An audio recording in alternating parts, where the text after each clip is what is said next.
As the Victorian age drew to its close and the 20th century dawned, Britain entered a golden twilight of imperial splendour. The Edwardian era, named for King Edward VII, spanned just over a decade from 1901 to 1914, yet encompassed transformations that would reshape society forever. From grand country houses to bustling industrial cities, from suffragette marches to scientific breakthroughs, this was an age of elegance masking profound change. Prosperity shadowed by approaching storm. Before we journey into this fascinating period, please like the video and subscribe to the channel. Also, comment below, where are you from and what time are you watching? Now let's explore the magnificent and complex world of Edwardian Britain. The old Queen lay dying in her beloved Osborne House on the Isle of Wight. Victoria had ruled for 63 years. Her empire stretched across a quarter of the globe. Now, in January 1901, her frail body could no longer sustain the weight of her crown. The mahogany-panelled rooms of Osborne were filled with hushed voices and the rustle of silk morning dress. Victoria's final weeks were spent surrounded by her enormous family. Children and grandchildren gathered from across Europe. Kaiser Wilhelm II of Germany, her grandson, knelt beside her deathbed.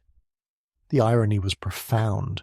Within 13 years he would lead his nation against hers in the most devastating war the world had ever seen. On January 22, 1901, at 6:30 in the evening, Queen Victoria breathed her last. Her physician, Sir James Reed, gently closed her eyes. The Victorian age was over. A new century had claimed its first royal victim. News of the Queen's death spread across the empire with unprecedented speed. Telegraph wires carried the solemn message to distant corners of the world. In London, church bells tolled mournfully through the night. Black crape appeared in shop windows within hours. The nation had lost not just a monarch, but a mother figure who had defined an entire era. The streets of London filled with silent crowds. Men removed their hats as they walked. Women wore black armbands over their winter coats. Omnibus drivers draped their vehicles in mourning bunting. Even the poorest households found scraps of black fabric to display their grief. Victoria had been more than a queen. She was the living symbol of British power and prosperity. Her funeral procession through London was a spectacle of imperial grandeur. 9 kings walked behind her coffin. The streets were lined 10 deep with mourning subjects. Military bands played Chopin's funeral march in slow, measured time.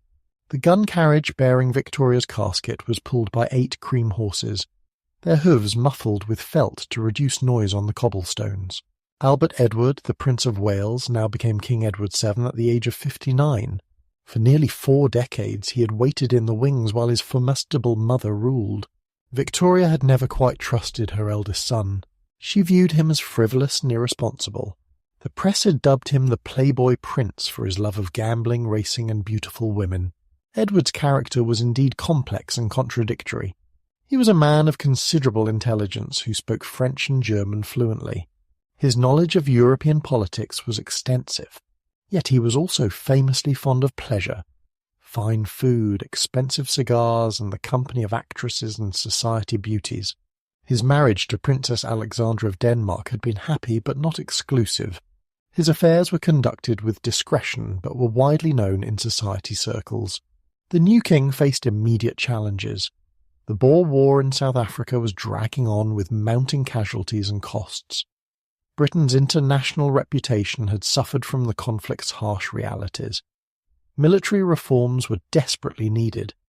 The empire that Victoria had bequeathed to her son was vast but increasingly vulnerable. Edward's coronation was scheduled for June 26, 1902. The preparations were elaborate and costly. Westminster Abbey was decorated with thousands of electric lights, a thoroughly modern touch that Victoria would never have approved. Peers from across the empire travelled to London for the ceremony. Hotels were booked solid. The streets were draped with bunting and flags. Just 2 days before the coronation, disaster struck. Edward collapsed with severe abdominal pain. The royal physicians diagnosed appendicitis. In 1902, this condition was often fatal. The king required immediate surgery. The coronation was postponed indefinitely. For 48 hours the nation held its breath while Edward underwent the dangerous operation. The surgery was successful. Edward recovered with remarkable speed for a man of his age and habits. The coronation was rescheduled for August 9th, 1902. When the day finally arrived, Edward appeared robust and confident. He had survived his first crisis as king. The ceremony itself was magnificent beyond description. The symbolism of Edward's coronation was carefully orchestrated. The new king represented modernity and progress. Unlike his reclusive mother, Edward was cosmopolitan and outward-looking. He spoke of friendship with other European nations. The coronation guests included representatives from across the political spectrum. This was to be a more inclusive monarchy. The ancient ritual remained unchanged, however. Edward was anointed with holy oil and invested with the symbols of royal authority. The Archbishop of Canterbury placed the St. Edward's crown upon his head. The moment marked not just a change of monarch, but a transformation of the monarchy itself. The Victorian age of moral certainty and imperial expansion was giving way to something more complex and uncertain. The British Empire that Edward VII inherited in 1901 was the largest political entity in human history. It covered nearly 14 million square miles. 1/4 of the world's population lived under the British flag. From the frozen wastes of northern Canada to the tropical plantations of Ceylon, the sun truly never set on British territory. India remained the crown jewel of this vast empire. The subcontinent generated enormous wealth through its cotton, tea and spice exports. British civil servants administered its complex systems of governance. The Indian Army provided military muscle for imperial adventures across Asia and Africa. Yet beneath the surface of British control, nationalist sentiment was growing among educated Indians. The White Dominions, Canada, Australia, New Zealand and South Africa, enjoyed increasing self-governance while remaining loyal to the crown. These territories were seen as extensions of Britain itself, populated by hardy British stock who had tamed savage frontiers. Their wheat, wool and gold contributed significantly to imperial prosperity. In Africa, the scramble for territory had reached fever pitch during Victoria's final decades. The British now controlled a continuous band of territory from Cairo to the Cape. Cecil Rhodes had dreamed of a railway connecting these distant points. His vision seemed close to reality as the 20th century began. Yet this vast empire was increasingly expensive to maintain. Military costs were rising as other European powers challenged British supremacy. The Royal Navy required constant modernization to stay ahead of German and American shipbuilding. Colonial administration demanded ever larger numbers of educated civil servants. Britain's industrial supremacy, once unquestioned, now faced serious competition. German manufacturing was growing rapidly. American steel production had already surpassed British output. New technologies were emerging from laboratories in Berlin and New York rather than Manchester and Birmingham. The workshop of the world was no longer the only workshop. The social fabric of Edwardian Britain remained rigidly hierarchical. The aristocracy still dominated politics and society. Their vast estates generated rental income that supported lavish lifestyles. The season in London was a carefully choreographed display of wealth and privilege. Marriage alliances were negotiated like business transactions. Below the aristocracy, the professional middle classes were expanding rapidly. Lawyers, doctors, engineers, and civil servants formed a new elite based on education rather than birth. They lived in comfortable suburban villas serviced by railways and omnibus lines. Their children attended grammar schools and universities in growing numbers. The working classes remained largely excluded from political power despite recent franchise extensions. Industrial workers lived in cramped terraced houses near factories and mines. Agricultural labourers earned subsistence wages in tied cottages. Women and children still worked in dangerous conditions for minimal pay. Technology was transforming daily life at an accelerating pace.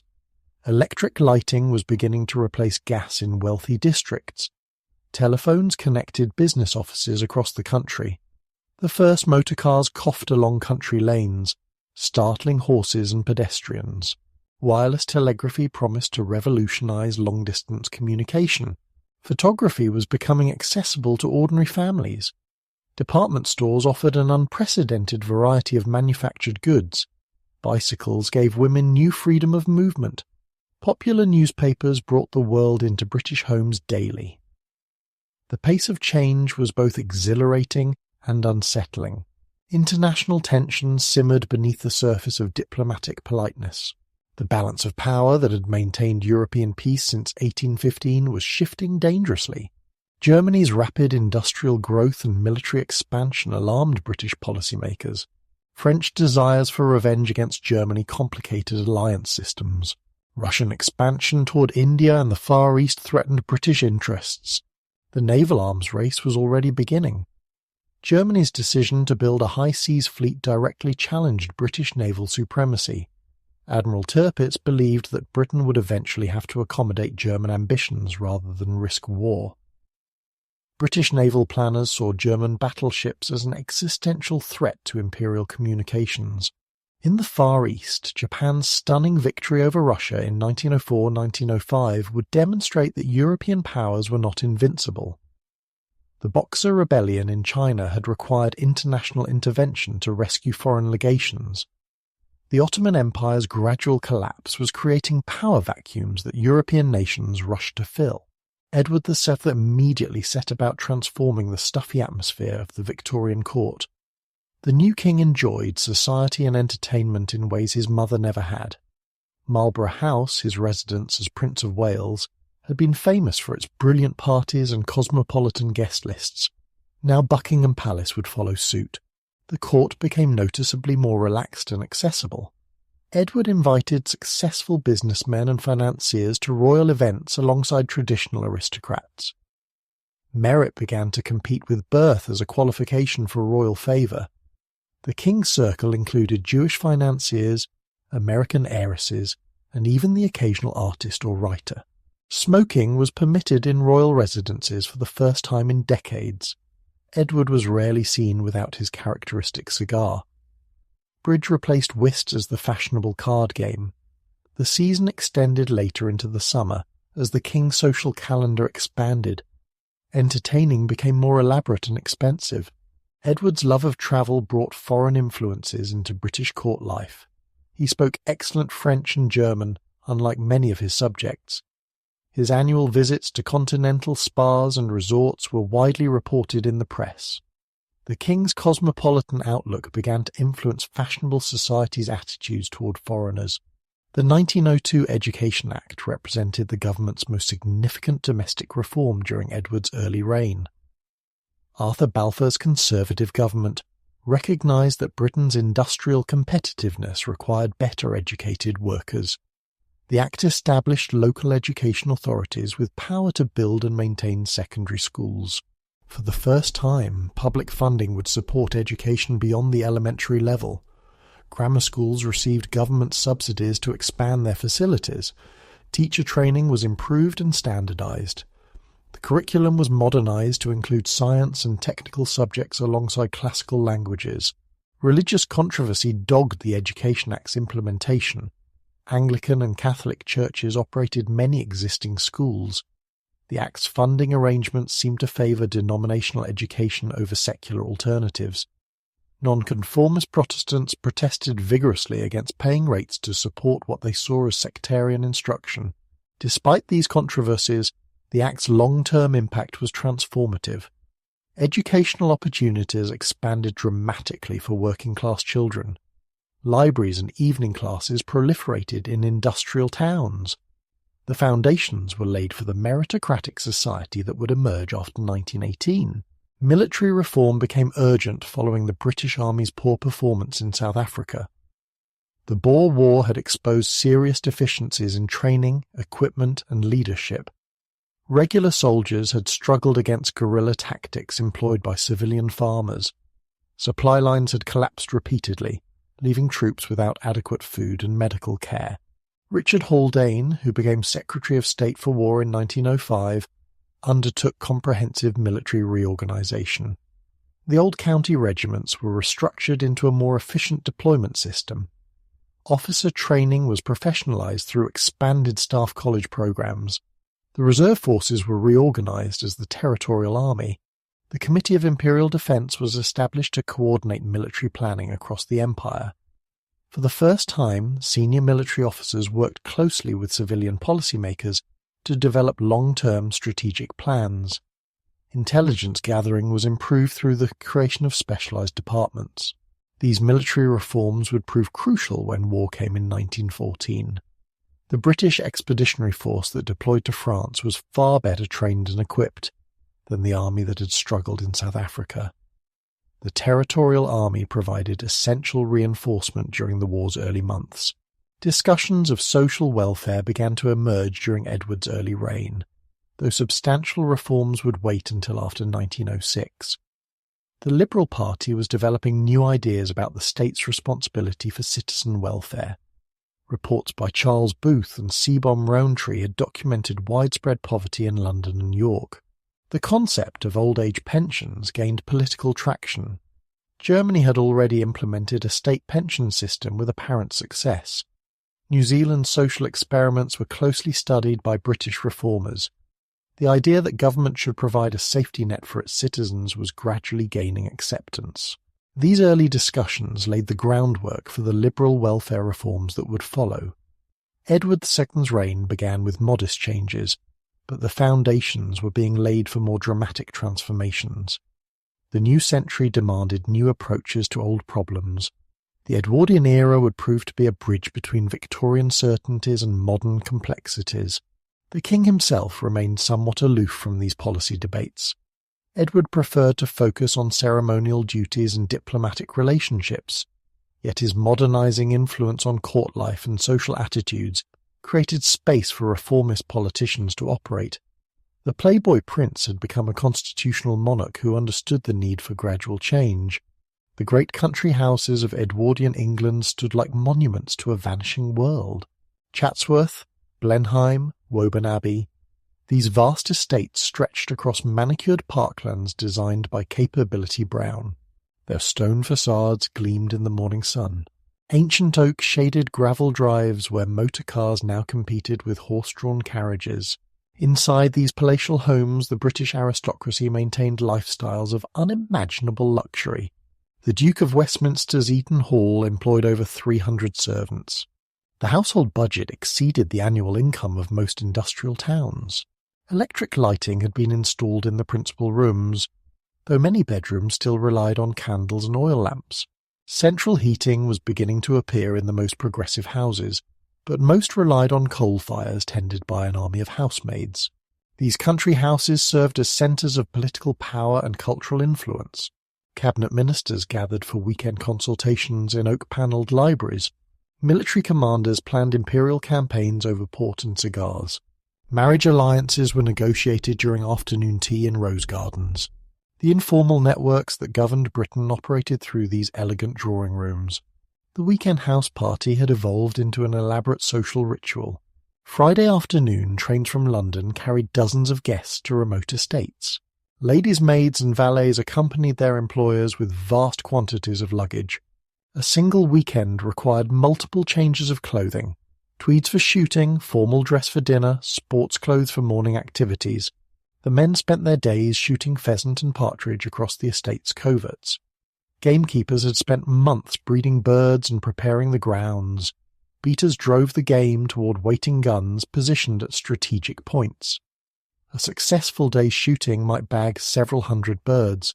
The slaughter was carefully recorded in leather-bound game books. While the men hunted, ladies engaged in genteel pursuits. They wrote letters on embossed stationery in morning rooms filled with fresh flowers. They painted watercolours of the estate's gardens. They organised charity bazaars and discussed the servant problem over endless cups of tea. Their conversations were punctuated by the distant sound of shotguns and the barking of gun dogs. Evening entertainment was equally elaborate. Dinner required formal dress, white tie and tails for gentlemen, full court dress for ladies. The dining-room table stretched beneath crystal chandeliers. Footmen in powdered wigs served course after course of French cuisine. The wine cellar provided vintage clarets and champagnes laid down decades earlier. After dinner, the ladies withdrew to the drawing room while the men lingered over port and cigars. Political gossip was exchanged along with tobacco smoke. Colonial appointments were discussed. Military promotions were arranged. The real business of governance occurred in these informal moments. The London season provided the aristocracy's urban counterpart to country house life. From May through July, fashionable society migrated to their London residences. Park Lane and Belgrave Square filled with carriages bearing ducal coronets. The social calendar was packed with obligations and opportunities. The season opened with the Royal Academy's summer exhibition. Ladies wore their finest afternoon dress to view paintings and be seen by other members of society. The private view was more about social display than artistic appreciation. Critics noted which duchesses attended and what they wore rather than commenting on the artwork. Presentation at court marked young ladies' official entry into society. Debutantes spent months preparing for their moment before the king and queen. Their white satin gowns were designed by the most fashionable dressmakers. Ostrich feathers nodded from elaborate headdresses. The ceremony itself lasted only seconds, but the social implications were enormous. The court presentations were followed by a whirlwind of balls, dinner parties and garden parties. Mothers chaperoned their daughters through this social maze. Suitable matches were identified and pursued with military precision. Marriage negotiations rivaled international diplomacy in their complexity. The great London balls were spectacular displays of wealth and taste. The Duchess of Devonshire's annual reception filled Devonshire House with thousands of guests. The ballroom was decorated with exotic flowers shipped from the family's estates. Orchestras played the latest waltzes from Vienna. Champagne flowed like water from elaborately carved ice fountains. Marriage among the aristocracy involved careful calculations of wealth, status, and bloodlines. Love was considered a luxury that few could afford. Family lawyers scrutinized settlements and jointures. Land holdings were consolidated through strategic unions. The continuity of great estates depended on these arranged marriages. The influx of American heiresses added new complexity to these matrimonial arrangements. Wealthy American industrialists were eager to purchase aristocratic titles for their daughters. British peers needed fresh capital to maintain their ancestral estates. These transatlantic alliances created what society journalists dubbed the international marriage market. Consuelo Vanderbilt's marriage to the 9th Duke of Marlborough epitomized these arrangements. Her American fortune would restore Blenheim Palace to its former glory. His ducal coronet would elevate her family's social standing. The bride herself had little say in the matter. Such marriages were business transactions disguised as romantic fairy tales.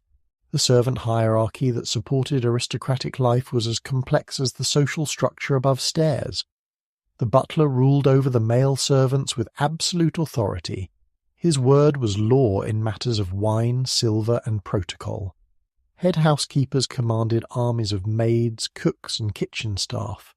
Their expertise ensured the smooth operation of vast households. A great country house might employ 50 indoor servants and twice as many outdoor staff. Footmen, valets, ladies' maids, and housemaids formed the upper ranks of the servant hierarchy. Below them worked scullery maids, boot boys, and kitchen porters.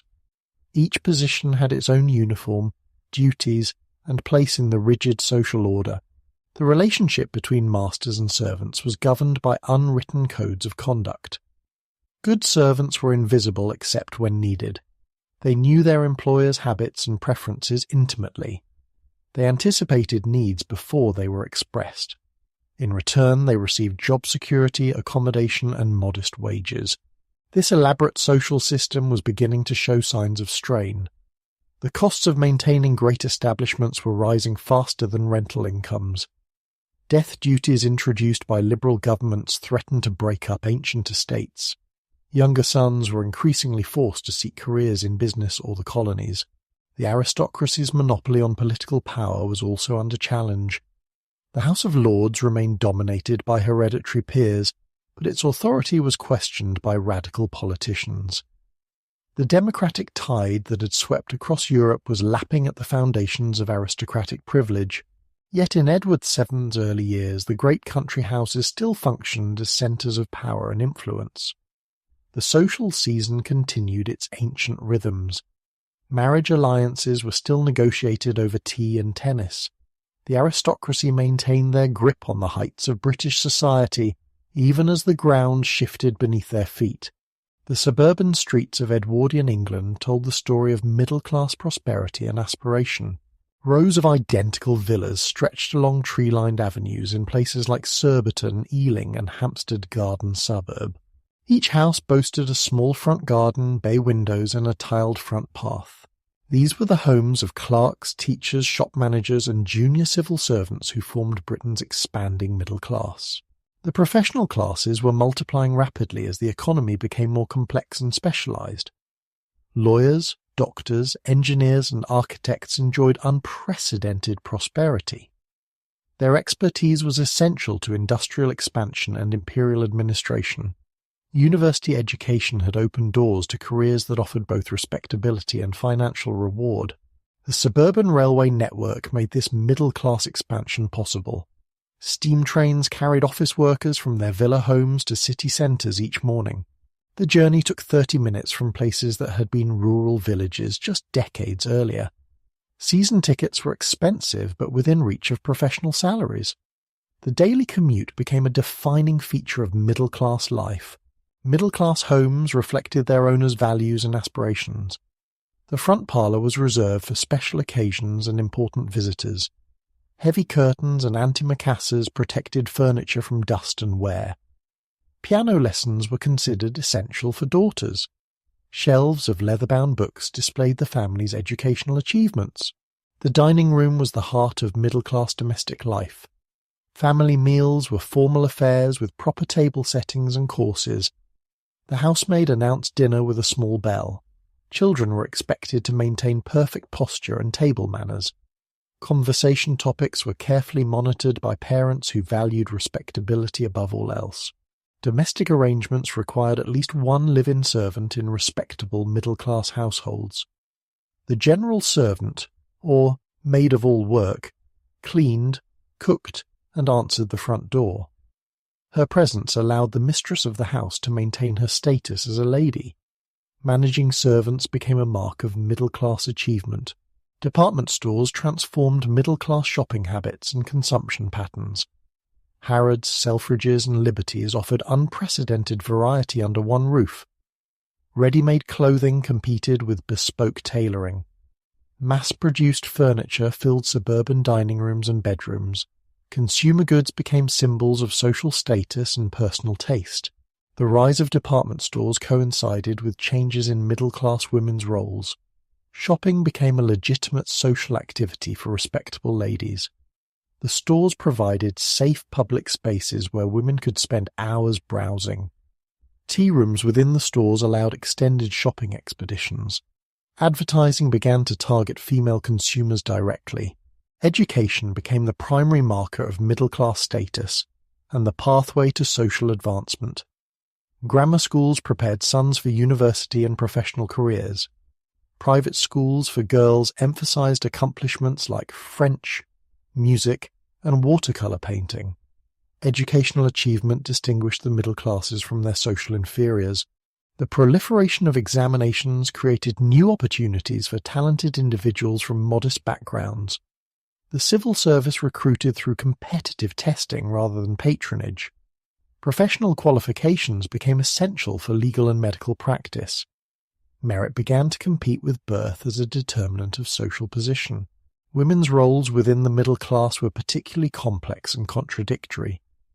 The ideal of the angel in the house portrayed women as moral guardians of domestic virtue. They were expected to create havens of peace and refinement for their hard-working husbands. Paid employment was considered inappropriate for respectable married women. Yet the reality of middle-class women's lives was changing rapidly. The new woman challenged traditional assumptions about feminine roles and capabilities. She demanded higher education, professional opportunities, and political rights. Women's colleges at Oxford and Cambridge produced graduates who refused to accept purely domestic futures. The bicycle revolution gave middle-class women unprecedented mobility and independence. Cycling clubs organised group rides through the countryside. Women's cycling costumes were modified to allow greater freedom of movement. Conservative observers worried that bicycles would destroy feminine modesty and encourage promiscuous behaviour. Middle-class families were becoming smaller and more child-centred. Parents invested heavily in their children's education and development. Nurseries were equipped with educational toys and books. Professional child-rearing advice replaced traditional folk wisdom. Childhood was increasingly viewed as a distinct phase of life requiring special attention. The suburbanization of the middle class created new patterns of social life and community organization. Local churches became centers of respectability and good works. Amateur dramatic societies, tennis clubs, and literary circles provided social outlets. Voluntary associations addressed social problems through charitable works. Middle-class prosperity supported a flourishing market in domestic technology and convenience products. Gas cookers replaced coal ranges in modern kitchens. Patent medicines promised relief from various ailments. Ready-made foods reduced the burden of meal preparation. Advertising promoted products that would ease domestic drudgery. The growth of professional journalism reflected middle-class tastes and interests. Daily newspapers expanded their coverage beyond politics to include social news, sporting results, and human interest stories. Women's magazines offered advice on fashion, household management, and child-rearing. Reading became a popular leisure activity that reinforced class distinctions. Banking and insurance services expanded to serve middle-class needs.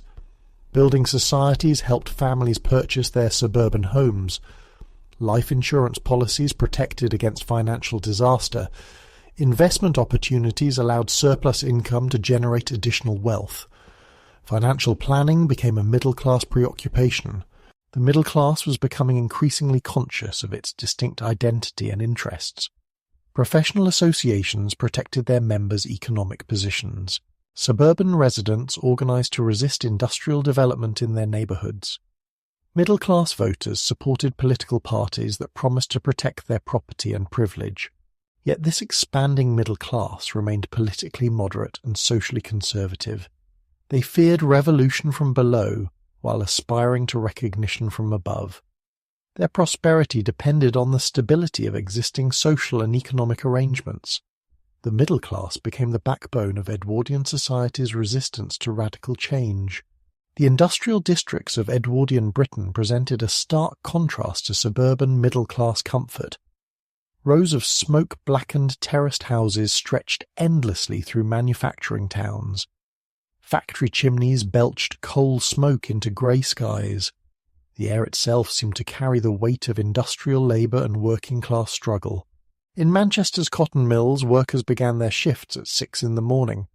The noise was deafening as thousands of mechanical looms clattered in unison. Mill girls as young as 13 tended dangerous machinery for 12 hours daily. Their bare feet moved nimbly between the spinning frames. Accidents were common and often fatal. The pottery works of Staffordshire employed entire families in hazardous conditions. Lead poisoning was endemic among workers who decorated china and earthenware. Children as young as 8 crawled under machinery to collect fallen clay scraps. The workshop floors were slippery with water and dangerous with broken pottery shards. Coal mining remained Britain's most dangerous occupation. Miners descended into darkness each morning knowing they might never return. Explosions, cave-ins, and flooding claimed thousands of lives annually. The lucky survivors often suffered from pneumoconiosis caused by years of breathing coal dust. Mining villages were scarred by pit headwheels and slag heaps. Working-class housing was overcrowded and unsanitary throughout industrial Britain. Entire families lived in single rooms with no running water or indoor toilets. Back-to-back houses shared walls on 3 sides, with front doors opening directly onto narrow streets. Cellars were often flooded with sewage during heavy rains. The investigations of Charles Booth in London and Seabohm Rowntree in York revealed the extent of working-class poverty.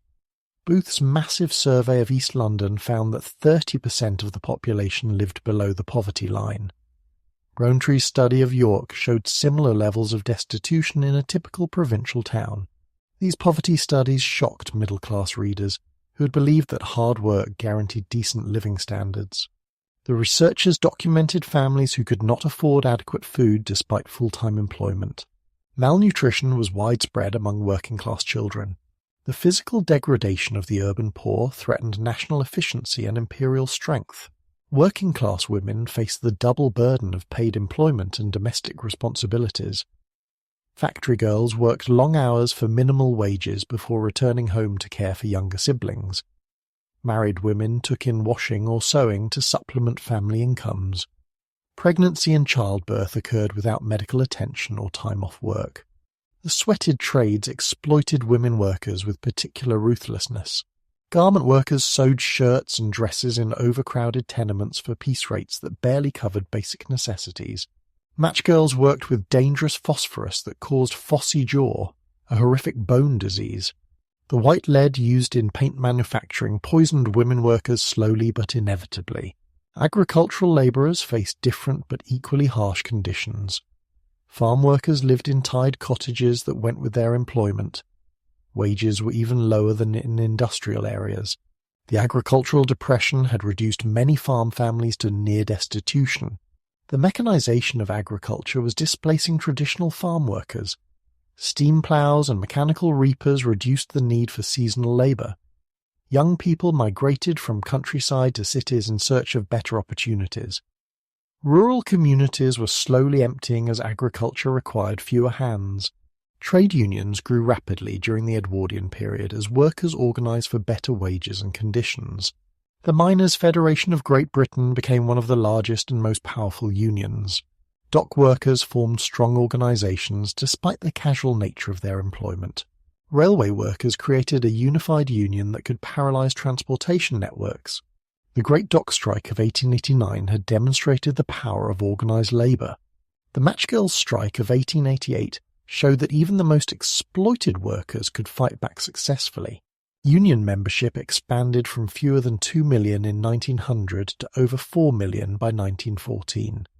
The Labour Representation Committee, later the Labour Party, gave workers their own political voice.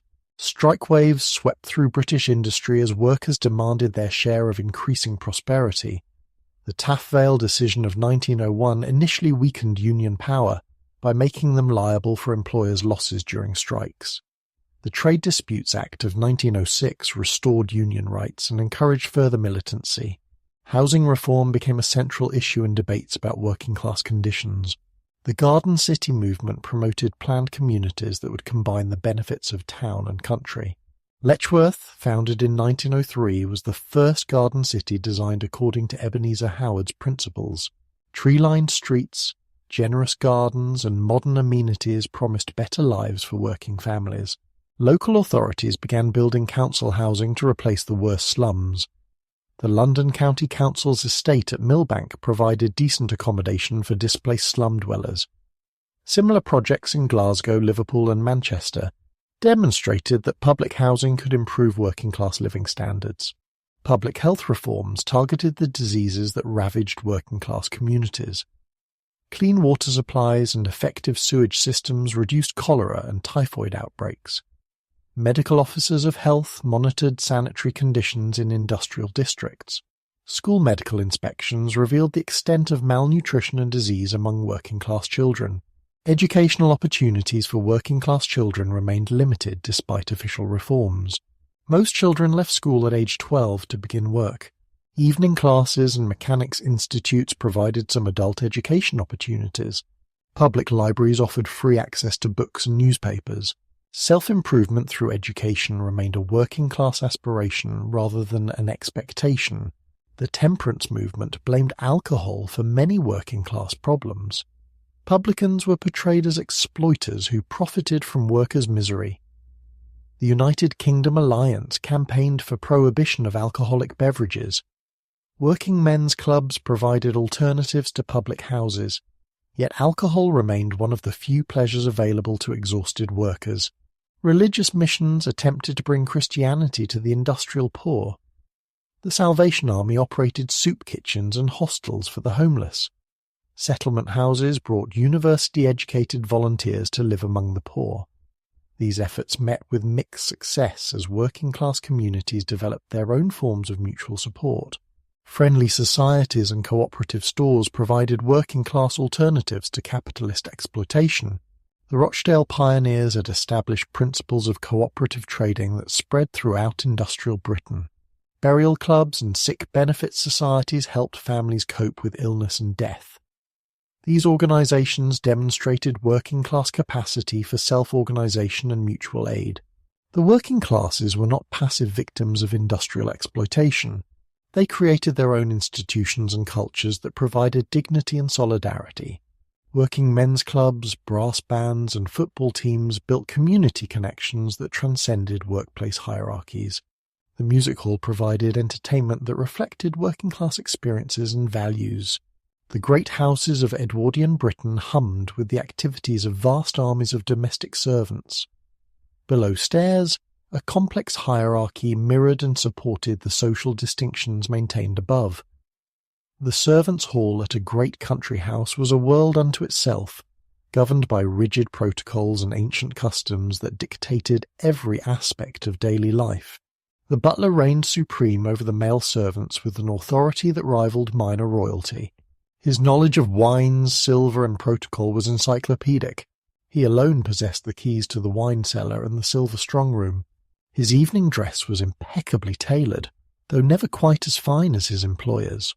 The butler's pantry was his private domain where he polished silver and planned elaborate dinner services.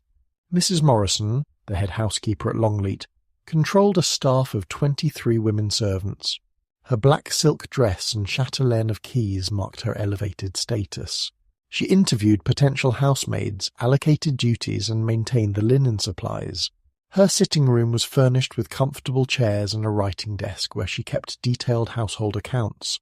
The lady's maid enjoyed higher status than ordinary servants due to her intimate relationship with her mistress.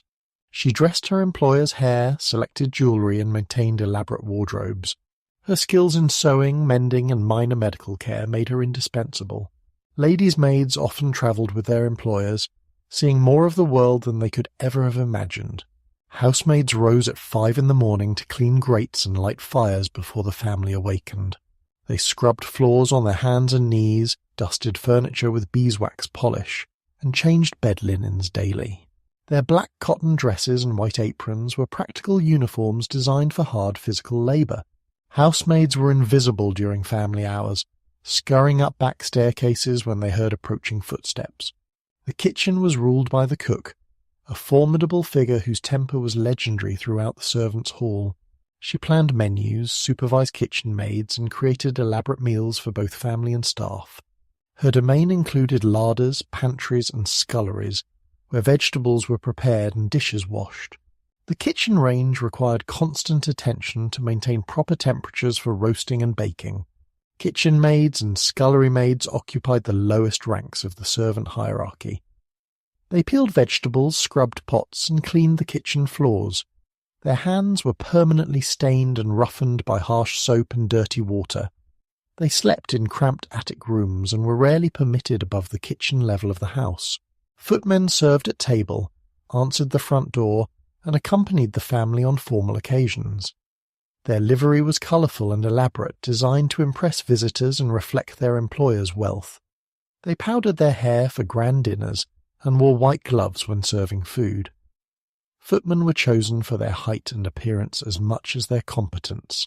The coachmen and grooms maintained the stables and vehicles that were essential to aristocratic mobility. They cleaned harnesses, groomed horses, and drove carriages to London during the social season. The arrival of motor cars created new positions for chauffeurs and mechanics. These outdoor servants lived above the stables in quarters that smelled permanently of leather and hay. Gardeners maintained the elaborate landscapes that surrounded great houses.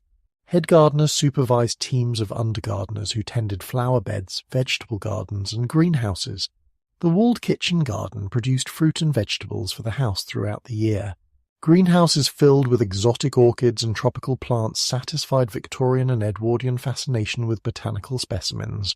The servant hierarchy was maintained through careful attention to precedence and protocol. Servants dined in the servants' hall according to their rank. The butler and housekeeper sat at the head of the long table. Personal servants of family members ranked above housemaids and footmen. Upper servants took tea separately in the housekeeper's room, maintaining their distance from common servants. Servants' wages varied enormously according to their position and the size of the household. A butler in a great house might earn £80 annually, while a scullery maid received only £12. Room and board were provided along with uniforms and limited medical care. Many servants saved their wages to establish themselves in small businesses or to marry and set up independent households. The relationship between masters and servants was governed by complex unwritten codes. Good servants anticipated their employers' needs without being asked. They maintained absolute discretion about family affairs. In return, they expected job security, fair treatment, and character references when they sought new positions. Paternalistic employers provided care during illness and modest pensions for long service. Technology was beginning to transform domestic work in progressive households. Electric lighting reduced the burden of trimming wicks and cleaning lamp chimneys. Vacuum cleaners, though still primitive and expensive, began to appear in the most modern homes. Gas cookers were more reliable and easier to manage than coal ranges.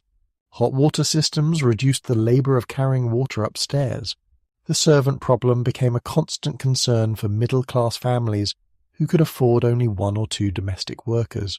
Young women increasingly preferred factory work to domestic service. Factory girls earned better wages and enjoyed more freedom than live-in servants.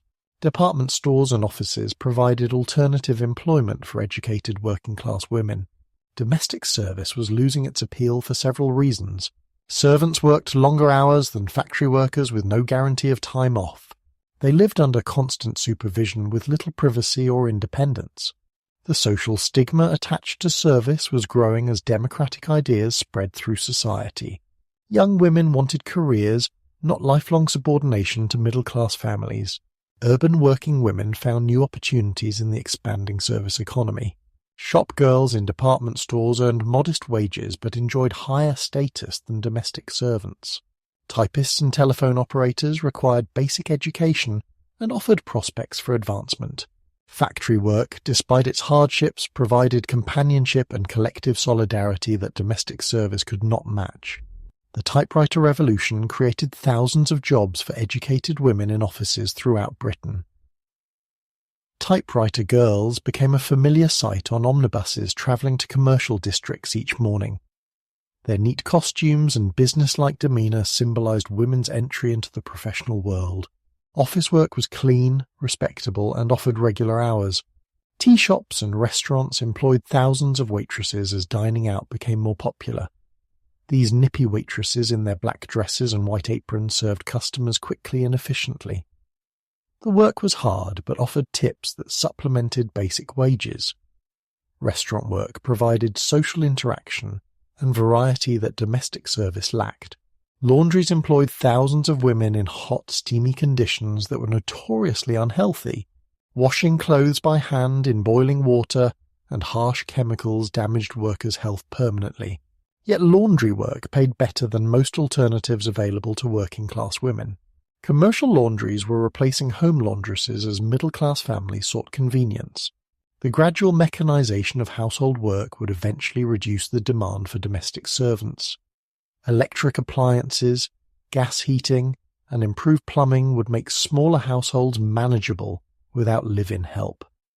The traditional servant-keeping classes would have to adapt to more independent domestic arrangements.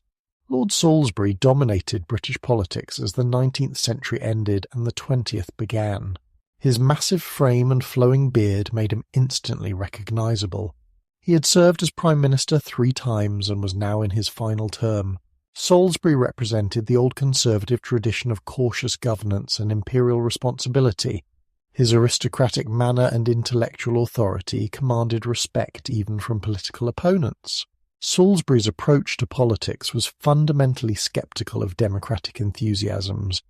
He believed that the masses were easily swayed by demagogues and temporary passions. Good government required the steady guidance of educated elites who understood complex issues. The House of Lords provided a necessary check on the democratic excesses of the Commons. Foreign policy remained Salisbury's primary interest and greatest strength.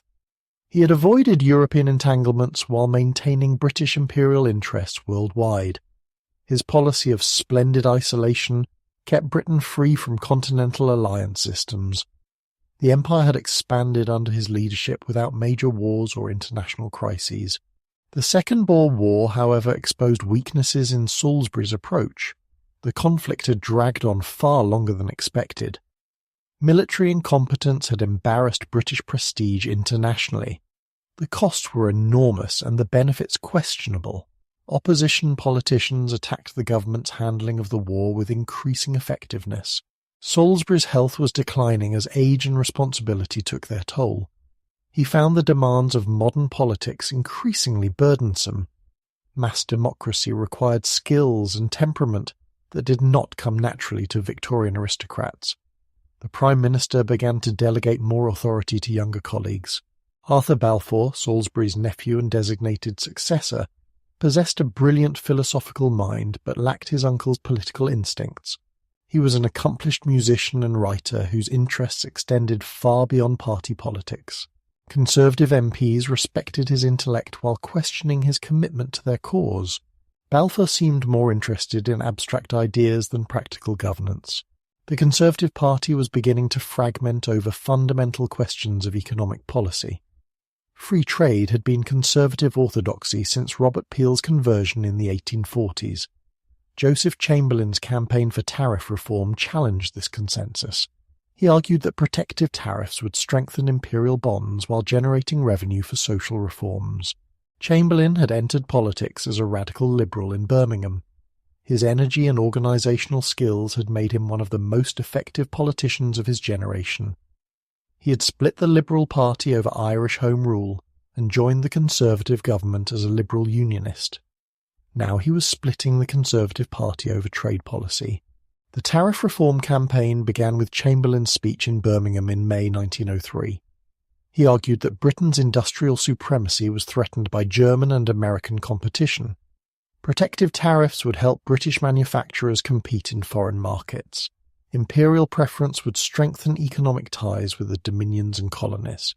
Free traders within the Conservative Party rallied to defend traditional orthodoxy. They argued that protection would raise food prices and hurt working-class consumers. British prosperity had been built on free trade principles. Abandoning free trade would damage Britain's reputation as the leading commercial nation. The tariff controversy split the Conservative government and paralysed effective governance. Cabinet members resigned on both sides of the issue. Balfour attempted to find a middle position that satisfied neither free traders nor protectionists. The government appeared divided and indecisive on the most important economic issue of the day. Liberal politicians seized on conservative divisions with relentless effectiveness. They portrayed tariff reform as a tax on food that would hurt working families. Free trade became a rallying cry that united different liberal factions. The Conservatives' difficulties provided Liberals with their best electoral opportunities since the 1880s. The Education Act of 1902 created additional problems for the Conservative government. The Act provided public funding for denominational schools which angered nonconformist Protestants. The nonconformist community had traditionally supported the Liberal Party and now had fresh grievances against Conservative policies. Religious controversies reinforced economic arguments against the government. Balfour's leadership style frustrated Conservative MPs who wanted more decisive action. He seemed to intellectualise every issue rather than providing clear political direction. His speeches were admired for their logical structure but criticised for their lack of passion. Conservative Party organisation deteriorated as local associations lost enthusiasm for their leaders. The Conservative government's position became increasingly untenable as criticism mounted from all directions. The Boer War had ended unsatisfactorily with international criticism of British methods. Economic problems persisted despite imperial expansion. Social reforms were inadequate to address working-class concerns. The government appeared exhausted and out of ideas. By 1905, it was clear that the Conservative government could not continue effectively.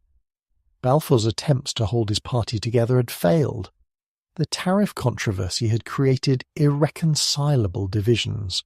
Liberal opposition was growing stronger and more confident. The time had come for a change of government and possibly a change of political direction. Sir Henry Campbell Bannerman emerged as the unlikely leader who would restore Liberal fortunes after 20 years of Conservative dominance. He was a prosperous Scottish businessman whose political career had been solid but unspectacular. His opposition to the Boer War had initially marginalised him within his own party. By 1905, however, his principled stance appeared vindicated by the conflict's unsatisfactory outcome. Campbell Bannerman's leadership style was markedly different from Balfour's intellectual approach. He was a practical politician who understood the importance of party unity and clear messaging. His genial manner and straightforward speaking style appealed to ordinary voters. He promised simple solutions to complex problems without appearing to oversimplify the issues. The Liberal Party had been divided for 20 years over Irish Home Rule and imperial policy. Campbell Bannerman's achievement was to reunite these factions around shared opposition to Conservative policies. Free trade provided a unifying principle that all Liberals could support. Social reform offered a positive programme that attracted working-class votes. The election campaign of 1906 was fought primarily on economic issues. Liberals attacked tariff reform as a betrayal of Britain's free trade tradition. They argued that protection would raise food prices and reduce working-class living standards. Conservative attempts to explain the complexity of their position were overwhelmed by simple Liberal slogans. Chinese labour in South African gold mines provided another powerful issue for Liberal campaigners. The Conservative government had permitted the importation of Chinese coolies to work in dangerous conditions. Liberals denounced this as Chinese slavery that degraded free labour everywhere. The racial and labour implications of the policy damaged Conservative support among working-class voters. The education controversy continued to hurt Conservative prospects among nonconformist voters. Liberal candidates promised to modify the 1902 Education Act to address nonconformist grievances. They portrayed the act as unfair taxation of religious minorities for the benefit of Anglican and Catholic schools. Religious passion reinforced economic arguments against the Conservative government. Liberal organisation had improved dramatically since their defeats in the 1890s. Local Liberal associations recruited energetic candidates and volunteers. The party's national organisation coordinated campaign messages effectively. Liberal newspapers provided sympathetic coverage that reinforced party themes. The Conservatives appeared complacent and overconfident compared to Liberal enthusiasm. The results of the 1906 election exceeded Liberal expectations and shocked Conservative politicians. The Liberals won 377 seats compared to only 132 for the Conservatives. The scale of the Conservative defeat was unprecedented in modern British politics. Traditional Conservative strongholds in the counties fell to Liberal candidates. Even London, long a Conservative bastion, returned a Liberal majority. The Labour Representation Committee, soon to become the Labour Party, won 29 seats and established itself as a significant political force. Working-class voters were beginning to support their own candidates rather than relying on Liberal sympathy. The emergence of Labour as an independent party would eventually transform British politics completely. Irish nationalist MPs won 83 seats and held the balance of power in the new Parliament. Home Rule would inevitably return to the political agenda despite Liberal reluctance to address the issue immediately. The Irish question would once again dominate British politics as it had in the 1880s and 1890s. Campbell Bannerman formed a government that included some of the most talented politicians of the era. Asquith became Chancellor of the Exchequer and the government's dominant intellectual force. David Lloyd George took charge of the Board of Trade and immediately began planning social reforms. Winston Churchill, recently converted from the Conservative Party, brought energy and ambition to colonial affairs. The new government's mandate for social reform was clear from the election results. Liberal candidates had promised old age pensions, unemployment insurance, and improved working conditions. The scale of their electoral victory provided the authority to implement these reforms despite Conservative and House of Lords opposition. The Trades Disputes Act of 1906 was the government's first major reform, reversing the Taft Vale decision and restoring trade union rights. The Act demonstrated liberal commitment to working-class interests and strengthened ties with the emerging Labour Party. Union membership expanded rapidly as legal protections encouraged organisation and collective bargaining. School meals for needy children were introduced as the first step toward a comprehensive welfare system. Medical inspections of school children revealed the extent of malnutrition and disease among the poor. These discoveries strengthened arguments for more extensive government intervention in social problems. The Workmen's Compensation Act extended coverage to additional industries and occupations. Workers injured in industrial accidents could claim compensation without proving employer negligence. The Act recognized that modern industrial society required collective solutions to individual misfortunes. Liberal reforms faced determined opposition from Conservative peers in the House of Lords. The unelected Upper House claimed the right to reject or modify legislation passed by the elected Commons. This constitutional conflict would dominate politics for the next 5 years and transform Britain's system of government. Campbell Bannerman's government had restored liberal confidence and established a reform agenda that would reshape British society. The Prime Minister's health was declining, however, and younger men were already positioning themselves for the succession. The stage was set for even more dramatic political changes as democratic pressure mounted against aristocratic privilege. The collision between the elected House of Commons and the hereditary House of Lords was inevitable once liberal reformers began implementing their ambitious programme. The Lords had traditionally exercised restraint when rejecting legislation from Commons majorities. Conservative peers now abandoned this constitutional convention and openly declared war on liberal reforms. The Lords rejected several significant liberal measures during Campbell Bannerman's government. The Education Bill of 1906, designed to address nonconformist grievances about religious teaching in schools, was so heavily amended by the Lords as to be unrecognisable. The Licensing Bill, which aimed to reduce the number of public houses, was completely rejected by peers with financial interests in the brewing industry. H. Asquith became Prime Minister in April 1908 when Campbell Bannerman's failing health forced his resignation. Asquith was a brilliant lawyer whose debating skills were legendary among parliamentary colleagues. His logical mind and commanding presence made him ideally suited to lead the government through the constitutional crisis that was approaching. David Lloyd George's appointment as Chancellor of the Exchequer marked a turning point in liberal social policy. The Welsh radical was determined to use taxation as a weapon against privilege and poverty. His background as a small-town solicitor had given him intimate knowledge of working-class hardships. He combined genuine social passion with shrewd political calculation. The introduction of old-age pensions in 1908 demonstrated the government's commitment to welfare reform despite House of Lords opposition. The pensions were modest, 5 shillings per week for people over 70 with limited means. Yet, they represented the first acknowledgement that the state had a responsibility for its elderly citizens' welfare. The cost of old-age pensions strained the government's finances and required new sources of revenue. Lloyd George faced the classic dilemma of democratic governments: how to pay for popular reforms without alienating taxpayers. His solution was to target the wealthy through increased death duties and land taxation.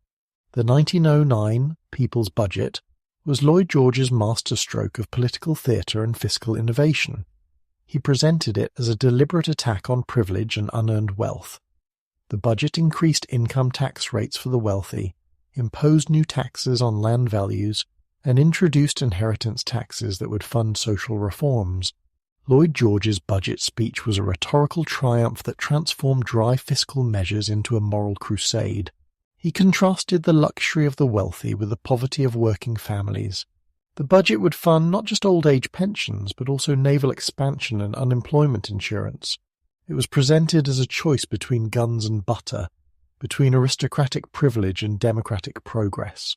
Conservative peers were outraged by Lloyd George's rhetoric as much as by his taxation proposals. They saw the budget as confiscatory taxation designed to destroy landed wealth.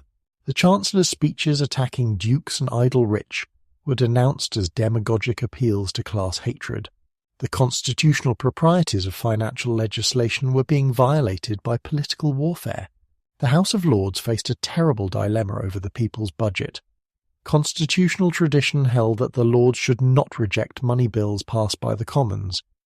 Yet the budget contained measures that went far beyond simple revenue raising. It included social reforms and redistribution policies that challenged fundamental conservative principles. After months of bitter debate, the House of Lords rejected the budget in November 1909. The vote was 350 to 75, with Conservative peers united in opposition. The constitutional crisis that had been building for years had finally erupted into open conflict between the two Houses of Parliament. Asquith immediately dissolved Parliament and called a general election for January 1910. The constitutional issue was clear. Would the elected representatives of the people or the hereditary peers control British legislation? The Liberals campaigned on the theme that the Lords had usurped the people's right to govern themselves. The election results were disappointing for the Liberals, who lost their overall majority but remained the largest party. They won 275 seats compared to 273 for the Conservatives. The Irish Nationalists with 82 seats and Labour with 40 held the balance of power. The government could continue only with support from these smaller parties. The reduced Liberal majority emboldened Conservative resistance and complicated the government's position. The Irish Nationalists demanded Home Rule as the price for their support. Labour wanted more extensive social reforms. The Conservatives claimed that the election results showed popular rejection of Liberal policies. King Edward VII's death in May 1910 added another dimension to the constitutional crisis. The new king, George V, was inexperienced in political affairs and reluctant to become involved in partisan conflicts. Constitutional experts debated whether the monarch should use his prerogative powers to resolve the deadlock. A constitutional conference was arranged to seek compromise between the parties. Liberal and Conservative leaders met secretly to discuss possible reforms to the House of Lords. The negotiations failed because Conservative peers would not accept any significant reduction in their legislative powers. The failure of the Constitutional Conference led to a second general election in December 1910. The results were almost identical to the previous election, confirming the political deadlock. The Liberals maintained their position as the largest party with support from Irish and Labour MPs. The Parliament Act of 1911 finally resolved the constitutional crisis by severely limiting the House of Lords' legislative powers. The Lords could no longer reject money bills and could only delay other legislation for 2 years. The Act established the supremacy of the elected House of Commons in the British constitutional system. The passage of the Parliament Act required threats of creating hundreds of new Liberal peers to swamp Conservative opposition in the Lords. King George V reluctantly agreed to make the necessary creations if the Lords rejected the bill. Faced with this threat, enough Conservative peers abstained to allow the Act to pass. The return of an Irish Home Rule majority in the 1910 elections made the resolution of Ireland's political status inevitable. John Redmond's Irish Parliamentary Party held 84 seats and the balance of power in the House of Commons. The Liberals needed Irish support to maintain their government and implement their social reforms. The price of that support was a new Home Rule bill. Redmond was a moderate nationalist who believed in constitutional methods and gradual progress toward Irish self-government. He had rebuilt the Irish Parliamentary Party after the splits and scandals of the Parnell era. His strategy depended on maintaining the alliance with British Liberals while keeping more radical Irish nationalists within the constitutional movement. The Third Home Rule Bill was introduced in April 1912 amid scenes of unprecedented excitement in the House of Commons. The bill proposed to create an Irish Parliament in Dublin with limited powers over domestic affairs. Westminster would retain control of foreign policy, defence, and major taxation. It was a modest measure compared to complete independence, but it represented the largest constitutional change in centuries. Ulster Unionists organised immediate and determined resistance to Home Rule under the leadership of Sir Edward Carson. The Belfast lawyer had built his reputation defending the Marquis of Queensberry in the Oscar Wilde trials. His dramatic oratory and uncompromising opposition to Irish nationalism made him the perfect leader for Protestant Ulster. Carson's campaign against Home Rule combined constitutional arguments with barely veiled threats of violence.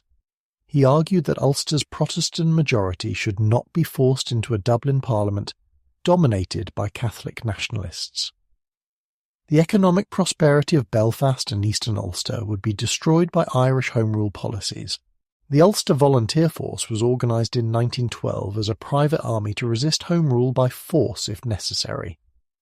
Military drilling began in Orange lodges throughout Ulster. Former British Army officers provided training and leadership.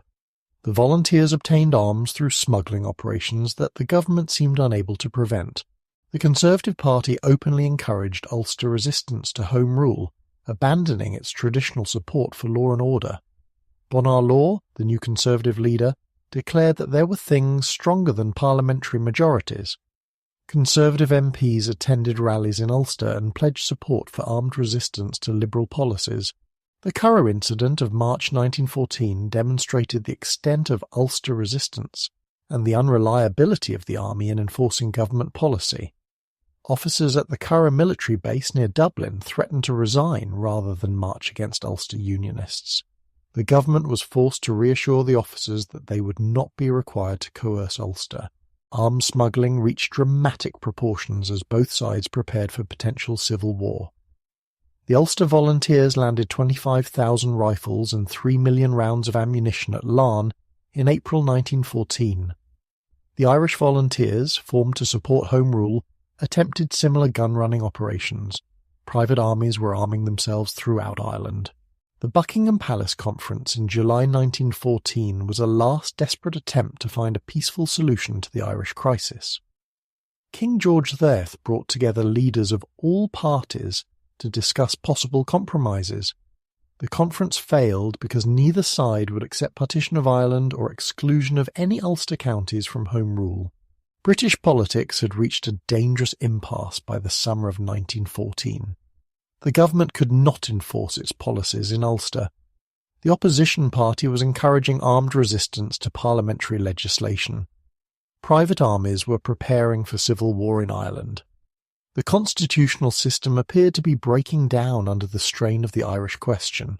The Home Rule Act finally received the royal assent in September 1914, but its implementation was suspended for the duration of the war that had just begun.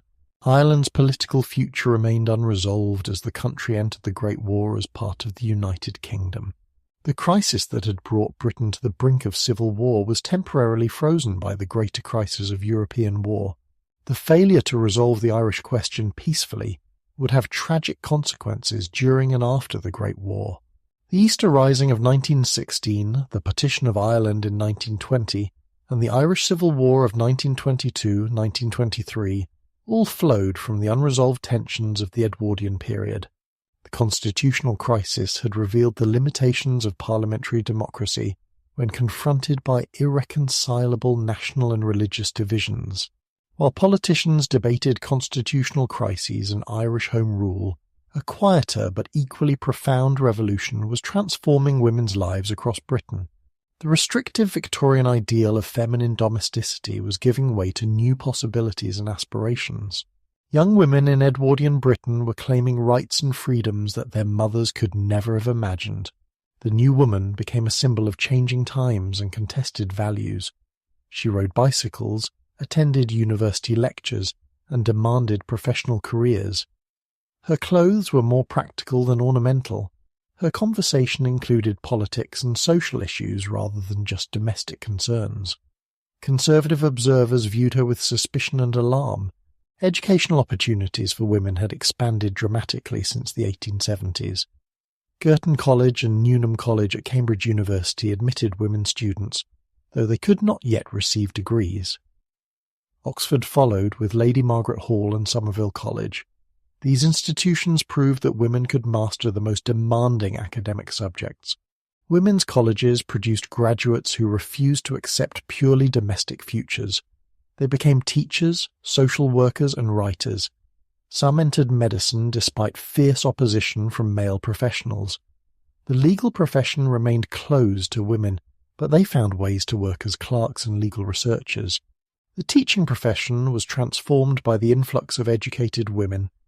Elementary schools had long employed female teachers at lower salaries than their male colleagues. Now women with university training began teaching in grammar schools and private schools. They brought new methods and higher standards to girls' education. Nursing evolved from a disreputable occupation to a respected profession under Florence Nightingale's influence. The Nightingale School at St. Thomas's Hospital trained professional nurses who combined medical knowledge with moral authority. District nurses brought medical care to working-class homes. Military nursing offered opportunities for adventure and service overseas. Clerical work expanded rapidly as business became more complex and bureaucratic. The typewriter created thousands of jobs for typewriter girls who earned modest but independent livings. Telephone operators connected calls in growing urban exchanges. Shop assistants in department stores combined sales work with fashion expertise. The bicycle revolution gave women unprecedented mobility and independence. Cycling clubs organized group rides through the countryside on Sundays and holidays. Women's cycling costumes were modified to allow greater freedom of movement. Rational dress reformers promoted divided skirts and shorter hemlines for practical activities. Conservative critics worried that bicycles would destroy feminine modesty and encourage promiscuous behavior. Medical experts warned that cycling might damage women's reproductive organs. These concerns were overwhelmed by the practical benefits of cheap, independent transportation. Bicycles allowed women to travel to work, visit friends, and explore their surroundings without male escorts. Fashion began to reflect women's more active lifestyles during the Edwardian period. The tight corsets and elaborate bustles of the Victorian era gradually gave way to looser, more comfortable garments. The S-bend corset created an elegant silhouette while allowing easier breathing and movement. Skirt lengths rose slightly to reveal decorative boots and stockings. Sleeves became less restrictive as women engaged in sports and physical activities. Tailored suits appeared for working women who needed practical professional clothing. The shirtwaist became a symbol of the independent working woman. Women's participation in sports expanded beyond the traditional feminine activities of croquet and archery. Tennis became popular among middle-class women who formed their own clubs and tournaments. Golf courses admitted lady members, though usually with restricted access. Swimming, rowing, and even cricket attracted female participants despite social disapproval. Literature and the arts provided outlets for women's creative talents and social commentary. The New Woman novels of writers like Sarah Grand and Mona Caird explored themes of female independence and marital equality. These works sparked fierce debates about women's roles and rights in modern society. Women artists struggled against institutional barriers and social prejudices. The Royal Academy admitted few female students and exhibited fewer female artists. Alternative exhibition societies provided platforms for women's work. Art schools began accepting female students, though often in separate classes with limited access to life drawing. The suffrage movement attracted women from all social classes who were frustrated by their exclusion from political participation. Middle-class women organized petition campaigns and lobbying efforts. Working-class women brought experience of labor organization and collective action. The movement combined moral arguments about justice with practical demands for representation. Women's clubs and societies proliferated as female solidarity grew stronger. The Women's Institute brought rural women together for education and mutual support. Professional women formed associations to advance their career interests. Philanthropic societies allowed upper-class women to engage with social problems. The expansion of women's roles created tensions within families and society. Fathers worried about daughters who wanted careers instead of marriage. Husbands struggled to accept wives who had interests beyond domestic concerns. Traditional gender roles were being questioned and renegotiated across the social spectrum. Employment opportunities for women remained limited by legal restrictions and social prejudices. The marriage bar prevented married women from working in many professions. Equal pay was virtually unknown. Sexual harassment was common but rarely acknowledged. Women who wanted careers often had to choose between marriage and professional advancement. Despite these obstacles, the new woman represented irreversible changes in women's status and aspirations. The Victorian ideal of separate spheres for men and women was breaking down. Women were claiming their place in public life, education, and professional careers. The struggle for equality was just beginning. The campaign for women's suffrage in Edwardian Britain became one of the most dramatic and divisive political movements of the era.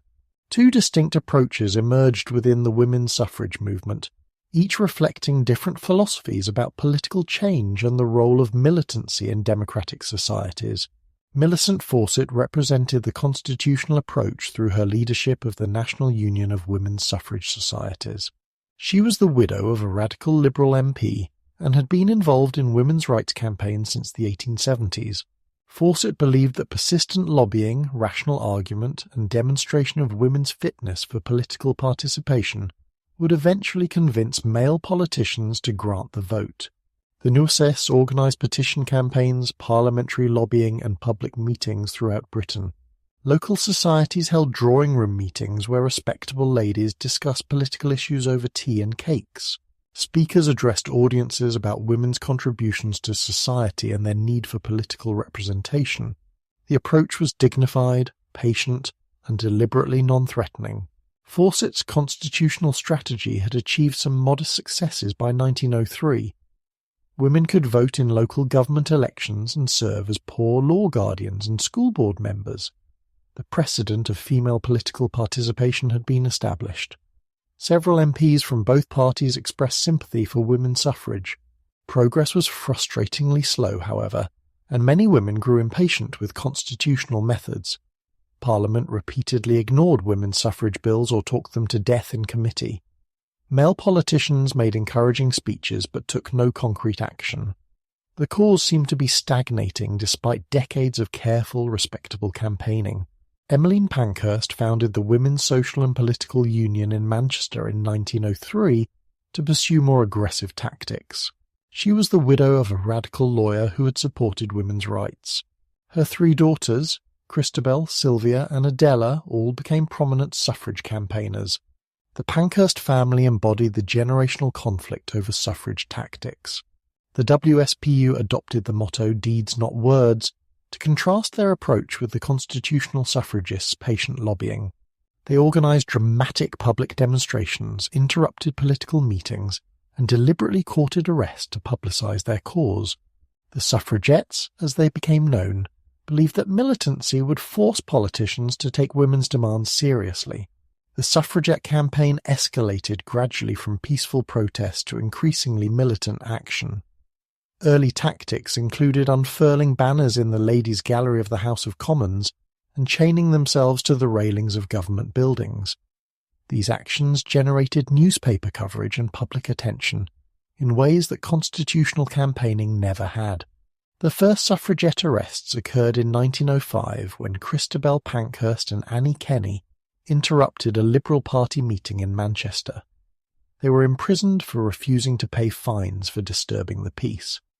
Their martyrdom for the cause created a new model of suffrage activism based on willingness to suffer for political principles. Prison became a powerful symbol in suffragette propaganda. Middle-class ladies who had never broken a law in their lives were treated like common criminals. They wore prison uniforms, ate prison food, and slept on hard prison beds. Their suffering exposed the absurdity of denying political rights to educated, respectable women. Suffragettes developed increasingly sophisticated protest techniques as their campaign intensified. They hid in the Albert Hall overnight to disrupt political meetings. They chained themselves to government buildings and threw away the keys. They hired boats to follow politicians' yachts and shout demands through megaphones. The Liberal government's response to suffragette militancy became increasingly harsh. Home Secretary Herbert Gladstone authorised forcible feeding of hunger-striking suffragettes in prison. The procedure involved forcing tubes through the nose or mouth to pour liquid food directly into the stomach. It was painful, dangerous, and deeply humiliating. The Cat and Mouse Act of 1913 allowed the government to release hunger-striking suffragettes when their health became critical, then rearrest them when they recovered. This legislation was officially called the Prisoner's Temporary Discharge for Ill Health Act. It allowed the authorities to avoid responsibility for suffragette deaths while continuing their imprisonment. Public opinion was deeply divided over suffragette tactics and government responses. Many people sympathized with women's demands for political equality, while disapproving of militant methods. Others argued that lawbreaking could never be justified in a democratic society. The debate revealed fundamental disagreements about the nature of democracy and political change. The suffragette campaign reached its tragic climax at the Epsom Derby on June 4, 1913. Emily Wilding Davison, a Cambridge-educated teacher and committed suffragette, ran onto the racecourse during the race. She was struck by the king's horse Anmer and died 4 days later from her injuries. Whether she intended suicide or was attempting to grab the horse's bridle remains debated. Davison's funeral became a massive suffragette demonstration and propaganda triumph. Thousands of women dressed in white, purple and green marched through London behind her coffin. The procession took hours to pass through the streets. Davison became a martyr whose sacrifice symbolized women's determination to win political equality. The suffragette movement attracted working-class as well as middle-class supporters, though class tensions sometimes divided the cause. Sylvia Pankhurst's East London Federation focused on working-class women's concerns about wages, housing, and working conditions. Her approach combined suffrage demands with broader social reform. The WSPU's tactics became increasingly extreme as the campaign progressed. Suffragettes burned pillar boxes, smashed shop windows, and destroyed golf course greens. They bombed empty houses and cut telegraph wires. The campaign of property destruction was carefully organized to avoid human casualties while maximizing economic damage and publicity. Arson attacks on prominent buildings escalated the conflict to new levels. Suffragettes were suspected of burning down cricket pavilions, railway stations, and even churches. The attacks were usually timed to occur when buildings were empty, but the psychological impact was enormous. Property owners demanded government action to protect their investments. Anti-suffrage organizations mobilized to oppose women's voting rights. The National League for Opposing Woman Suffrage argued that political participation would corrupt women's moral influence. They portrayed suffragettes as unwomanly fanatics who threatened family stability. Queen Mary and other prominent women publicly opposed women's suffrage. International comparisons strengthened British suffragettes' arguments and tactics. New Zealand had granted women the vote in 1893, followed by Australia in 1902. These precedents proved that female suffrage was compatible with stable government. American suffragettes shared tactics and strategies with their British counterparts. The outbreak of war in August 1914 transformed the suffragette movement's position and priorities. Emmeline and Christabel Pankhurst suspended militant activities and threw their support behind the war effort. They argued that defeating German militarism was essential for advancing democracy and women's rights. The war created new opportunities for women to demonstrate their patriotism and capability. Suffragettes organized recruitment campaigns and supported war charities. They took over jobs vacated by men who joined the armed forces. Their wartime contributions would strengthen their claims for political recognition when peace returned.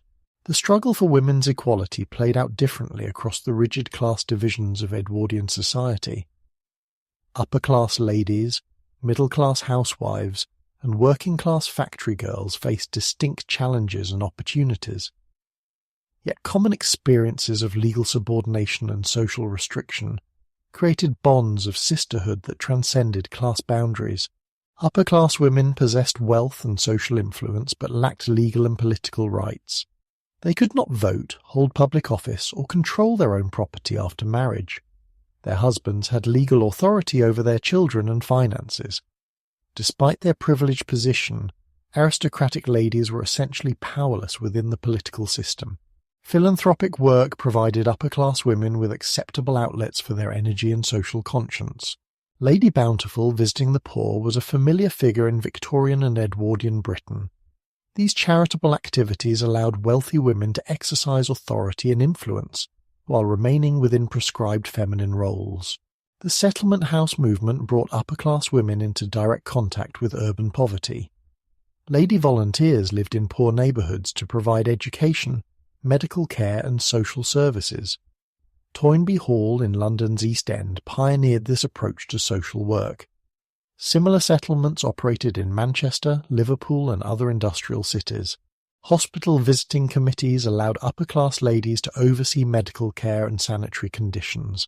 They inspected wards, interviewed patients, and reported problems to hospital authorities.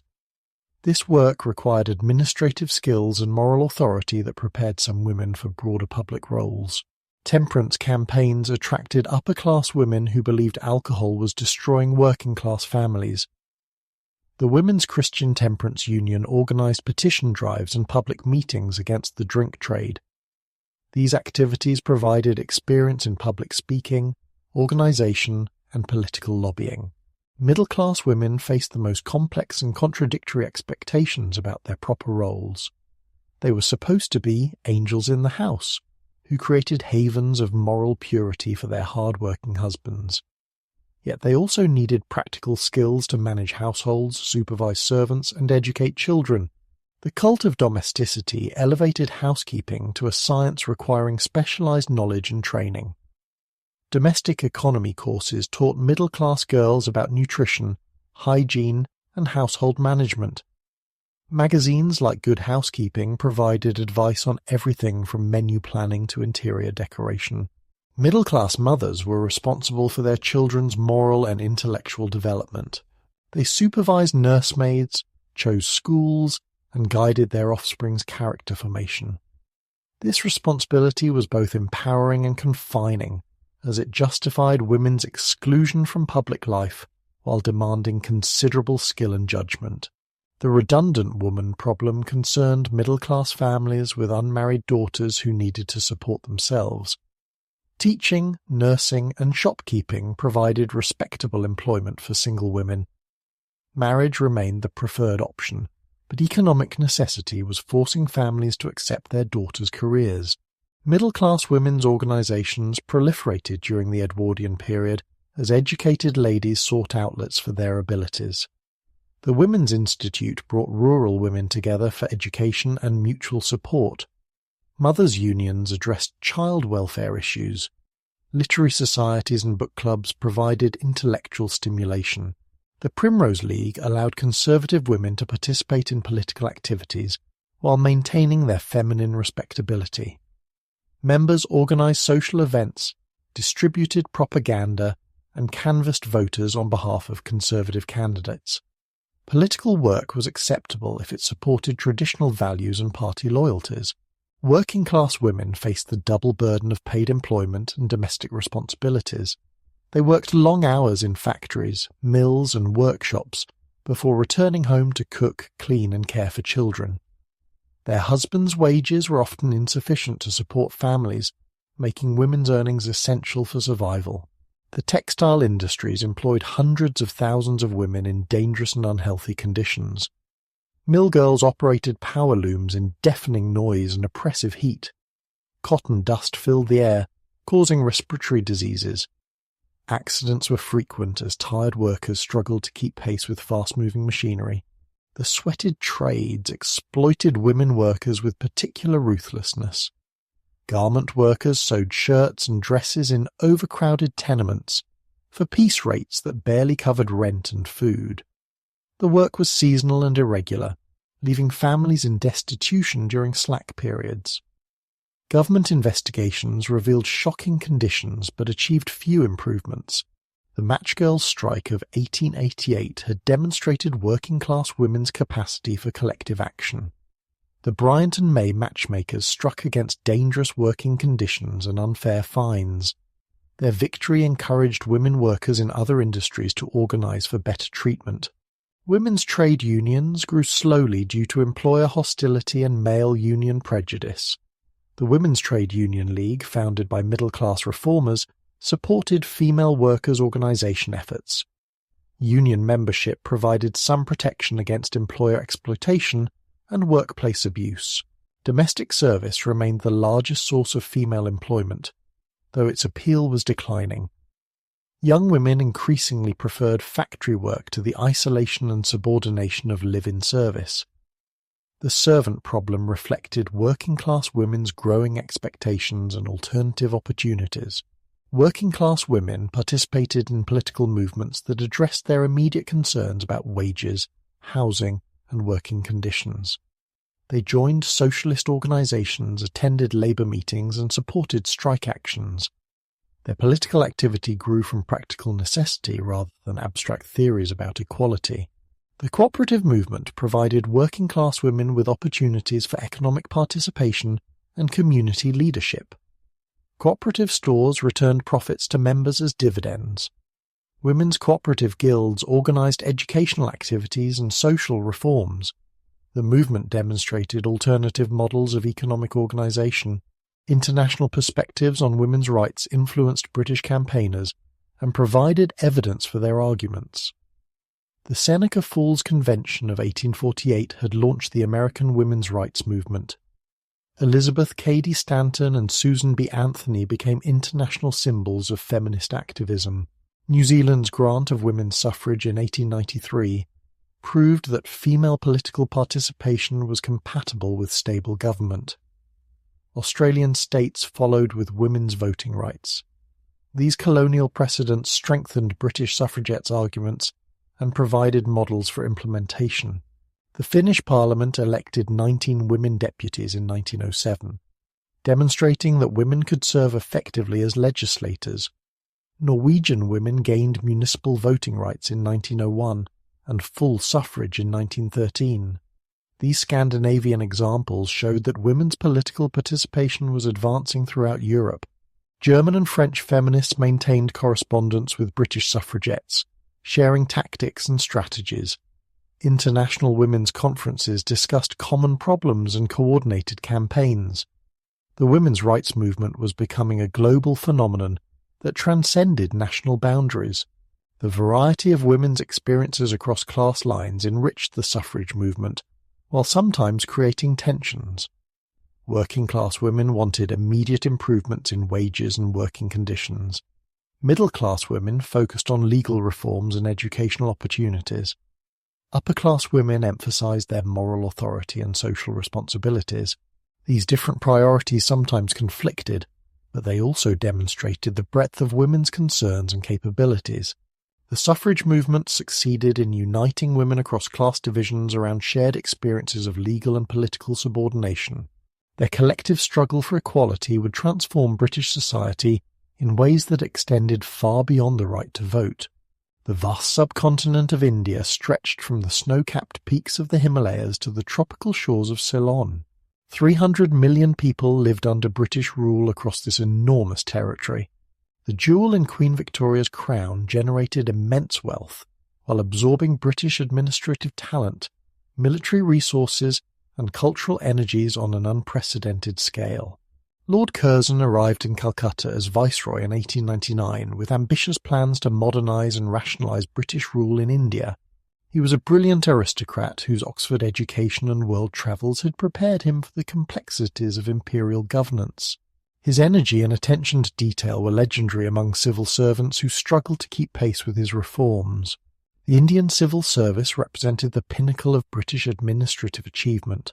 Young men recruited through competitive examination governed districts larger than English counties. They collected taxes, administered justice, and maintained order among populations that spoke dozens of different languages.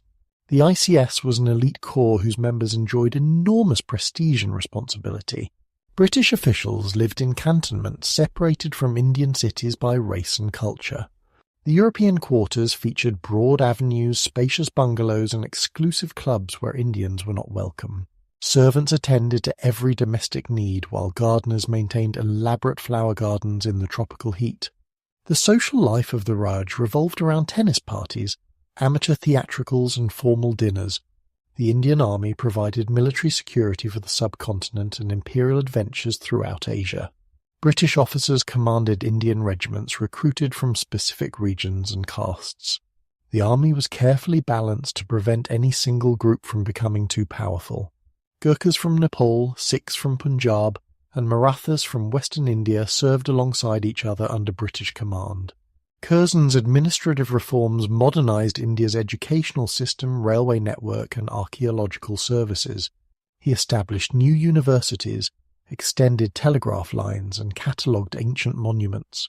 The Northwest Frontier Province was created to improve border security against Russian expansion. The Punjab irrigation system was expanded to increase agricultural productivity. The partition of Bengal in 1905 demonstrated the growing tensions between British administrative efficiency and Indian political sentiment. Curzon divided the huge province for better governance, but educated Bengalis saw the partition as an attack on their cultural unity. Protests, boycotts, and terrorist attacks followed the implementation of partition. The Indian National Congress had been founded in 1885 by British liberals who wanted to provide a safety valve for educated Indian opinion. Annual sessions brought together lawyers, teachers, and journalists from across the subcontinent. Early Congress demands focused on increased Indian participation in government and civil service reform. Bal Gangadhar Tilak represented a more radical approach to Indian nationalism. He used Hindu festivals and religious symbolism to mobilize mass support against British rule. His newspaper promoted Swadeshi, indigenous production, and boycotts of British goods. The colonial government repeatedly imprisoned him for seditious activities. The Swadeshi movement combined economic nationalism with cultural revival. Indians burned foreign cloth and established indigenous textile mills. Students and women participated in protest demonstrations. The movement spread beyond Bengal to other parts of India, creating the first genuinely popular resistance to British rule. Muslim political consciousness was developing separately under the leadership of the Aga Khan and other Islamic reformers. The All India Muslim League was founded in 1906 to protect Muslim interests in the face of Hindu nationalism. The League demanded separate electorates and reserved seats for Muslims in any future constitutional reforms. The Indian Councils Act of 1909, known as the Morley-Minto Reforms, introduced limited self-government and separate communal electorates. Indians could now serve on legislative councils and influence government policy. The reform satisfied moderate opinion while disappointing radicals who wanted complete self-government. Economic exploitation remained central to British rule in India throughout the Edwardian period. Raw materials flowed to British factories while manufactured goods returned to Indian markets. The rupee was kept artificially low to benefit British exporters. Indian taxes funded the British military and administrative establishment.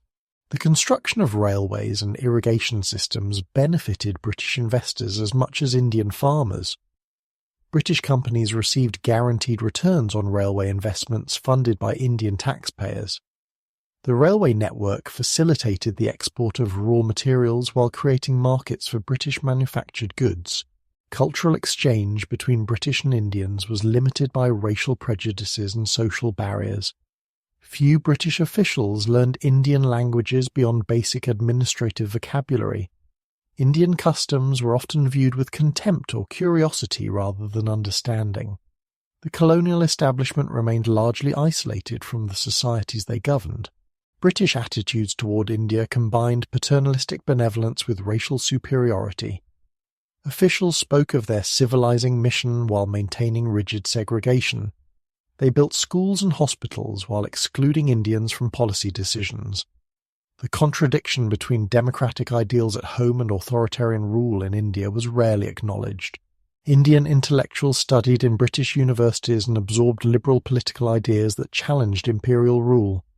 They used British legal concepts and constitutional principles to criticize colonial policies. The very education that the British provided to create loyal subjects was producing nationalist leaders. The press played a crucial role in developing Indian political consciousness. Newspapers in vernacular languages reached audiences beyond the English-educated elite. Government censorship and press laws attempted to control political criticism. Journalists who challenged British rule faced imprisonment and financial ruin. Terrorism emerged as Indian frustration with constitutional methods grew. Secret societies in Bengal and Maharashtra planned assassinations and bomb attacks. The murder of British officials and Indian collaborators created an atmosphere of fear and suspicion. Collective punishments and police brutality increased support for radical nationalism. Women's education and social reform created new tensions within Indian society and between Indians and British. Reformers promoted female education and opposed child marriage. Conservative Hindus and Muslims resisted changes to traditional practices. British officials sometimes supported reform while respecting religious customs. The indentured labour system exported Indian workers to British colonies throughout the world. Plantation workers in Ceylon, Malaya and the Caribbean endured conditions little better than slavery. The system provided cheap labour for colonial development while draining India of population and resources. Christian missionary activities complicated relations between British and Indians. Missionaries criticised Hindu and Muslim practices while promoting Western education and medicine. Conversions to Christianity created social tensions within Indian communities. Religious competition reinforced political divisions. The white settler dominions represented the British Empire's greatest success story and its most troubling contradiction. Canada, Australia, New Zealand and South Africa were developing into prosperous democratic nations while maintaining loyalty to the British Crown. Their evolution towards self-government provided a model for imperial federation while revealing the limits of imperial unity. Australia's federation in 1901 created the world's newest nation from 6 separate colonies. The Commonwealth of Australia combined British parliamentary traditions with American federal structures. The new nation's constitution reserved defence and foreign policy to the imperial government, while granting domestic autonomy to the Australian Parliament. The Australian Labor Party emerged as a powerful political force committed to democratic socialism and racial exclusion. The party's platform included the White Australia policy, which banned non-European immigration. Labor governments implemented progressive social legislation while maintaining absolute commitment to racial homogeneity. Edmund Barton became Australia's first Prime Minister and established precedents for parliamentary government and federal administration. His protectionist party promoted tariffs to develop Australian manufacturing. The political system balanced state rights with federal authority while excluding Aboriginal peoples from citizenship. Canada's growth as a transcontinental nation was symbolised by the completion of the Canadian Pacific Railway. The railway linked British Columbia to the maritime provinces while opening the Western Prairies to agricultural settlement. Immigrants from Britain, Eastern Europe and the United States transformed the Canadian frontier. Sir Wilfrid Laurier served as Canada's Prime Minister from 1896 to 1911 and symbolised French-Canadian integration into Confederation. His Liberal government promoted Canadian autonomy while maintaining imperial connections. Laurier's diplomatic skills helped resolve boundary disputes with the United States and trade conflicts with Britain. The Alaska boundary dispute of 1903 revealed tensions between Canadian and British interests. Britain's willingness to compromise with the United States at Canada's expense angered Canadian nationalists. The incident demonstrated the need for greater Canadian control over foreign policy and trade negotiations. New Zealand pioneered progressive social legislation that influenced reform movements throughout the British world. The Liberal government of Richard Seddon introduced old age pensions, labour arbitration courts, and women's suffrage. New Zealand became known as the social laboratory of the British Empire. The Maori population of New Zealand maintained distinct cultural identity while participating in colonial political institutions. Maori land rights remained contentious as European settlement expanded. The Treaty of Waitangi provided legal framework for race relations while its interpretation remained disputed. South Africa's union in 1910 brought together 4 former colonies with different languages, legal systems and racial policies. The new dominion combined British and Afrikaner populations while excluding the African majority from political participation. Union represented reconciliation between white groups at the expense of black rights. General Louis Botha and Jan Smuts led the reconciliation between British and Afrikaner communities. Former Boer commanders became ministers in the Union government. The Het Volk Party promoted Afrikaner interests while accepting British imperial connections. The policy of conciliation required African political exclusion. The development of gold and diamond mining transformed South Africa's economy and social structure. The Witwatersrand goldfields attracted international investment and immigrant workers. Mining created urban centres while displacing rural African communities. Migrant labour systems developed to supply cheap workers for dangerous underground work. Imperial conferences brought Dominion leaders together with British ministers to discuss common policies. The conferences revealed growing Dominion autonomy and diverging interests. Trade preferences, naval defence, and immigration policies required coordination while respecting Dominion sovereignty. The Committee of Imperial Defence included Dominion representatives in strategic planning for the first time. Military cooperation was essential for imperial defence but required voluntary participation. Dominion governments insisted on controlling their own forces while contributing to common defence efforts. Trade relationships between Britain and the Dominions were evolving toward greater Dominion autonomy.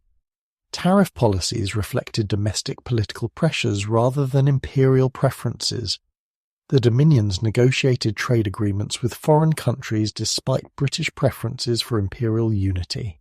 Immigration policies revealed the Dominions' commitment to racial exclusion and cultural homogeneity.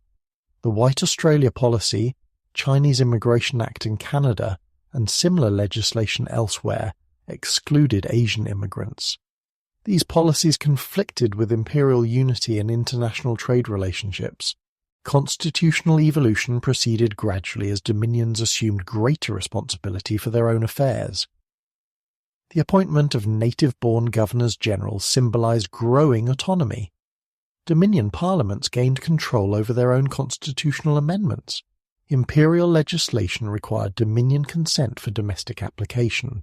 Educational systems in the Dominions combined British traditions with local adaptations. Universities were established to serve national needs while maintaining connections with British institutions. Educational policies promoted national identity while preserving cultural links to Britain. Cultural development in the Dominions reflected both imperial connections and local influences. Literature, art and music drew inspiration from British traditions while expressing distinctive national themes. The Dominions were creating their own cultural identities within the broader imperial framework. Economic development strategies balanced imperial preferences with national interests. Tariff policies protected domestic industries while maintaining trade relationships with Britain. Railway construction opened new territories while serving imperial strategic needs. Resource development served both local and imperial requirements. Military policies reflected the Dominion's growing sense of national identity and strategic autonomy. Local defence forces were established alongside imperial garrison troops. Military training became part of national education systems. The Dominions insisted on controlling their own forces while contributing to imperial defence. The Dominions' evolution toward full sovereignty was irreversible by 1914. Their participation in imperial councils was based on equality rather than subordination. The outbreak of war would test whether imperial unity could survive Dominion autonomy. The White Dominions had achieved the British Empire's greatest success while pointing toward its eventual transformation. Beyond the self-governing Dominions lay a vast network of crown colonies, protectorates, and protected states that formed the administrative backbone of the British Empire. From the Caribbean sugar islands to the trading ports of Southeast Asia, from the gold mines of West Africa to the strategic bases of the Mediterranean, colonial administrators governed diverse populations through complex systems of direct and indirect rule. The Colonial Office in Whitehall coordinated policy for dozens of territories with minimal staff and limited resources. Joseph Chamberlain's tenure as colonial secretary from 1895 to 1903 had transformed the department from a passive registry into an active instrument of imperial development. His successors continued policies of economic development and administrative modernisation. Crown colony government provided direct British rule through appointed governors and official councils. The governor possessed executive, legislative and judicial powers that would have shocked democratic opinion at home. Colonial laws required approval from the Colonial Office, but local administrators enjoyed considerable discretion in their implementation. The system worked efficiently in small territories like Jamaica, Trinidad and the Straits Settlements. European officials administered justice, collected taxes, and maintained order with minimal resistance from local populations. Trading communities and plantation owners generally supported stable government that protected property rights and commercial interests. Nigeria represented the most successful example of indirect rule through traditional authorities. Lord Lugard's administration in northern Nigeria governed through existing Islamic emirates and traditional rulers. The system combined British oversight with African administration, reducing costs while maintaining cultural continuity. The advantages of indirect rule were substantial for an empire stretched thin by global commitments. Traditional rulers provided legitimacy and cultural knowledge that foreign administrators lacked. Administrative costs were reduced by using existing governmental structures. Resistance was minimized by respecting traditional customs and religious practices, yet indirect rule also perpetuated traditional inequalities and inhibited social reform. The colonial government supported conservative rulers against progressive movements. Educational development was limited to preserve traditional hierarchies. Women's rights and social mobility were restricted by customary law. Economic motivations drove imperial expansion and colonial administration throughout this period. The Colonial Office promoted trade and investment while protecting British commercial interests. Colonial governments provided security for mining operations, plantation agriculture and trading enterprises. The development of colonial railways served both strategic and economic purposes. Lines connecting ports to interior regions facilitated the export of raw materials to British factories. Strategic railways provided rapid troop movement for military operations. Colonial governments guaranteed returns to British investors while colonial taxpayers bore the costs. Colonial taxation systems were designed to generate revenue while encouraging cash crop production and wage labour. Hut taxes and poll taxes forced subsistence farmers into the money economy. Import duties on manufactured goods protected British exporters while raising colonial revenue. Land policies concentrated the best agricultural areas in European hands. Military considerations shaped colonial policy throughout the empire. Naval bases at Gibraltar, Malta, Aden and Singapore controlled strategic waterways. Army garrisons maintained internal security while protecting against foreign threats. The cost of colonial defence absorbed significant portions of colonial revenues. Missionary activities complicated colonial administration by creating educated elites who challenged traditional authorities. Christian missions provided education and medical care while promoting social reform. Converted Africans and Asians often became intermediaries between colonial governments and local populations. The tension between missionary goals and colonial policies created constant administrative headaches. Missionaries criticized labor practices, land policies, and traditional customs. Colonial officials worried that Christian education would produce unrealistic political expectations. The alliance between missions and colonialism was always uneasy. Indigenous responses to colonial rule range from accommodation to violent resistance. Traditional rulers who cooperated with British administration maintained their authority while serving imperial interests. Educated elites used European political ideas to criticize colonial policies and demand greater participation. Resistance movements emerged throughout the colonial empire as foreign rule disrupted traditional societies. The Ashanti Wars in West Africa, the Ndebele Rebellion in southern Rhodesia, and numerous smaller conflicts demonstrated the costs of imperial expansion. Colonial governments responded with military force and collective punishments. The development of colonial law combined British legal principles with local customs and administrative convenience. Colonial courts administered different legal systems for Europeans and indigenous populations. Traditional authorities retained jurisdiction over customary matters while colonial officials controlled criminal and commercial law. Legal discrimination was systematic throughout the colonial empire. Europeans enjoyed procedural protections and lighter sentences than indigenous defendants. Land laws favoured European settlers and commercial enterprises. Labour laws controlled African and Asian movement while protecting European employers' interests. Educational policies varied widely across different colonial territories. Some colonies developed extensive school systems while others provided minimal education. The curriculum emphasized practical skills and moral training rather than higher learning. Colonial governments wanted educated clerks and interpreters, but feared the political consequences of widespread education. Medical services in the colonies focused on protecting European health while providing limited care for indigenous populations. Tropical disease research served imperial interests by keeping European officials and soldiers healthy. Public health measures in ports and commercial centres prevented disease from disrupting trade. Cultural policies attempted to balance respect for local traditions with imperial values.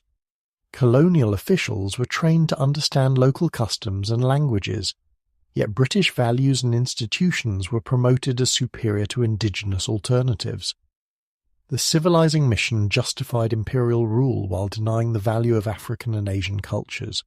The colonial service attracted university graduates who sought adventure and rapid promotion unavailable at home.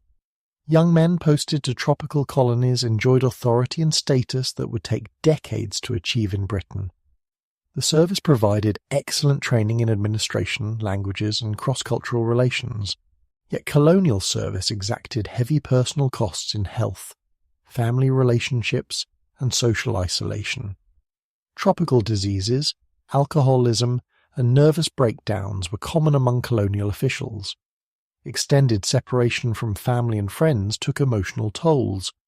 Retirement often meant difficult adjustment to life in Britain. Colonial development policies promoted European investment and trade while extracting maximum benefit for the imperial economy. Mining concessions, plantation agriculture, and trading monopolies concentrated wealth in European hands. Indigenous populations provided labour and resources while receiving minimal compensation. The contradiction between democratic government at home and authoritarian rule in the colonies was rarely acknowledged in public discourse. Colonial subjects had no representation in Parliament, while their affairs were decided in London. The Empire's subjects enjoyed neither the rights of British citizens nor the sovereignty of independent nations. The British Empire was not merely a political and economic entity, but a powerful cultural force that shaped popular consciousness throughout the Edwardian period. Imperial themes permeated literature, education, entertainment, and public ceremonies. The empire became a source of national pride and international prestige that reached into every British home. Empire Day, celebrated on May 24th to honour Queen Victoria's birthday, became an annual festival of imperial patriotism. Schools throughout Britain and the Dominions organised special assemblies featuring patriotic songs, imperial maps, and stories of colonial heroes. Children saluted the Union Jack while reciting verses about Britain's civilizing mission. The celebration of Empire Day reflected the systematic integration of imperial themes into British education. Geography lessons featured the Empire's extent and resources. History courses emphasized British achievements in exploration, conquest, and governance. Reading materials included adventure stories set in exotic colonial locations. Elementary school children learned to identify imperial territories on wall maps that showed British possessions in red. The visual impact of these maps was enormous, as red covered nearly a quarter of the world's surface. Teachers explained how British rule brought civilization, Christianity, and commerce to backward peoples.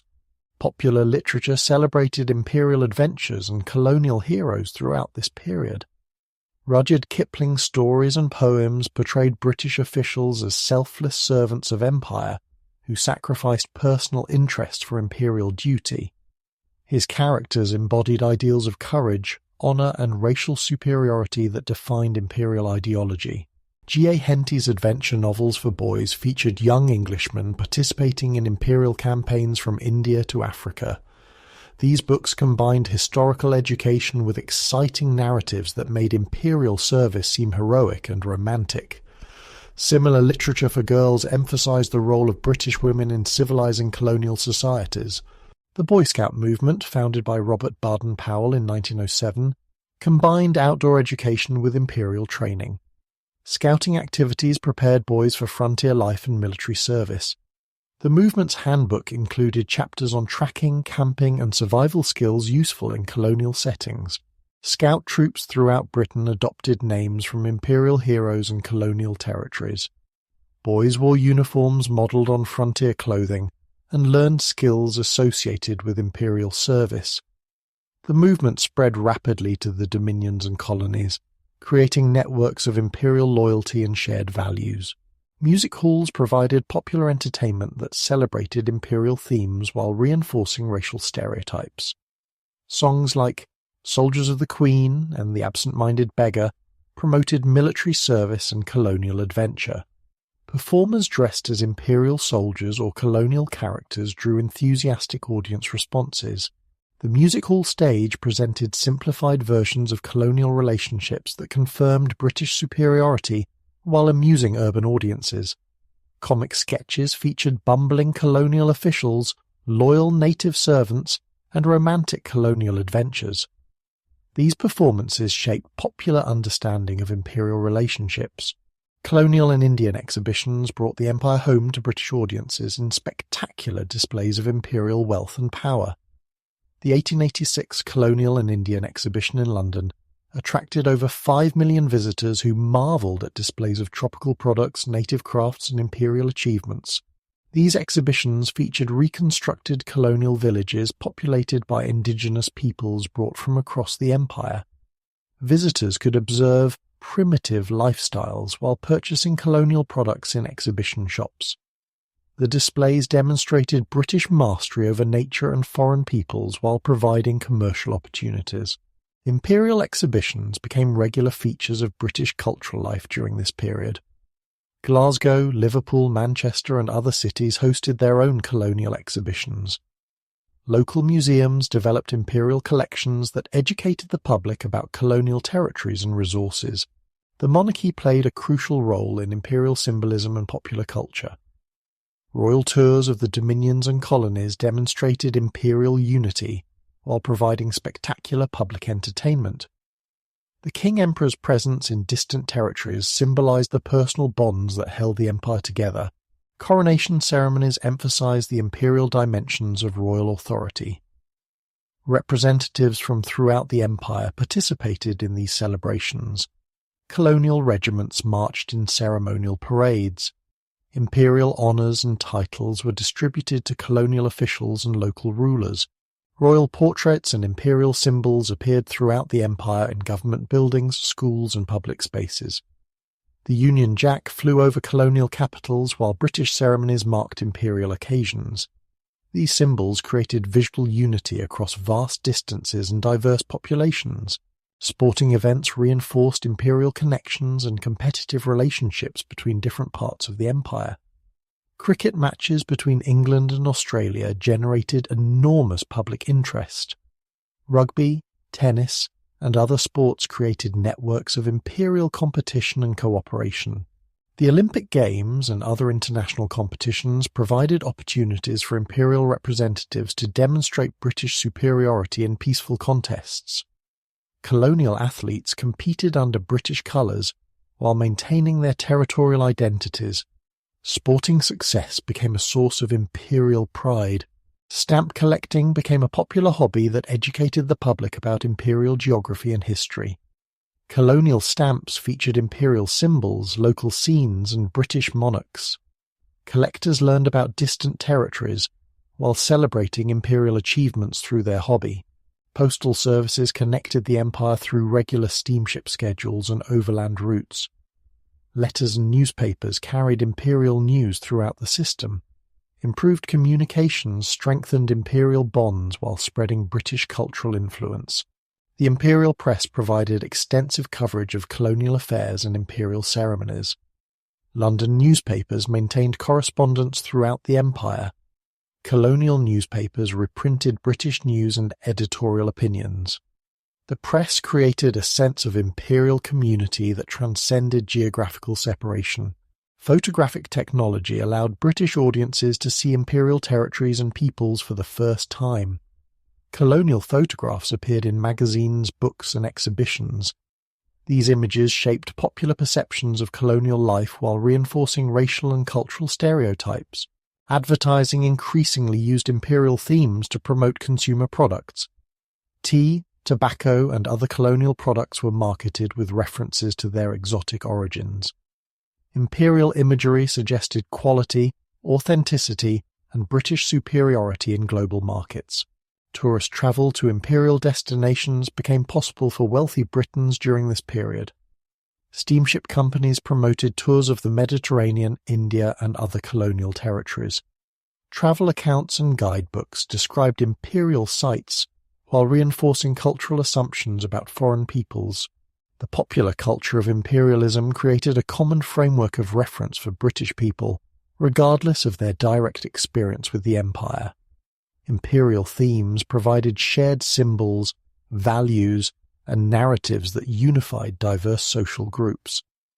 The empire became central to British national identity during this period.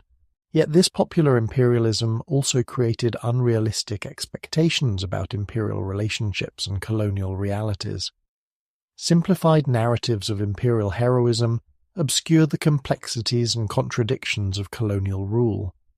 Popular culture failed to prepare British opinion for the challenges that would eventually transform the empire. The imperial pageantry and popular culture that celebrated Britain's global dominance provided the backdrop for an extraordinary flowering of literary talent. Edwardian literature reflected the era's contradictions.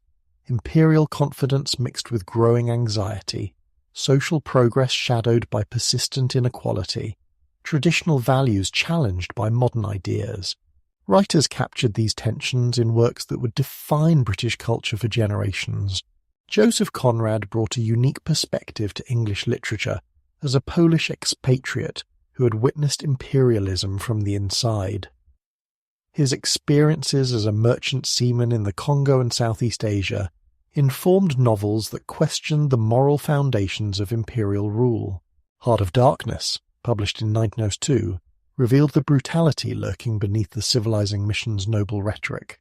Conrad's psychological realism penetrated the surface of imperial adventure to expose the darkness within European consciousness. His characters struggled with moral ambiguity in hostile environments where civilized values collapsed under pressure. Marlowe's journey up the Congo River became a metaphor for the descent into primitive brutality that imperialism could provoke. The dense, atmospheric prose of Conrad's novels reflected his outsider's perspective on English society and imperial culture. He understood the corrupting influence of absolute power over subject peoples. His work revealed uncomfortable truths about racial prejudice, economic exploitation, and moral compromise that popular imperial literature preferred to ignore. Lord Jim explored themes of honour, failure, and redemption in colonial settings where European ideals were tested by harsh realities. The novel's complex narrative structure mirrored the moral complexities of imperial rule. Conrad's characters were neither heroes nor villains, but flawed human beings struggling with impossible choices. H.G. Wells revolutionized popular fiction through his scientific romances that combined entertainment with social criticism. The Time Machine used futuristic fantasy to comment on class divisions in contemporary Britain. The War of the Worlds reflected anxieties about imperial vulnerability and technological change. Wells's imagination ranged from microscopic worlds to cosmic speculation. Wells' scientific training informed novels that explored the implications of technological progress for human society. He understood that scientific discoveries would transform social relationships and political systems. His fiction anticipated developments in aviation, space travel, and biological warfare that seemed impossibly futuristic to Edwardian readers. The social criticism embedded in Wells' scientific romances addressed contemporary problems through futuristic allegories. When the Sleeper Wakes depicted a dystopian future dominated by capitalist exploitation. Tonabunge satirized advertising, speculation, and social pretension in Edwardian Britain. Wells combined popular entertainment with serious social analysis.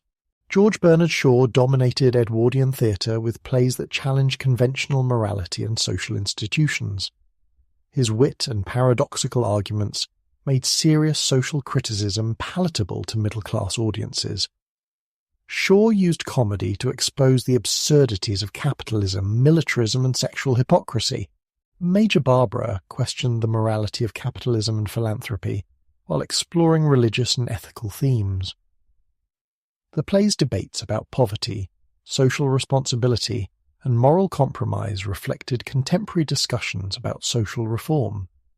Shaw's characters were mouthpieces for competing ideologies rather than realistic psychological portraits.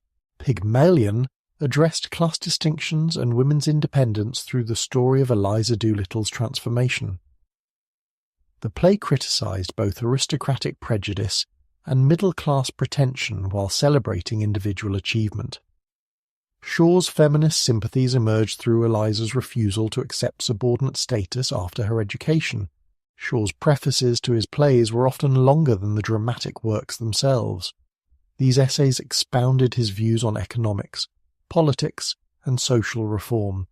He used the theatre as a platform for promoting socialist ideas and challenging bourgeois complacency. E.M. Forster's novels explored the tensions between personal relationships and social conventions in Edwardian England.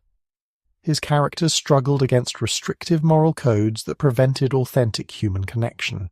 Forster's homosexuality, though concealed during his lifetime, informed his criticism of sexual and social repression. Where angels fear to tread contrasted English respectability with Italian passion and spontaneity. The novel criticised narrow-minded prejudice, while exploring themes of cultural difference and personal liberation. Forster's sympathetic treatment of foreign characters challenged prevailing assumptions about English superiority. The Longest Journey examined the conflict between authentic experience and social conformity in public school and university settings. The novel criticised the competitive masculinity and intellectual snobbery of elite educational institutions. Forster's idealisation of rural England provided an alternative to modern industrial civilization. A Room with a View celebrated spontaneity and passion against Victorian moral constraints. Lucy Honeychurch's journey from conformity to self-expression reflected changing attitudes toward women's independence and sexual freedom. The novel's Italian setting symbolised emotional liberation from English social restrictions. Rudyard Kipling continued to celebrate imperial themes while developing more complex perspectives on colonial relationships. His later works acknowledged the costs of imperial service while maintaining faith in Britain's civilizing mission. Kipling's poetry and fiction provided the most influential literary expression of imperial ideology. Kim presented British India through the eyes of an Irish orphan, who navigated between European and Asian cultures. The novel celebrated cultural diversity while affirming British authority. Kipling's knowledge of Indian languages and customs gave authenticity to his colonial fiction. The Just So stories and the Jungle Books created enduring children's literature that combined entertainment with moral instruction. These works transmitted imperial values to young readers while celebrating the natural world. Kipling's animal characters embodied virtues of loyalty, courage, and social responsibility. Modernist voices were beginning to emerge as traditional literary forms proved inadequate for expressing contemporary experience. Virginia Woolf, James Joyce, and T.S. Eliot would soon revolutionize British literature. Their experimental techniques reflected the fragmentation and uncertainty of modern consciousness. The influence of continental European literature was growing as British writers encountered symbolist poetry, naturalist novels, and modernist experimentation. Translation and cultural exchange introduced new literary techniques and themes. British literature was becoming more cosmopolitan and experimental. Literary criticism was developing into a professional discipline through the work of scholars like Edmund Gosse and Arthur Quiller Couch. University English departments established canons of literary value and critical methodology. Popular literary magazines brought serious criticism to middle-class readers. Women writers were gaining recognition and challenging male-dominated literary traditions. Elizabeth Gaskell, George Eliot, and the Bronte sisters had established precedents for female literary achievement. Edwardian women continued this tradition, while addressing contemporary issues of women's rights and social change. London's West End experienced its golden age during the Edwardian period, as theatre became the dominant form of popular entertainment. Elaborate new theatres were constructed to accommodate growing audiences hungry for sophisticated drama, light comedy, and spectacular musical productions. The stage reflected and shaped social attitudes while providing escapism from industrial urban life. The actor-manager system dominated West End theatre as charismatic performers controlled their own companies and theatres. Sir Herbert Beerbohm-Tree's Her Majesty's Theatre presented lavish Shakespearean productions with elaborate sets and costumes. His rival, Sir Henry Irving, had established the Lyceum Theatre as London's premier dramatic venue before his death in 1905.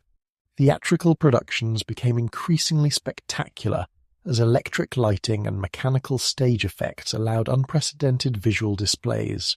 Tree's 1900 production of A Midsummer Night's Dream featured live rabbits in the forest scenes. His Antony and Cleopatra included a working fountain and exotic animals. These productions cost thousands of pounds and ran for months to recover their investments. Society drama dominated West End audiences who wanted to see their own world reflected on stage. Arthur Wing Pinero's The Second Mrs. Tanqueray had established the genre's conventions in the 1890s. Edwardian audiences continued to enjoy plays about adultery, social climbing, and moral hypocrisy in upper-class settings. Oscar Wilde's comedies remained popular despite their author's imprisonment and exile. The importance of being earnest and an ideal husband continued to draw audiences with their wit and social satire. Wilde's plays mocked Victorian moral pretension, while entertaining audiences with clever dialogue and improbable plots. Musical comedy emerged as a distinctly British theatrical form that combined continental operetta traditions with English humour and social satire. The Arcadians and Our Miss Gibbs featured catchy songs, elaborate costumes, and spectacular dance numbers.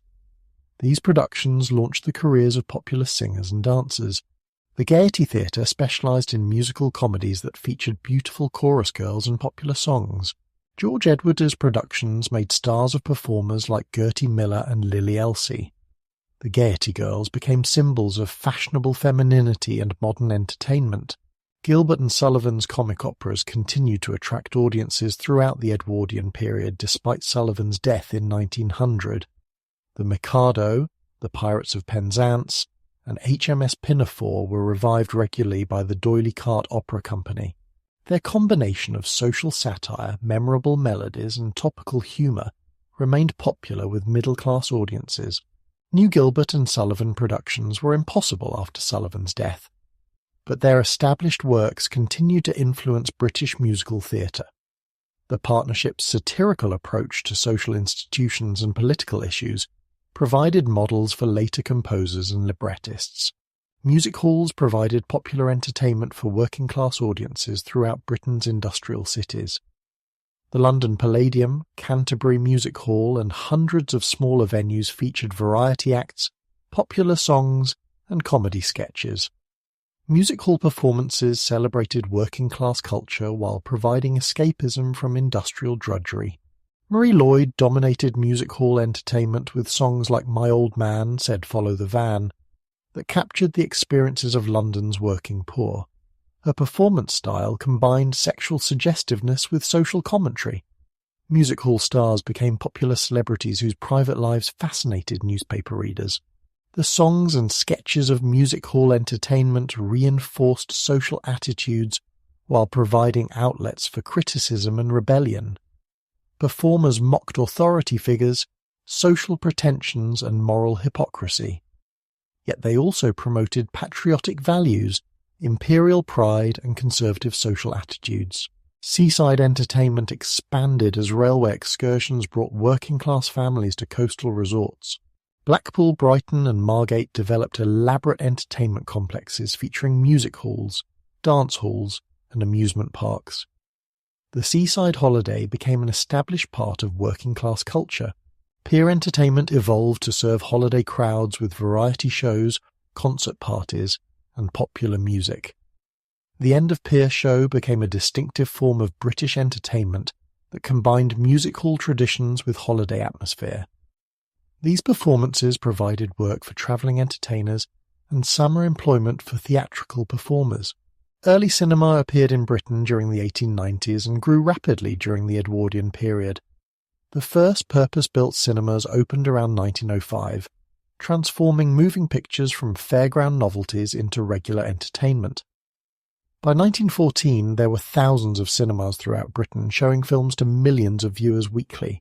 The Biograph and other early cinema companies produced short films featuring news events, comedy sketches, and dramatic scenes. British filmmakers competed with American and European producers for growing audiences. Cinema programs typically included several short films, live musical accompaniment, and sometimes variety acts. Cinema attendance crossed class boundaries as ticket prices remained affordable for working-class families. The new medium attracted women and children who might not attend music halls or theatres. Cinema provided respectable entertainment that families could enjoy together. The content of early films reflected the interests and concerns of Edwardian audiences. News films showed political events, royal ceremonies, and sporting contests. Comedy films featured popular music hall performers in familiar sketches. Dramatic films adapted literary classics and contemporary plays for the screen. Popular music evolved rapidly during this period as sheet music sales expanded and mechanical reproduction improved. The piano became standard equipment in middle-class homes. Popular songs from musical comedies and music halls sold thousands of copies as sheet music. Dance crazes swept through fashionable society as new rhythms were imported from America and continental Europe. The waltz remained popular, but newer dances like the tango and ragtime challenged traditional ballroom conventions. Dancing became more expressive and less formal, reflecting changing social attitudes. Ragtime music arrived from America and influenced British popular music and dance. The syncopated rhythms challenged traditional musical conventions while providing exciting new sounds for dancing. Ragtime performances in London music halls introduced British audiences to African American musical innovations. The phonograph and gramophone began to revolutionize home entertainment by providing recorded music for domestic consumption. These mechanical devices were expensive but growing in popularity among middle-class families. Recorded music would eventually transform the entertainment industry. Public concerts expanded as transportation improvements allowed touring musicians to reach provincial audiences. The Queen's Hall Promenade concerts, conducted by Henry Wood, introduced classical music to broader audiences. Popular prices and informal atmosphere made these concerts accessible to middle-class families. Popular entertainment reflected and shaped social attitudes during this period of rapid change. The stage, cinema, and music halls provided forums for discussing contemporary issues while reinforcing traditional values. Entertainment industries grew rapidly as leisure time increased and disposable income expanded. The visual arts in Edwardian Britain reflected the era's cultural tensions between traditional values and modernist innovation. Conservative institutions maintained academic standards while avant-garde movements challenged established conventions. The period witnessed the arrival of post-impressionism, the flourishing of arts and crafts ideals, and the beginning of architectural modernism. The Royal Academy of Arts remained the bastion of conservative artistic values and commercial success. Its annual summer exhibition attracted hundreds of thousands of visitors who came to see conventional portraits, landscapes, and historical paintings. Academic artists like Sir Lawrence Alma-Tadema and Lord Leighton continued to command high prices for their carefully finished canvases. Royal Academy schools provided traditional art education based on drawing from classical casts and copying old master paintings. Life drawing classes used nude models to teach anatomy and figure construction. The curriculum emphasized technical skill and conventional subject matter while discouraging experimental approaches. Yet even within academic circles, new influences were apparent. John Singer Sargent's brilliant portraiture combined traditional techniques with impressionist brushwork and modern sophistication. His paintings of Edwardian society figures captured the era's elegance while demonstrating innovative artistic methods. The New English Art Club provided an alternative exhibition venue for artists influenced by French Impressionism and Realism. Founded in the 1880s, the Net continued to promote plein-air painting and contemporary subject matter. Artists like Philip Wilson Steer and Walter Sickert exhibited work that challenged academic conventions. Roger Fry's post-impressionist exhibitions of 1910 and 1912 shocked London's art world and introduced British audiences to the revolutionary work of Cézanne, Van Gogh, and Gauguin. These exhibitions provoked violent reactions from conservative critics and public alike. The Times denounced post-impressionist paintings as childish and barbaric. The first post-impressionist exhibition at the Grafton Galleries featured works that challenged fundamental assumptions about artistic representation. Cézanne's geometric simplifications, Van Gogh's emotional intensity, and Gauguin's primitive symbolism seemed to abandon the naturalistic traditions that had dominated European art for centuries. British artists began to absorb post-impressionist influences while developing their own modernist approaches. Duncan Grant, Vanessa Bell, and other members of the Bloomsbury Group created paintings that combined French avant-garde techniques with English sensibility. Their work would lay foundations for British modernism. The arts and crafts movement reached its mature phase during the Edwardian period under the continued influence of William Morris's ideas about art, labour and social reform. The movement promoted handcraft production, traditional techniques, and the integration of art with daily life. Arts and crafts ideals influenced everything from furniture design to garden planning. The Guild of Handicraft, founded by C.R. Ashby, relocated from London's East End to the Cotswolds village of Chipping Campden in 1902. The Guild attempted to revive traditional crafts while providing alternative employment to urban industrial workers. The experiment combined artistic production with social reform. Liberty's department store on Regent Street became the commercial centre of arts and crafts production. The store sold furniture, textiles, jewellery and decorative objects created by craftsmen throughout Britain. Liberty's success demonstrated that there was a substantial market for handmade goods among middle-class consumers. Art Nouveau influence arrived in Britain from continental Europe, though British designers adapted the style to local tastes and traditions. Charles Rennie Mackintosh's Glasgow School developed a distinctive version of Art Nouveau that influenced architecture and design throughout Scotland. His geometric patterns and stylized natural forms created a uniquely Scottish modernist style. The Victoria and Albert Museum promoted design reform through educational programs and exhibitions. The museum's collections demonstrated high standards of craftsmanship from different periods and cultures. Museum officials believed that exposure to beautiful objects would improve public taste and elevate British design standards.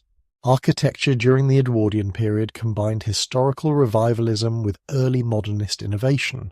Country house architects like Sir Edwin Lutyens created buildings that referenced traditional English styles, while incorporating modern conveniences and spatial arrangements. These houses satisfied clients who wanted both historical authenticity and contemporary comfort. Lutyens's partnership with garden designer Gertrude Jekyll produced some of the era's finest domestic architecture and landscape design. Their collaborations created unified compositions that integrated buildings with their surroundings. The houses and gardens were conceived as total environments that reflected arts and crafts ideals. Public architecture during this period reflected imperial confidence and municipal pride.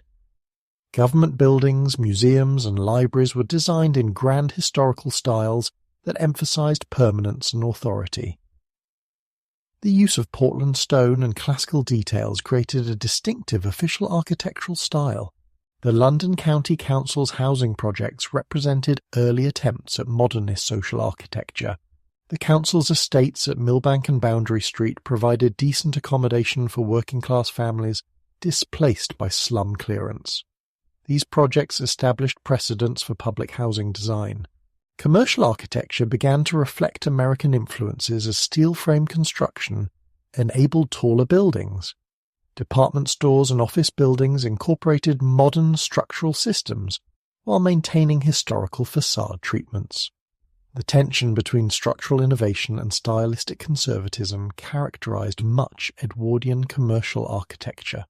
Garden design experienced a renaissance during this period as wealthy clients invested in elaborate landscape projects. Jekyll's partnership with Lutyens produced gardens that combined formal geometric layouts with naturalistic planting schemes. The gardens referenced historical English styles while incorporating contemporary horticultural knowledge. The Garden City movement influenced both architecture and landscape design through its vision of planned communities that combined urban and rural advantages. Letchworth Garden City, founded in 1903, demonstrated new approaches to housing, transportation, and community planning. The Garden City ideal would influence urban planning throughout the 20th century. Sculpture remained conservative during most of this period, though new influences were beginning to appear. Memorial sculpture proliferated as communities commemorated military heroes and civic leaders. These monuments typically employed classical or medieval stylistic references that emphasized permanence and authority. The influence of continental European sculpture was growing as British artists travelled abroad and international exhibitions introduced new approaches. Auguste Rodin's visit to London in 1902 demonstrated expressive possibilities that challenged academic conventions. His influence would contribute to the development of modern British sculpture. Art education expanded during this period as schools and universities established programs in fine arts and design. The Royal College of Art was reorganised to provide advanced training for artists and designers. Provincial art schools expanded their programs to serve local industries and cultural institutions. The universities of Cambridge and Oxford maintained their positions as Britain's premier centres of learning, while adapting to new academic disciplines and changing social expectations. Both institutions expanded their curricula beyond classical studies to include natural sciences, modern languages, and social sciences, yet they remained exclusive preserves of the upper and middle classes. Cambridge University led Britain in mathematics and natural sciences through the work of scholars like J.J. Thomson, who discovered the electron in 1897. The Cavendish Laboratory became world-renowned for research in atomic physics and electromagnetic theory. Cambridge graduates dominated scientific research throughout the empire. Oxford University excelled in classical studies, history and philosophy, while maintaining its reputation for educating future political leaders. The tutorial system provided intensive individual instruction that developed analytical and rhetorical skills. Oxford's influence on government, law, and imperial administration remained enormous. Women's access to higher education expanded gradually during this period. Cambridge allowed women to attend lectures and take examinations, but did not grant them degrees until 1948. Oxford began admitting women to degrees in 1920. The women's colleges provided excellent education despite their exclusion from full university membership. Scientific discoveries during the Edwardian period fundamentally challenged established understanding of the physical world. The discovery of radioactivity by Pierre and Marie Curie opened new fields of research in atomic physics. Ernest Rutherford's work at Manchester University advanced understanding of atomic structure. These discoveries would eventually lead to nuclear physics and atomic energy, though their practical applications remained decades in the future. Medical research advanced rapidly as new technologies and theoretical frameworks enhanced understanding of disease and treatment. The discovery of blood types enabled safe blood transfusions. X-ray technology revolutionized diagnosis and surgery. Bacterial theories of disease led to improved sanitation and treatment methods. Tropical medicine developed as a distinct specialty to address the health problems of imperial territories. The London School of Tropical Medicine trained doctors for colonial service. Research on malaria, sleeping sickness, and other tropical diseases improved survival rates for European officials and settlers. Psychology emerged as a scientific discipline during this period, though it remained controversial among academics and the public. Sigmund Freud's theories of unconscious mental processes challenged traditional understanding of human behaviour. British psychologists developed their own approaches that were less radical than continental European theories. The study of child development advanced through the work of educators and psychologists who observed learning processes systematically. Progressive educational theories emphasized children's natural development rather than rote memorization. These ideas influenced school curricula and teaching methods. Philosophy grappled with the implications of scientific advances for traditional religious and moral beliefs. Bertrand Russell's mathematical logic and Alfred North, Whitehead's process philosophy attempted to reconcile scientific materialism with human values. British empiricist traditions provided frameworks for understanding new scientific discoveries. Social theory developed as scholars attempted to understand the rapid changes transforming industrial societies. Sociologists studied urbanization, class conflict, and social mobility using scientific methods. Their research informed debates about social reform and political change. The influence of Charles Darwin's evolutionary theory continued to shape intellectual discourse 25 years after his death. Social Darwinism provided scientific justification for imperial expansion and social inequality. Yet evolutionary ideas also supported arguments for social reform and human progress. Anthropology emerged as academic departments studied human societies and cultures with scientific methods. Colonial administrators used anthropological knowledge to govern diverse populations. Yet anthropological research also challenged assumptions about racial hierarchy and cultural superiority. Historical scholarship became increasingly professional as historians adopted scientific methods and standards of evidence. The English Historical Review, founded in 1886, maintained high scholarly standards while reaching beyond university audiences. Popular historians like G. M. Trevelyan made academic research accessible to general readers. Economic theory developed new analytical tools for understanding industrial capitalism and international trade. The marginal utility revolution transformed economic analysis while maintaining support for free market principles. British economists influenced policy debates about taxation, social reform, and imperial trade. Classical studies remained central to elite education despite challenges from modern subjects. Knowledge of Latin and Greek was required for entrance to Oxford and Cambridge. Classical literature and philosophy provided cultural foundations for British civilization. Yet the dominance of classics was gradually weakening as practical subjects gained recognition.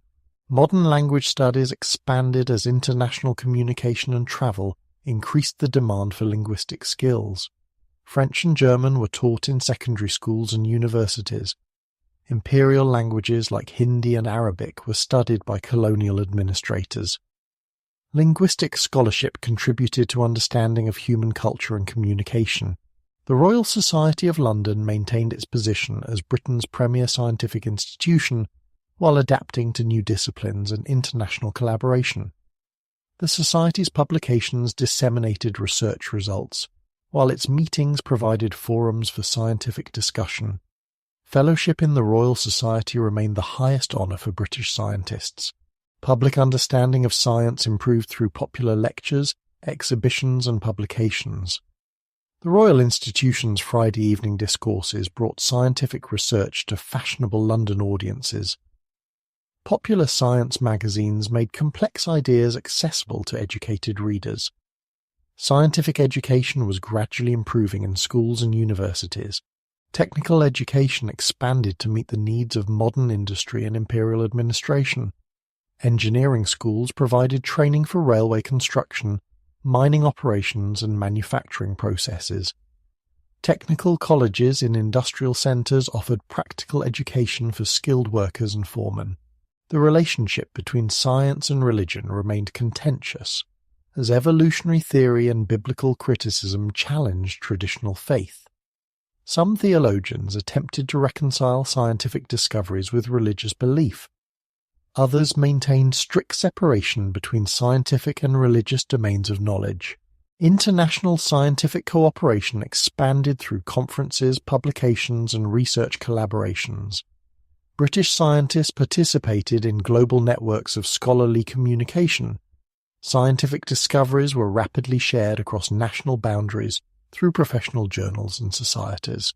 The dawn of the 20th century witnessed a revolution in transportation that would transform British society as fundamentally as the railway had done in the previous century. The internal combustion engine, electric power, and improved engineering created new possibilities for personal mobility, commercial transport, and urban planning. These technological advances coincided with social changes that democratized travel and reshaped the landscape. The motor car made its tentative appearance on British roads during the 1890s, initially viewed as a curiosity for wealthy enthusiasts. The Red Flag Act, which required automobiles to be preceded by a man carrying a warning flag, was repealed in 1896. This legislative change symbolized Britain's grudging acceptance of automotive technology, though many remained skeptical of these noisy, unreliable machines. Early motor cars were handcrafted by small manufacturers who catered to affluent customers willing to experiment with new technology. The Lanchester Motor Company in Birmingham produced elegant vehicles that combined British craftsmanship with continental engineering ideas. Rolls-Royce, founded in 1906, established standards of luxury and reliability that made the company synonymous with automotive excellence. The automobile's impact on British society was initially limited by cost, mechanical unreliability, and poor road conditions. Only the wealthy could afford to purchase and maintain motor cars. Chauffeurs were necessary because mechanical skills were required for daily operation. Roads designed for horse traffic proved inadequate for faster, heavier vehicles. Yet by 1910, automobile ownership was expanding among the upper middle class as prices decreased and reliability improved. Commercial vehicle production began as manufacturers recognized markets for delivery trucks, omnibuses, and taxis. The London General Omnibus Company began replacing horse-drawn vehicles with motor buses during this period. The development of pneumatic tyres, electric ignition, and improved engines made automobiles more practical and comfortable. Ford's assembly line methods, though not yet adopted in Britain, promised to reduce costs dramatically. British manufacturers studied American production techniques while maintaining their emphasis on quality craftsmanship. Railway expansion continued throughout the Edwardian period as companies completed branch lines and improved main routes. The Great Western Railway's improvements to the London-Bristol line reduced journey times while increasing passenger comfort. Competition between railway companies produced better services and lower fares for travellers. Electrification of urban railway lines began as electric traction proved superior to steam power for frequent passenger service. The Liverpool Overhead Railway, opened in 1893, demonstrated electric railway technology. London's underground system gradually converted from steam to electric power, improving service while reducing pollution in tunnels. The construction of new underground lines in London revolutionized urban transportation and development patterns. The Bakerloo, Piccadilly and Northern lines opened during this period, extending rapid transit to previously inaccessible areas. Electric trains provided clean, fast transportation that encouraged suburban development. Country railway stations became centres of community life, as improved services connected rural areas to urban markets and opportunities. The railway brought newspapers, mail, and manufactured goods to remote villages, while carrying agricultural products to city markets. Station architecture reflected civic pride and railway company prosperity. Ocean transportation improved dramatically as steamship companies built larger, faster vessels equipped with modern conveniences. The White Star Line's Olympic-class vessels, including the ill-fated Titanic, represented the pinnacle of maritime engineering and luxury. These ships carried emigrants to America and Australia while serving the growing tourist trade. The development of turbine engines and steel construction enabled shipbuilders to construct vessels of unprecedented size and speed. British shipyards on the Clyde, Tyne and Mersey produced both passenger liners and cargo vessels for the global merchant fleet. Maritime engineering remained a British specialty despite growing foreign competition. Refrigeration technology revolutionized food transport by enabling fresh meat, dairy products, and tropical fruits to reach British markets from distant sources. Ships fitted with refrigeration compartments carried beef from Argentina and lamb from New Zealand. This technology transformed British diets while creating new patterns of international trade. Aviation emerged from experimental curiosity to practical possibility during the final years of the Edwardian period. Wilbur Wright's demonstrations in France during 1908 proved that powered flight was achievable. British aviation pioneers like A.V. Roe and Geoffrey de Havilland began developing their own aircraft designs.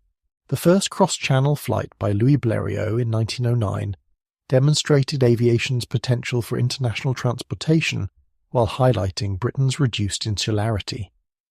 Public interest in flying grew rapidly as aviation meetings attracted large crowds. The government began to consider military applications of aircraft technology. Early aviators were sportsmen and inventors rather than commercial operators.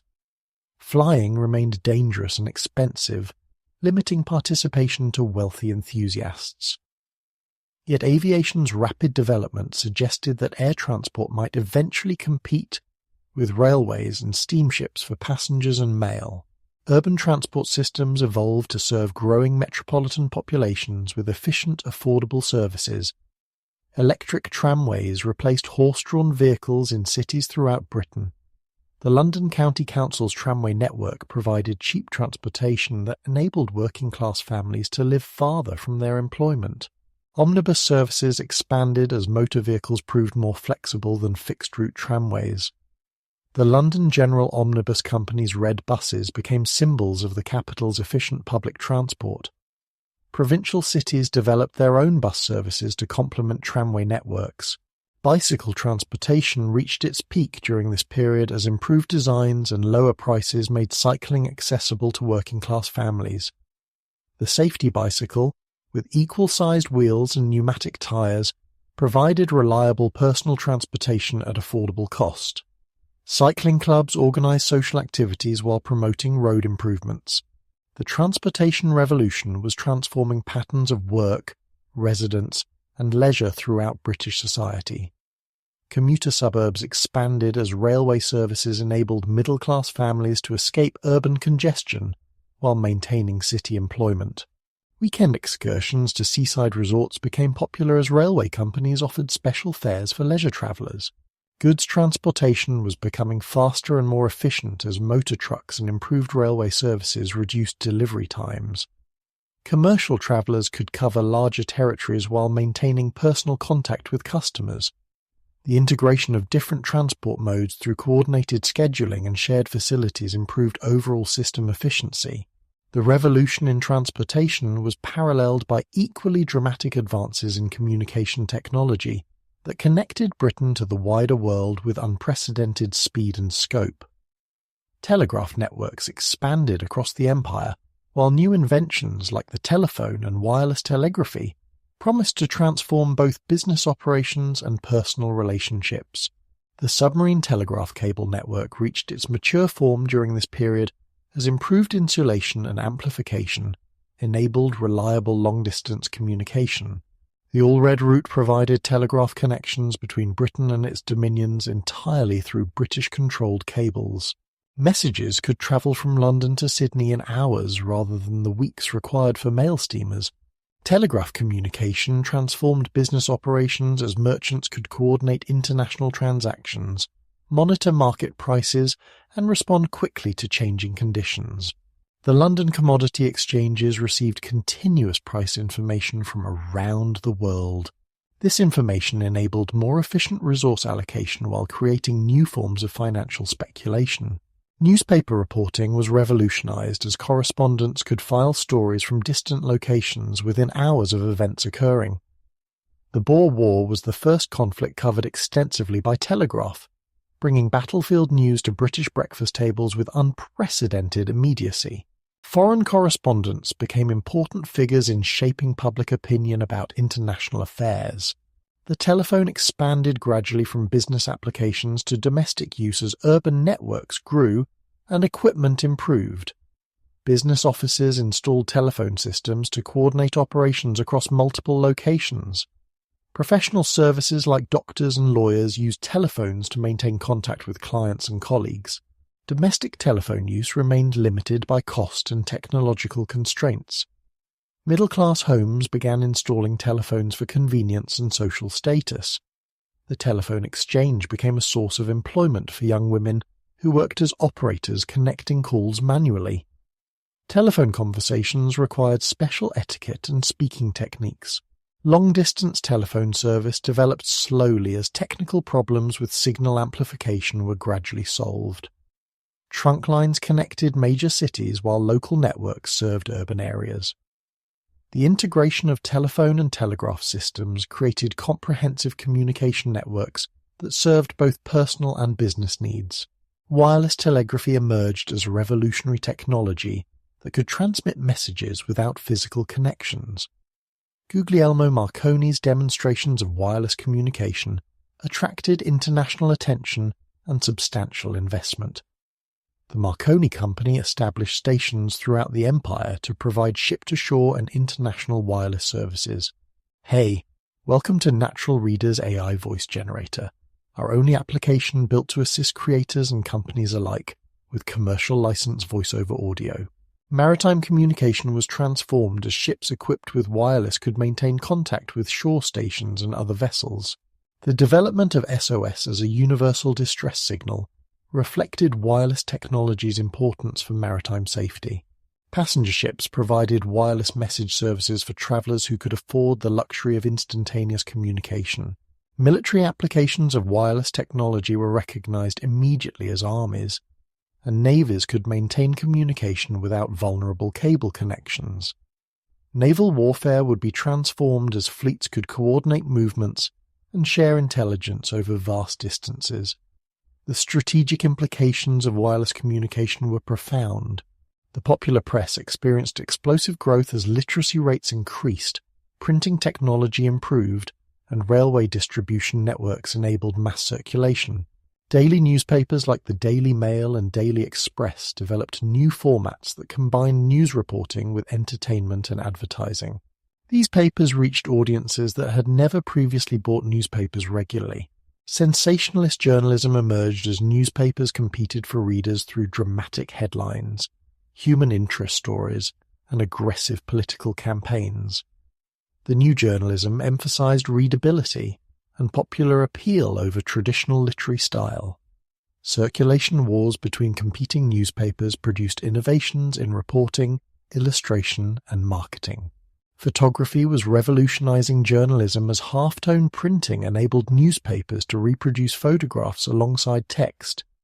News photography became a profession as publishers recognized that images could attract readers and enhance story impact. The camera was becoming an essential tool for documenting events and personalities. The development of portable cameras and improved film made photography accessible to amateur practitioners. Kodak's "You press the button, we do the rest" advertising campaign promoted photography as a popular hobby. Family photography became common as equipment costs decreased and processing services became widely available. Professional photography expanded beyond portrait studios to include commercial, architectural, and documentary applications. Photographers documented urban conditions, industrial processes, and social problems for reform movements. Photographic surveys provided visual evidence for government investigations and social research. Moving pictures evolved from fairground novelties to regular entertainment during this period. Early film production companies in Britain produced short comedies, documentaries, and dramatic films for growing audiences. Cinema programs typically included several short films accompanied by live musical performance. The film industry was developing distinctive national characteristics as British producers competed with American and European companies. British films often featured literary adaptations, historical subjects, and imperial themes that appealed to domestic audiences. The artistic potential of cinema was gradually being recognised alongside its commercial possibilities. International film distribution was creating global markets for popular entertainment. American films were beginning to dominate British cinemas, establishing patterns that would continue throughout the century. The film industry's economic structure was evolving toward vertical integration of production, distribution, and exhibition. Publishing industries expanded as education improvements created larger reading audiences with diverse interests. Popular fiction series and magazines catered to specific demographic groups. Women's magazines provided advice on fashion, household management, and social issues. Technical journals served professional and trade associations. Public libraries proliferated as municipal governments recognized their educational and social value. The Carnegie Libraries, funded by American philanthropist Andrew Carnegie, provided free access to books and periodicals in communities throughout Britain. Library design evolved to serve both reference and recreational reading needs. Postal services improved through mechanization, improved transportation, and international coordination. The penny post system enabled frequent correspondence, while business mail services facilitated commercial operations. International postal agreements standardized procedures for mail delivery across national boundaries. The volume of personal correspondence increased dramatically as literacy spread, and postal costs remained low. Letter writing became an essential social skill taught in schools and practiced in daily life. The postal system enabled families to maintain contact across distances while supporting business relationships and romantic courtships. Government communications improved through dedicated telegraph lines, secure message systems, and coordinated information distribution. Official information could reach throughout the empire within hours, while administrative coordination became more efficient. The communication revolution was centralizing control while enabling more complex administrative operations. The transformation of British domestic life through new technologies and urban improvements represented one of the most profound changes of the Edwardian era. Electric lighting, indoor plumbing, gas appliances, and mechanical devices were gradually replacing the oil lamps, water pumps, and manual labour that had characterised Victorian households. These changes were most dramatic in middle-class homes, though working-class housing also benefited from urban improvements. Electric lighting was replacing gas illumination in affluent neighbourhoods as generating stations expanded their coverage and electrical equipment became more reliable. Electric bulbs provided cleaner, brighter, safer lighting than gas flames. Switches allowed instant control without the matches and pilot lights required for gas systems. Electric lighting transformed evening activities and home decoration. The installation of electric lighting required rewiring homes with concealed cables and proper switches. Electricians became essential skilled workers as demand for electrical installation and maintenance grew. Light fixtures evolved from simple bulb holders to decorative elements that enhanced interior design. Electric lighting was both functional improvement and status symbol. Gas appliances continued to serve homes in areas where electricity was unavailable or expensive. Gas cookers replaced coal ranges in modern kitchens, providing cleaner, more controllable heat for cooking. Gas water heaters supplied hot water for bathing and household use. Gas fires provided supplementary heating for individual rooms. Coal remained the primary fuel for home heating, as central heating systems were still uncommon outside the most expensive houses. The daily routine of carrying coal, lighting fires, and cleaning grates continued in most homes. Smokeless fuel experiments attempted to reduce air pollution while maintaining heating efficiency. Indoor plumbing transformed domestic hygiene and convenience as water supply and sewage systems reached residential areas. Running water eliminated the need for wells, pumps, and water carriers. Fixed bathtubs replaced portable washing facilities. Indoor toilets eliminated the need for outdoor privies and chamber pots. Bathroom design evolved as plumbing fixtures became standardized and affordable. The separate bathroom became a standard feature in middle-class homes. Hot water systems enabled comfortable bathing year-round. Porcelain fixtures and tiled walls provided sanitary surfaces that were easy to clean. Kitchen technology advanced through improved stoves, refrigeration, and food preparation equipment. Gas cookers with multiple burners and ovens enabled more elaborate meal preparation. Mechanical devices like egg beaters, food choppers, and coffee grinders reduced manual labor. Kitchen design emphasized efficiency and cleanliness. Domestic servants remained essential for middle-class households despite technological improvements. The mistress of the house supervised servants who operated new appliances and maintained higher standards of cleanliness. Servants required training to use gas appliances safely and maintain electrical equipment properly. The servant problem intensified as young women found alternative employment in shops, offices, and factories. Domestic service seemed increasingly unattractive compared to jobs that offered regular hours, better pay, and social contact with other workers. Middle-class families struggled to find and retain reliable household help. Mechanical household devices began appearing in prosperous homes as inventors developed labor-saving appliances. Carpet sweepers replaced brooms for floor cleaning. Washing machines, though crude and expensive, were available for families who could afford them. Sewing machines became common as ready-made clothing remained expensive. Department stores revolutionized shopping by offering unprecedented variety under one roof, with fixed prices and liberal return policies. Harrods, Selfridges, and regional department stores provided comfortable shopping environments where customers could browse without obligation to purchase. These stores became social centers for middle-class women.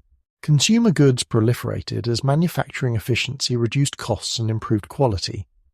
Mass-produced furniture, clothing, and household items competed with handicraft production.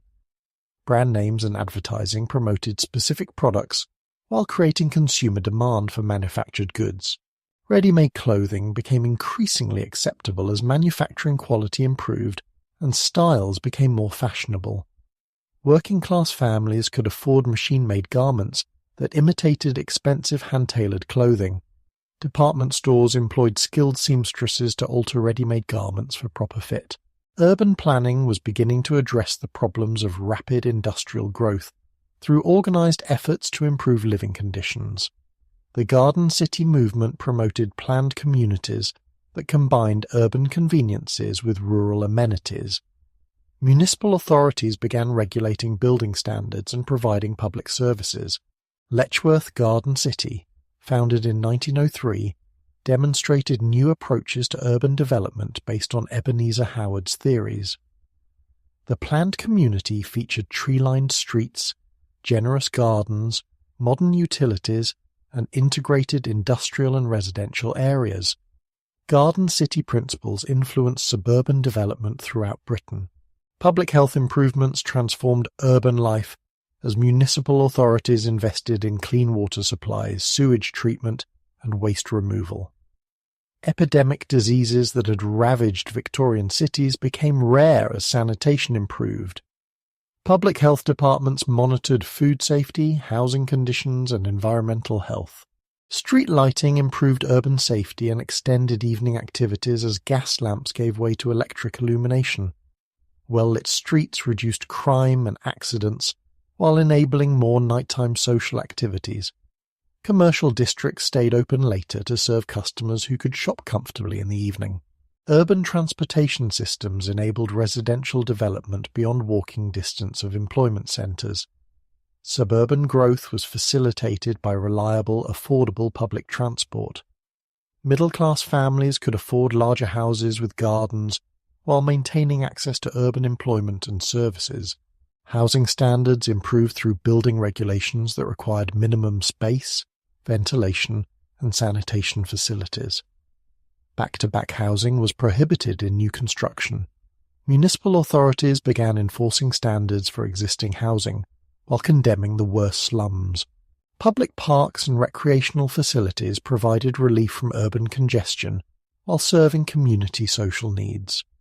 Municipal governments invested in parks, libraries, swimming pools, and sports facilities. These amenities improved quality of life while demonstrating civic pride and progressive governance.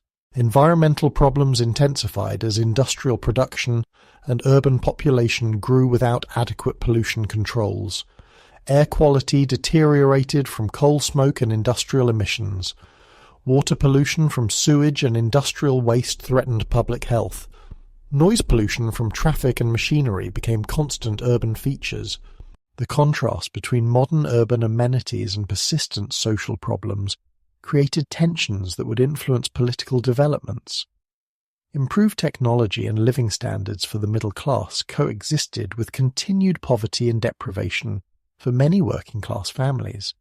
These disparities would fuel demands for social reform and political change. British industry during the Edwardian period faced unprecedented challenges from foreign competition while adapting to new technologies, labour organisation, and market conditions. The workshops of the world were discovering that industrial supremacy required constant innovation and adaptation. Traditional industries struggled with obsolete equipment and conservative management, while new sectors emerged to serve changing consumer demands. The steel industry exemplified both the achievements and limitations of British manufacturing during this era. While British steel production continued to grow, American and German output was expanding much more rapidly. British steelmakers were slow to adopt new technologies like the open hearth process and electric furnaces. Conservative management and fragmented ownership hindered modernisation efforts. Textile manufacturing, Britain's oldest industrial sector, faced intense competition from lower-wage countries and changing fashion preferences. Cotton mills in Lancashire struggled against Indian and American competition despite their superior technical skills. Woolen manufacturers in Yorkshire maintained their position in high-quality fabrics, but lost market share in cheaper products. The expansion of international trade created new opportunities for British manufacturers while intensifying competitive pressures. Colonial markets remained important for British exports, but Dominion manufacturers were developing their own industries behind protective tariffs. European and American competitors were penetrating traditional British markets throughout the world. Shipbuilding remained a British specialty as Clyde, Tyne and Mersey yards produced vessels for the global merchant fleet. British shipyards pioneered turbine engines, steel construction and advanced navigation equipment. The naval arms race with Germany provided substantial orders for warship construction, while commercial shipping continued to expand. Engineering industries diversified into new products as technological innovation created markets for electrical equipment, motor vehicles, and precision instruments. British engineers developed expertise in specialised machinery and high-quality mechanical products. The export of engineering services and equipment became increasingly important for the balance of payments.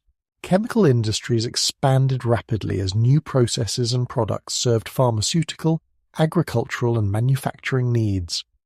British firms developed expertise in soap, paint and fertilizer production, while German companies dominated newer sectors like synthetic dyes and pharmaceuticals. Research and development became essential for competitive success. Scientific management principles, imported from America, began to influence British manufacturing practices. Time and motion studies attempted to improve productivity through systematic analysis of work processes. Some employers adopted efficiency methods, while others resisted changes that threatened traditional craft skills and worker autonomy. Industrial research and development expanded as companies recognized the need for continuous innovation. Larger firms established laboratories and hired university-trained scientists. Collaborative research between universities and industry began to address practical problems while advancing theoretical knowledge.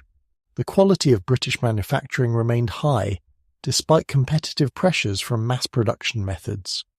Skilled craftsmen maintained standards of workmanship that commanded premium prices in international markets. The Made in Britain label retained prestige for quality products. Working conditions in British factories varied widely depending on industry, region, and employer attitudes. Progressive companies provided better lighting, ventilation, and safety equipment, while others maintained dangerous and unhealthy conditions. Government inspection services were understaffed and often ineffective. Industrial accidents remained common despite improved safety awareness and regulation. Mining, shipping, and manufacturing involved inherent dangers that killed and injured thousands of workers annually. Compensation for industrial injuries was limited, while workers' families often faced destitution after workplace accidents. Trade union membership grew rapidly as workers organized for better wages, shorter hours, and improved conditions. The Trade Union Act of 1906 restored legal protections for union activities. National federations coordinated bargaining strategies, while local unions addressed workplace issues.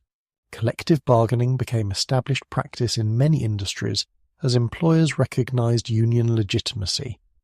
Wage agreements, work rules, and grievance procedures were negotiated between union representatives and management. Industrial disputes were increasingly resolved through negotiation rather than confrontation. Strike activity intensified during the later Edwardian period, as workers demanded their share of increasing prosperity. Major strikes in transport, mining, and textiles disrupted production while demonstrating union power. The government occasionally intervened to mediate disputes or maintain essential services. The emergence of industrial unions challenged traditional craft organization as unskilled workers demanded representation.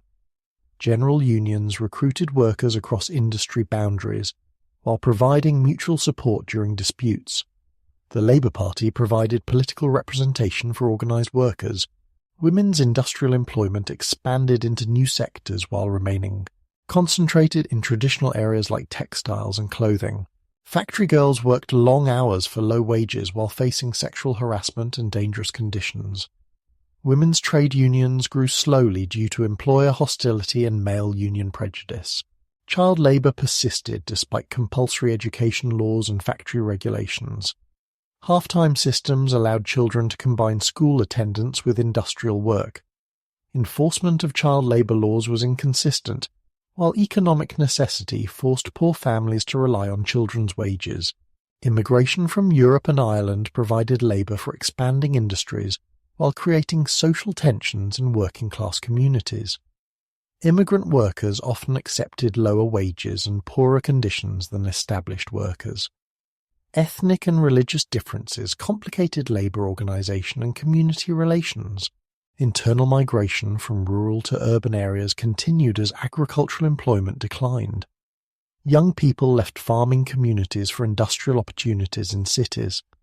This migration provided labour for expanding industries, while contributing to rural depopulation and urban overcrowding. Technological unemployment affected some traditional industries as machinery replaced human labour. Skilled craftsmen found their expertise obsolete as mass production methods reduced the demand for handwork.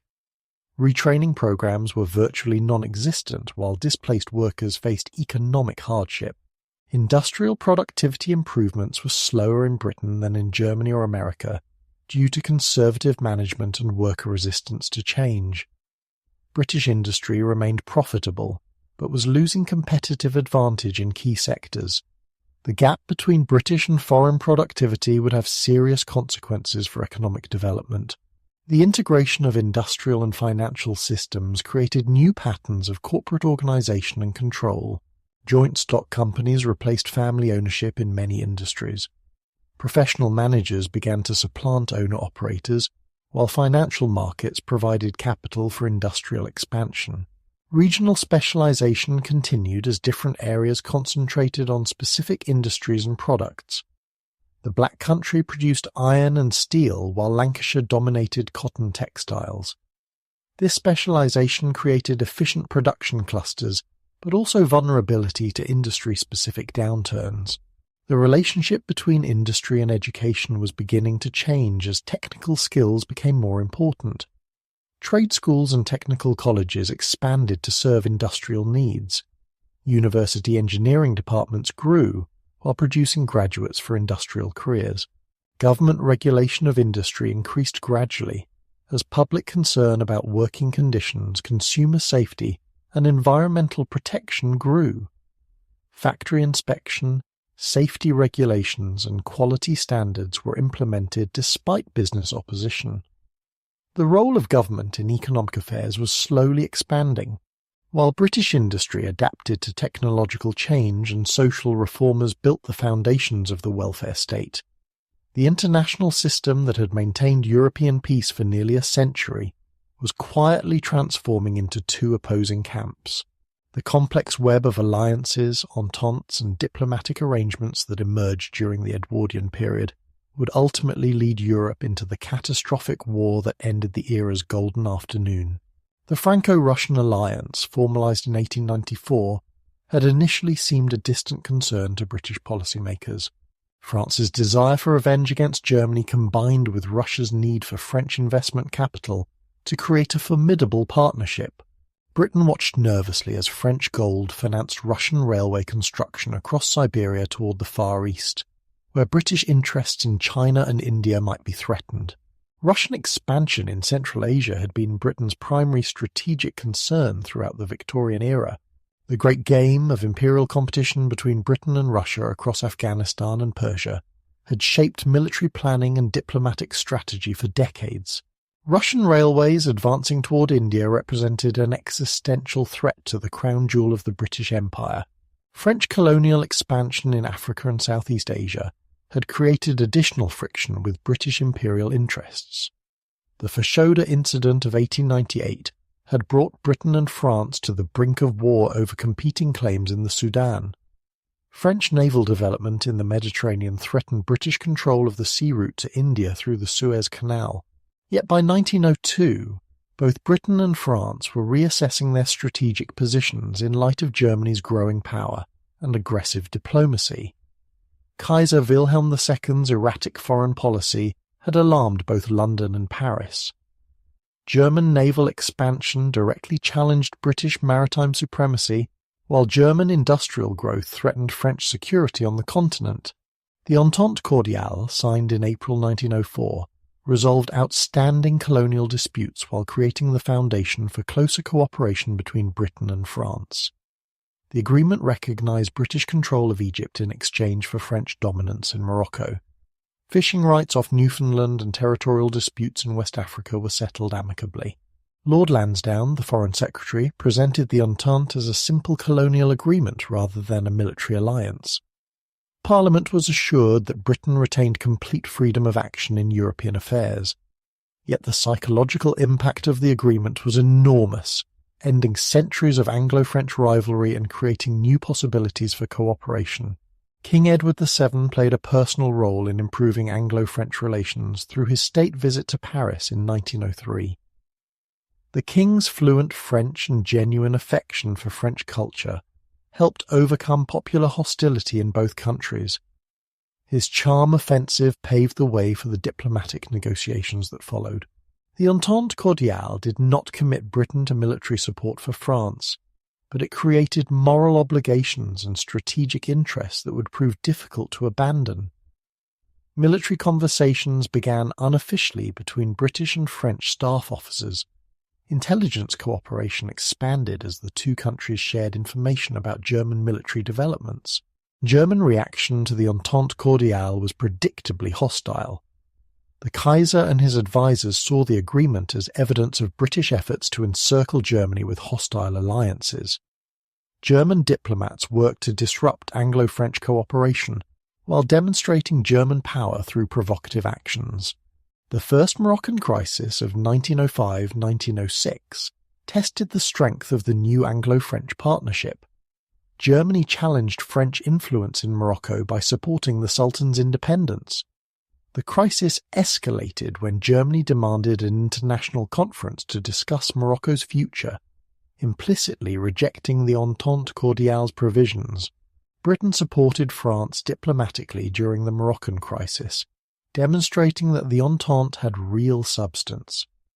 The Algeciras Conference of 1906 largely upheld French interests while isolating Germany diplomatically.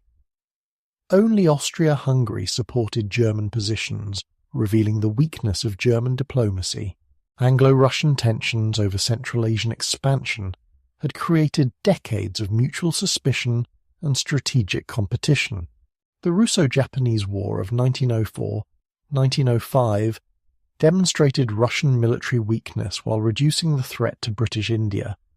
Russian defeat by an Asian power shocked European opinion and weakened Russian prestige. The Russian Revolution of 1905 further reduced Russian capabilities while creating internal instability that limited foreign adventures. British policymakers recognized that a weakened Russia might be more amenable to compromise over outstanding imperial disputes. Negotiations began secretly to resolve Anglo-Russian differences. Sir Edward Grey, who became Foreign Secretary in 1905, believed that Anglo-Russian cooperation was essential for containing German expansion. Grey's Liberal government was more sympathetic to democratic movements than its conservative predecessors. The Russian constitutional monarchy that emerged after 1905 seemed more acceptable as a potential partner. The Anglo-Russian Entente of 1907 resolved disputes over Afghanistan, Persia, and Tibet through careful compromise and spheres of influence. Britain recognized Russian interests in northern Persia while maintaining control of the Persian Gulf. Afghanistan remained within the British sphere while Tibet was recognized as Chinese territory. The completion of the Triple Entente between Britain, France, and Russia created a counterweight to the Triple Alliance of Germany, Austria, Hungary, and Italy. Europe was now divided into two camps whose competing interests made conflict increasingly likely. The balance of power that had maintained peace was becoming unstable. Germany's diplomatic isolation was partly self-inflicted through aggressive policies and poor alliance management. The Kaiser's mercurial personality and provocative speeches alienated potential friends while strengthening enemy coalitions. German diplomats struggled to break out of the encirclement they had helped create. Austria-Hungary remained Germany's most reliable ally, but the Habsburg Empire faced internal nationalisms that threatened its stability. The South Slav question in the Balkans created friction with Russia and potential conflicts with Serbia. German support for Austrian policies risked involvement in Balkan wars. Italy's loyalty to the Triple Alliance was questionable due to territorial disputes with Austria-Hungary and popular sympathy for France. Italian nationalists wanted to reclaim Italian-speaking territories under Austrian rule. The alliance with Germany and Austria seemed increasingly contrary to Italian national interests. The naval arms race between Britain and Germany represented the most visible and expensive aspect of international competition. German naval expansion directly challenged British maritime supremacy, which was essential for imperial communications and trade. The Royal Navy had to maintain its traditional two-power standard against growing competition. Admiral von Tirpitz's naval program aimed to create a fleet large enough to deter British attack, while providing Germany with global influence. The German Navy laws of 1898 and 1900 authorized construction of modern battleships and cruisers. German naval bases at Wilhelmshaven and Kiel threatened British control of the North Sea. British naval supremacy had been taken for granted throughout the 19th century. The Royal Navy protected imperial communications while preventing any continental power from challenging British trade. German naval expansion represented the first serious threat to British maritime dominance since the Napoleonic Wars. The cost of naval competition strained government finances in both countries. Britain spent enormous sums on ship construction, naval bases, and personnel training. Germany diverted resources from army expansion to naval development, weakening its position in continental warfare while failing to match British naval power. Public opinion in both countries supported naval expansion despite the enormous costs. Naval leagues promoted maritime strength, while nationalist newspapers demanded competitive building programs. The arms race acquired its own momentum as each country felt compelled to match its rival's construction. The alliance system that emerged during this period created automatic mechanisms for transforming local conflicts into general wars. Treaty obligations, staff conversations, and moral commitments limited diplomatic flexibility while increasing the risk of military confrontation. Europe was becoming a powder keg waiting for a spark. The aftermath of the Second Boer War continued to influence international relations throughout the Edwardian period, as European powers absorbed lessons about modern warfare while questioning British military competence and imperial methods. The conflict had revealed serious deficiencies in British military organisation, while demonstrating the difficulties of suppressing guerrilla resistance by civilian populations. International criticism of British conduct during the Boer War had damaged Britain's reputation as a civilised imperial power.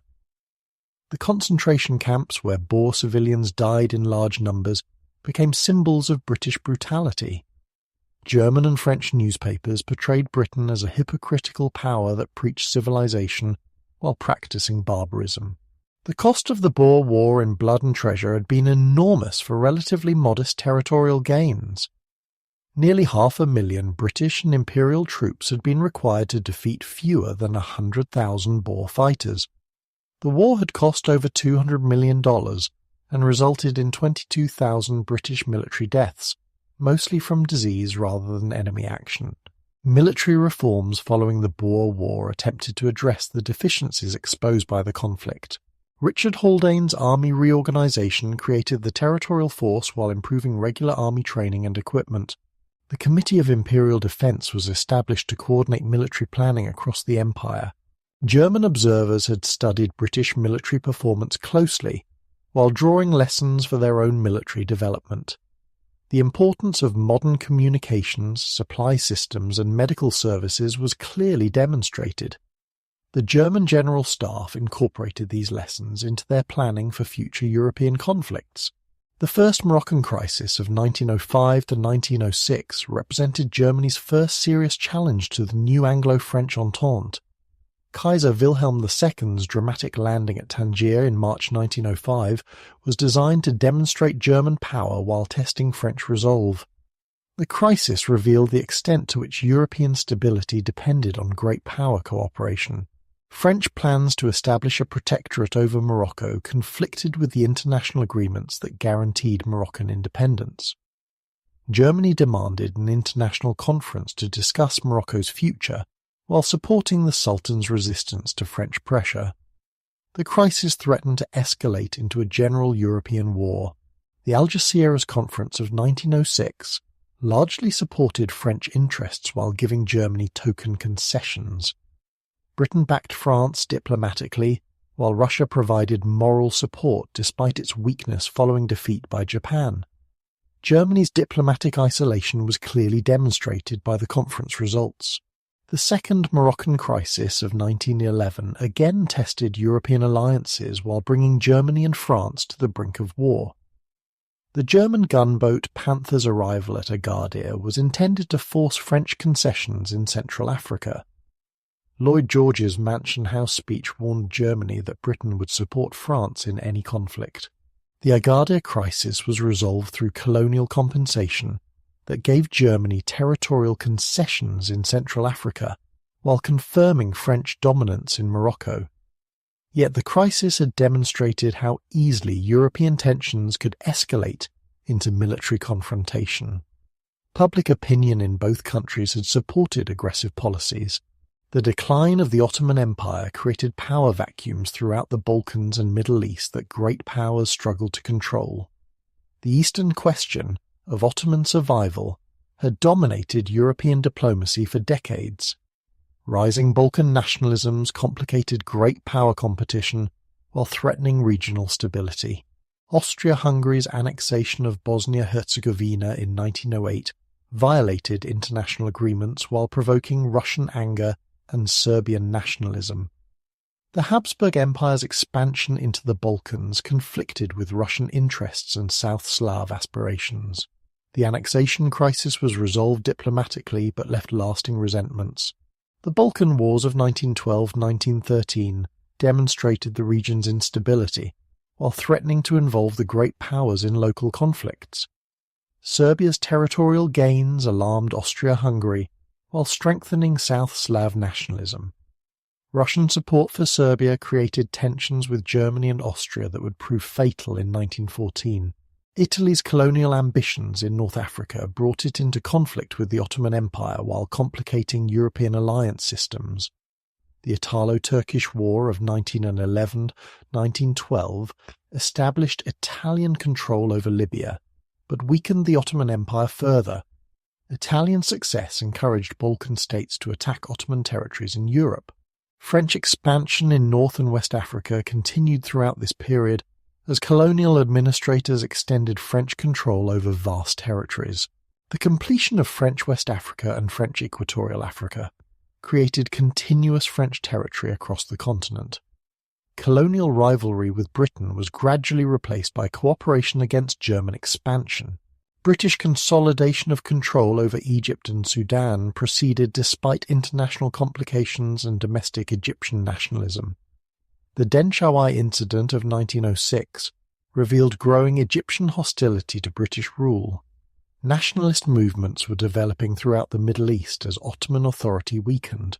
The Far East remained a source of international tension as European powers competed for influence in China while adjusting to Japanese expansion. The Russo-Japanese War had demonstrated that European powers were not invincible against Asian opponents. Japanese victory encouraged nationalist movements throughout Asia. Chinese resistance to foreign exploitation was growing as traditional authority collapsed and modern nationalism emerged. The Boxer Rebellion of 1900 had required international intervention to rescue foreign legations in Beijing. Chinese students and intellectuals were developing new ideas about national sovereignty and resistance to imperialism. Japanese expansion into Korea and Manchuria challenged Russian interest while demonstrating Japan's emergence as a major power. The Anglo-Japanese Alliance of 1902 recognized Japanese interests in East Asia, while providing Britain with a local partner against Russian expansion. German attempts to gain influence in the Ottoman Empire through the Berlin-Baghdad railway project alarmed both Britain and Russia. The railway would provide Germany with access to Middle Eastern oil while threatening British imperial communications. The project symbolized German global ambitions beyond European borders. The partition of Persia between Britain and Russia in 1907 temporarily resolved Anglo-Russian rivalry in the Middle East, while creating new tensions with Germany. Persian oil resources were becoming strategically important as naval technology shifted from coal to oil power. Control of petroleum supplies would influence naval competition. Colonial exhibitions and propaganda promoted imperial expansion while educating European publics about overseas territories. The competition for colonies was presented as evidence of national vitality and civilized progress. Imperial rivalry became a source of popular nationalism and international tension. The scramble for Africa was largely complete by 1914. But tensions persisted over boundaries, resources, and administrative policies. Colonial conflicts could escalate into diplomatic crises between European powers. The integration of colonial and European diplomacy made local conflicts potentially dangerous. Economic competition in overseas markets intensified as industrial powers sought outlets for manufactured goods and sources of raw materials.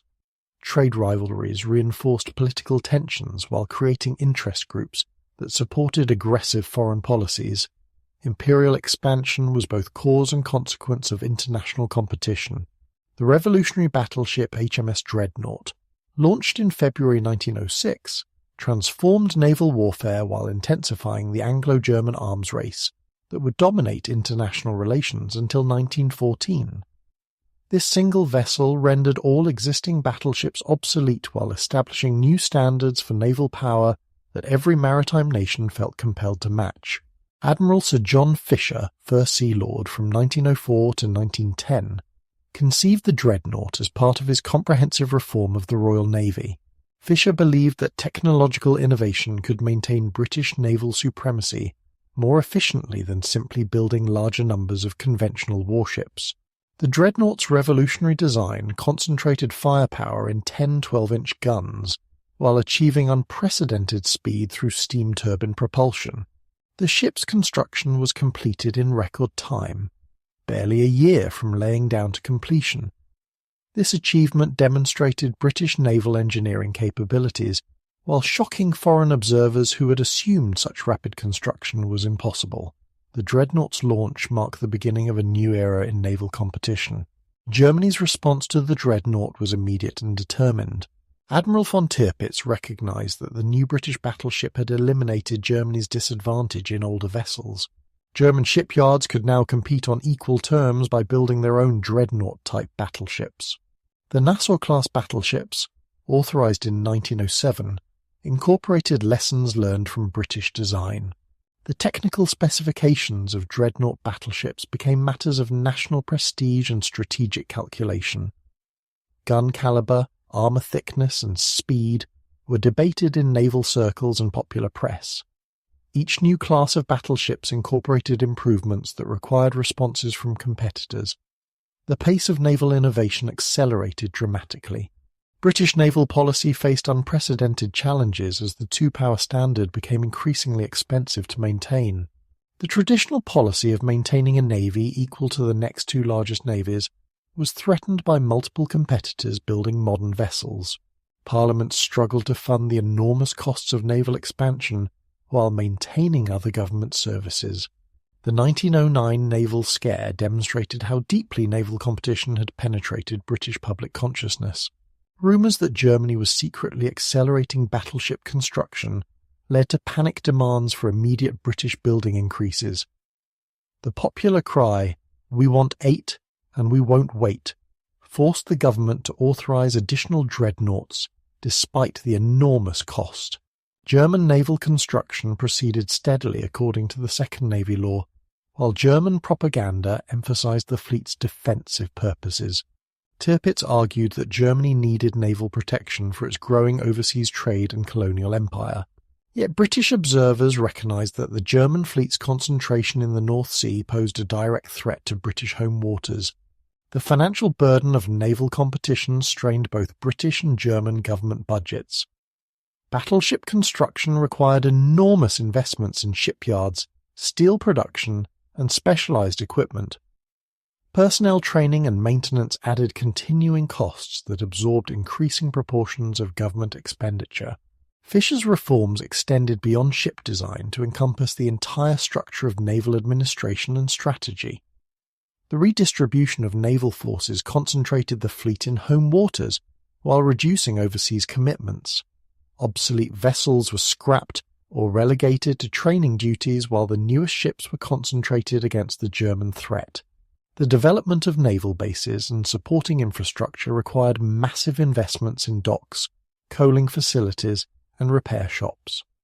Rosyth in Scotland was developed as a major naval base to serve the home fleet. Germany expanded facilities at Wilhelmshaven and Kiel, while constructing the Kaiser Wilhelm Canal to connect the North Sea and Baltic fleets. Technological innovation accelerated as navies competed to gain advantages through superior design and equipment. Improved metallurgy enabled larger guns and stronger armour. Fire control systems became increasingly sophisticated as ranges increased. Radio communication allowed fleet coordination over greater distances. The development of submarines introduced new elements of uncertainty into naval planning. These vessels threatened traditional surface ships while providing opportunities for weaker navies to challenge stronger opponents. British and German submarine programs developed in parallel while naval theorists debated underwater warfare's implications. Naval aviation began to emerge as experiments with seaplanes and ship-based aircraft suggested new possibilities for reconnaissance and attack. The Royal Naval Air Service was established in 1912 to develop aviation applications. These early experiments would eventually revolutionize naval warfare beyond contemporary imagination. The human cost of naval competition was enormous as both countries devoted increasing resources to military preparation rather than social improvement. Young men enlisted in expanding navies while taxpayers funded construction programs that provided no immediate benefits to civilian populations. The arms race diverted national energies from productive purposes. International efforts to limit naval construction through arms limitation conferences achieved minimal success. The Hague Conferences of 1899 and 1907 failed to restrict military expenditure or limit technological development. National pride and strategic fears proved stronger than peace movements' moral appeals. Naval competition spilled over into other areas as supporting industries expanded to serve military needs. Steel production, engineering capabilities, and scientific research were all influenced by naval requirements. The arms race stimulated technological development while distorting economic priorities. Public fascination with naval power reflected broader anxieties about national strength and international competition. Naval reviews and ship launches became popular spectacles that demonstrated national achievement. The press provided detailed coverage of naval developments while promoting patriotic support for construction programs. The strategic implications of naval competition extended far beyond the immediate contestants. Smaller naval powers found themselves unable to compete with the latest technology, while remaining vulnerable to great power pressure. Traditional naval balances were disrupted as dreadnought fleets concentrated enormous destructive power in relatively few vessels. Colonial naval requirements complicated the arms race as both Britain and Germany needed vessels for overseas service. Cruiser construction competed with battleship programs for resources and shipyard capacity. The global nature of naval competition multiplied costs while extending rivalry to distant waters. Sir Edward Grey's appointment as Foreign Secretary in December 1905 marked a fundamental shift in British diplomatic approach from the pragmatic imperialism of his conservative predecessors to a more idealistic vision of international cooperation and democratic solidarity. Grey brought to the Foreign Office a moral earnestness and belief in liberal values that would shape British foreign policy throughout the remaining years of peace. Grey's background as a country gentleman and passionate ornithologist seemed to ill-equip him for the complexities of European diplomacy, yet his integrity, patience, and commitment to parliamentary accountability earned respect from colleagues and foreign diplomats. His long tenure in office provided continuity that was often lacking in the more volatile diplomatic services of continental powers. The Foreign Secretary's approach to international relations emphasized the importance of maintaining existing friendships while avoiding provocative gestures that might escalate tensions unnecessarily. Grey believed that patient negotiation and mutual understanding could resolve most international disputes without resort to military force. His faith in reason and goodwill reflected broader liberal optimism about human progress. Personal relationships between European monarchs continued to influence diplomatic relations, despite the growth of parliamentary government and professional diplomacy. King Edward VII's friendship with his nephew Kaiser Wilhelm II was complicated by political disagreements and personal jealousies. Family connections that had once facilitated international cooperation now sometimes exacerbated political tensions.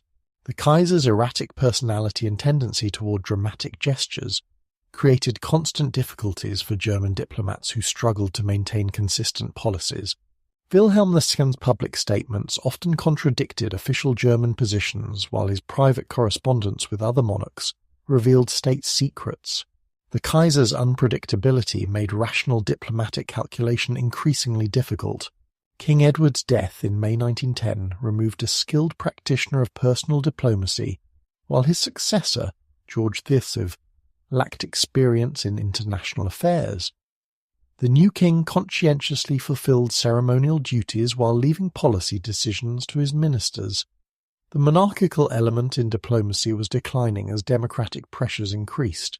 Secret negotiations between military staffs created unofficial commitments that constrained official diplomatic positions. The Anglo-French military conversations that began after 1905 were conducted without parliamentary knowledge or cabinet approval. These staff talks created moral obligations that made British neutrality increasingly difficult to maintain. The difference between public diplomatic positions and private military planning created dangerous ambiguities in international relations. German leaders were uncertain about the extent of British commitment to France, while British politicians minimized the significance of staff conversations. These misunderstandings contributed to miscalculations that made war more likely.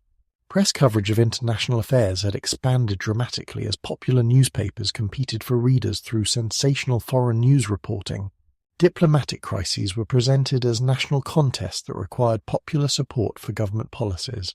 Jingoistic journalism made rational compromise more difficult while increasing public pressure for aggressive responses to foreign challenges. The influence of public opinion on foreign policy grew as democratic participation expanded and mass media developed. Politicians could no longer conduct diplomacy in aristocratic isolation from popular sentiment.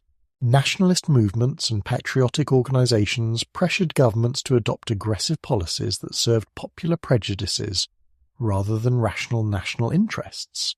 International arbitration and peace movements gained support among liberal intellectuals while achieving limited practical influence on government policies.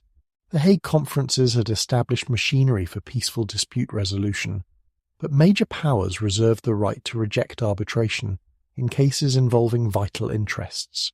Peace organizations struggled against rising nationalism and military preparation. The Carnegie Endowment for International Peace and similar organizations promoted international law and peaceful cooperation through education and propaganda. Andrew Carnegie's massive financial contributions supported peace research in international institutions, yet these efforts had minimal impact on the military preparations and alliance systems that were making war more likely. Parliamentary control over foreign policy remained limited despite democratic advances in domestic governance. The House of Commons could debate foreign affairs but rarely influence specific policy decisions.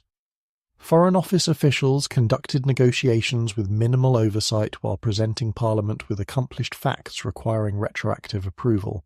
The complexity of international relations had increased enormously as global communications enabled rapid coordination of policies across vast distances. Diplomatic crises could escalate quickly as governments felt compelled to respond immediately to foreign challenges. The pace of international relations left little time for careful consideration of long-term consequences. Economic interests increasingly influenced diplomatic positions as international trade and investment created stakeholders in specific foreign policies. Business organizations lobbied for government support while colonial interests demanded protection from foreign competition. The integration of economic and political considerations complicated diplomatic calculation. Intelligence services were developing systematic capabilities for monitoring foreign military preparations and political developments. The competition for information about rival powers' capabilities and intentions intensified international suspicions, while sometimes providing inaccurate intelligence that influenced policy decisions. Espionage became a regular feature of international relations. Colonial administration created additional complications for European diplomacy, as local conflicts could escalate into international crises. Colonial governors and military commanders sometimes acted independently of home government instructions, while their actions created diplomatic incidents. The integration of colonial and European affairs multiplied opportunities for international friction. The failure of disarmament initiatives reflected the fundamental incompatibility between national security concerns and international cooperation. The Hague Conferences had achieved modest success in codifying laws of war while failing completely to limit military preparations. Technical discussions of arms limitation founded on political disagreements about the distribution of international power. Diplomatic immunity and international law provided frameworks for peaceful relations while proving inadequate for resolving fundamental conflicts of interest. Legal procedures could address minor disputes, but offered no solutions for major political disagreements. The growth of international law paradoxically accompanied increasing international tensions. Cultural exchanges and international conferences created networks of personal relationships between intellectuals, professionals, and government officials from different countries. These connections facilitated understanding while proving unable to prevent political conflicts. The cosmopolitan culture of the educated elite had little influence on popular nationalism and military planning. The Liberal government that took power after the 1906 electoral landslide faced enormous pressure to translate campaign promises into concrete improvements for working-class families. The scale of their parliamentary majority provided the political authority to implement radical reforms, while growing international tensions created urgency about national efficiency and social unity. Old age pensions represented the most significant departure from Victorian principles of individual responsibility and limited government. The Old Age Pensions Act of 1908 provided 5 shillings per week for people over 70 whose annual income fell below 20 The pensions were funded entirely from general taxation rather than contributory schemes that might burden the poor. Lloyd George, as Chancellor of the Exchequer, championed old age pensions despite Treasury concerns about their cost and precedent. He argued that elderly workers deserved security after lifetimes of labour, while emphasising that pensions would reduce the burden on poor law institutions. The policy combined humanitarian concerns with administrative efficiency. The implementation of old age pensions required an enormous bureaucratic effort, as local authorities established systems for verifying eligibility and distributing payments. Post offices became pension distribution centres while relieving officers investigated claims. The system reached into every community throughout Britain while demonstrating government capability for social administration. Popular response to old age pensions was overwhelmingly positive as elderly people received regular incomes for the first time in their lives. The sight of pensioners queuing at post offices became a symbol of liberal social reform. Opposition criticisms about cost and dependency were overwhelmed by evidence of genuine need and popular gratitude. The success of old age pensions encouraged liberal reformers to consider more comprehensive approaches to social security. Unemployment and health insurance offered possibilities for protecting workers against other sources of economic insecurity. Continental European models provided precedents for state-sponsored insurance systems. The National Insurance Act of 1911 represented the culmination of liberal social reform through its ambitious attempt to provide unemployment and health insurance for working-class families. The Act covered over 13 million workers, while establishing contributory principles that shared costs between employers, employees, and the state. Health insurance under the 1911 Act provided medical benefits and sick pay for workers earning less than 160 annually.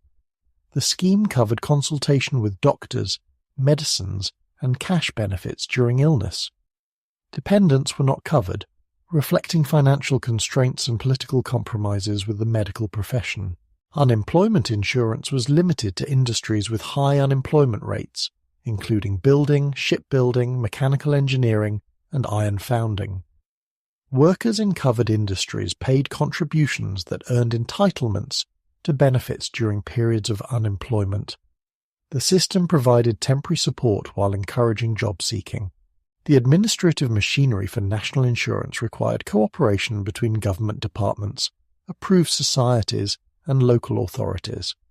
Friendly societies and trade unions became approved societies that administered benefits while competing for members. Insurance commissioners supervised the system while resolving disputes about coverage and benefits. Opposition to national insurance came from multiple sources as employers objected to contributions, while domestic servants protested stamp-licking. The medical profession negotiated extensively about fee structures and professional independence. Conservative politicians attacked the scheme as German-inspired socialism that threatened British liberty. Free school meals for needy children had been introduced in 1906 as the first step toward comprehensive child welfare services. Local authorities were permitted to provide meals while raising funds through local rates. The policy recognised that hungry children could not benefit from education, while placing responsibility on public authorities. Medical inspection of school children, introduced in 1907, revealed the extent of malnutrition and disease among working-class youth. School medical officers identified health problems while referring serious cases for treatment. The discovery of widespread ill health among future soldiers and workers strengthened arguments for social intervention. The provision of school medical treatment followed logically from inspection programs, as authorities recognized that identifying problems without providing solutions was inadequate. Local authorities gradually developed treatment services, while the school medical service became a comprehensive health program for children. Labour exchanges, established under the Labour Exchanges Act of 1909, created a national system for helping unemployed workers find employment. William Beveridge, the young civil servant who designed the system, believed that labour market efficiency required better information about job opportunities. Exchanges reduced search time while providing data about unemployment patterns. The exchanges were located in major industrial centres where they served both employers seeking workers and workers seeking employment. Registration was voluntary, but unemployed workers were encouraged to use exchange services. The system gradually gained acceptance as both employers and workers recognised its utility. Minimum wage legislation addressed the problem of sweated labour in industries where workers lacked bargaining power. The Trade Boards Act of 1909 established boards with employer and worker representatives to set minimum wages in specific industries. The first boards covered tailoring, box-making, lace-making and chain-making. The principle of legal minimum wages represented a fundamental departure from free market economics, while addressing extreme exploitation in unorganised industries. Trade boards could investigate working conditions while setting wages that provided subsistence standards. The system was gradually extended to additional industries. Winston Churchill, as president of the Board of Trade, played a crucial role in implementing labour exchanges and unemployment insurance. His administrative energy and political skill overcame bureaucratic resistance while building coalitions of support. Churchill's conversion from conservatism brought credibility to liberal social reforms. The liberal reforms created new relationships between citizens and the state, while establishing precedents for expanded government responsibility. The reforms demonstrated that systematic social intervention was both politically feasible and administratively practical. The foundations were laid for the comprehensive welfare state that would emerge after 1945. Public health measures during the Edwardian period built upon Victorian sanitary reforms while incorporating new understanding of disease transmission and prevention. Local authorities expanded their responsibilities for environmental health, while the national government provided increasing coordination and financial support for public health initiatives. The Public Health Act of 1907 consolidated existing legislation while extending local authority powers to address housing, sanitation, and disease control. Medical officers of health gained additional authority to investigate health problems, while local councils were required to provide adequate sewerage, water supplies, and waste removal services. Housing reform accelerated as municipalities gained powers to clear slums and build replacement accommodation. The Housing of the Working Classes Act had provided legal frameworks for slum clearance, while new legislation enabled local authorities to build council housing. The London County Council's housing estates demonstrated that public authorities could provide decent working-class accommodation. Town planning emerged as a professional discipline that combined public health concerns with aesthetic and social objectives. The Housing and Town Planning Act of 1909 enabled local authorities to prepare planning schemes that would control development while ensuring adequate standards of light, air and amenity. Garden City principles influenced both public and private housing development, as planners sought to combine urban conveniences with rural health benefits. Letchworth Garden City's success encouraged other planned communities, while suburban development incorporated Garden City ideas about low-density housing and generous gardens. Medical advances in understanding infectious diseases led to improved prevention and treatment programs. The bacterial theory of disease was fully accepted while specific pathogens were identified for major killers like tuberculosis, diphtheria, and cholera. Public health authorities could now target specific diseases through rational prevention programs. Tuberculosis remained Britain's leading cause of death, but coordinated campaigns were beginning to reduce mortality rates. The National Association for the Prevention of Tuberculosis promoted education about disease transmission while advocating for sanatoria and improved housing conditions. Local authorities established tuberculosis dispensaries that provided diagnosis and treatment.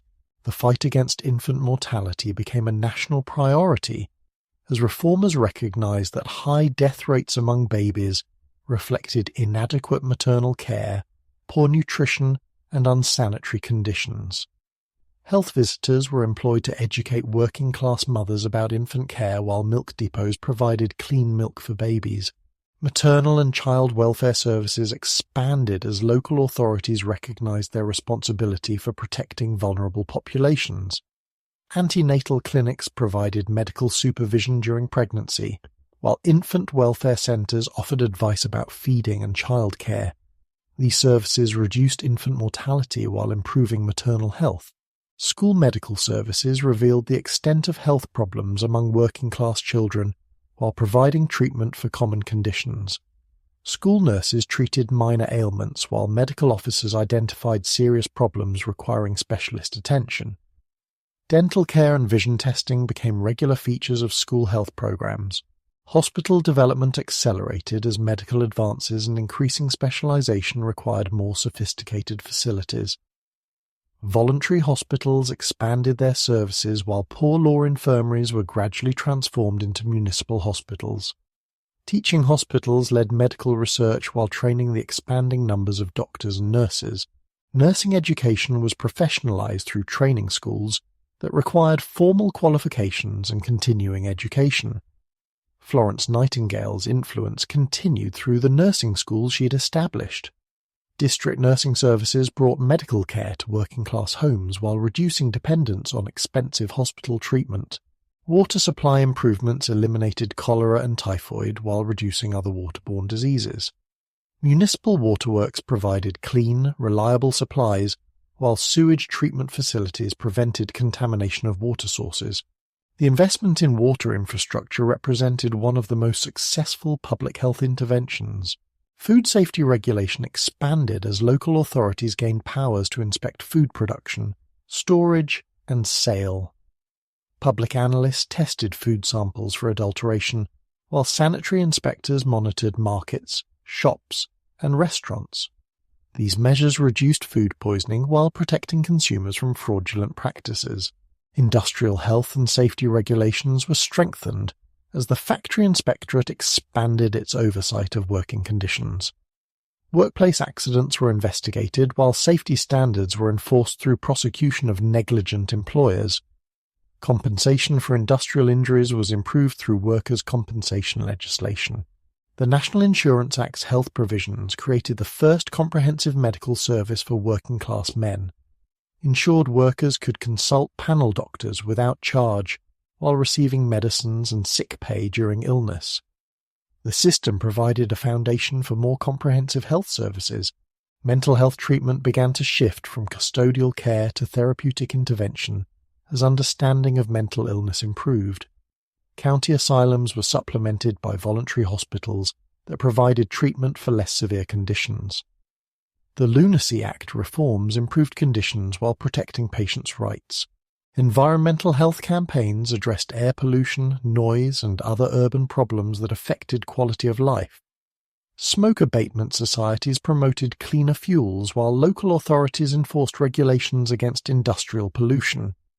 Public parks and open spaces provided relief from urban congestion. Hey, welcome to Natural Reader's AI voice generator, our only application built to assist creators and companies alike with commercial license voiceover audio.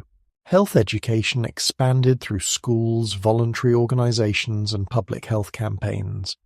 Hygiene instruction became part of school curricula, while public lectures and publications promoted healthy lifestyles.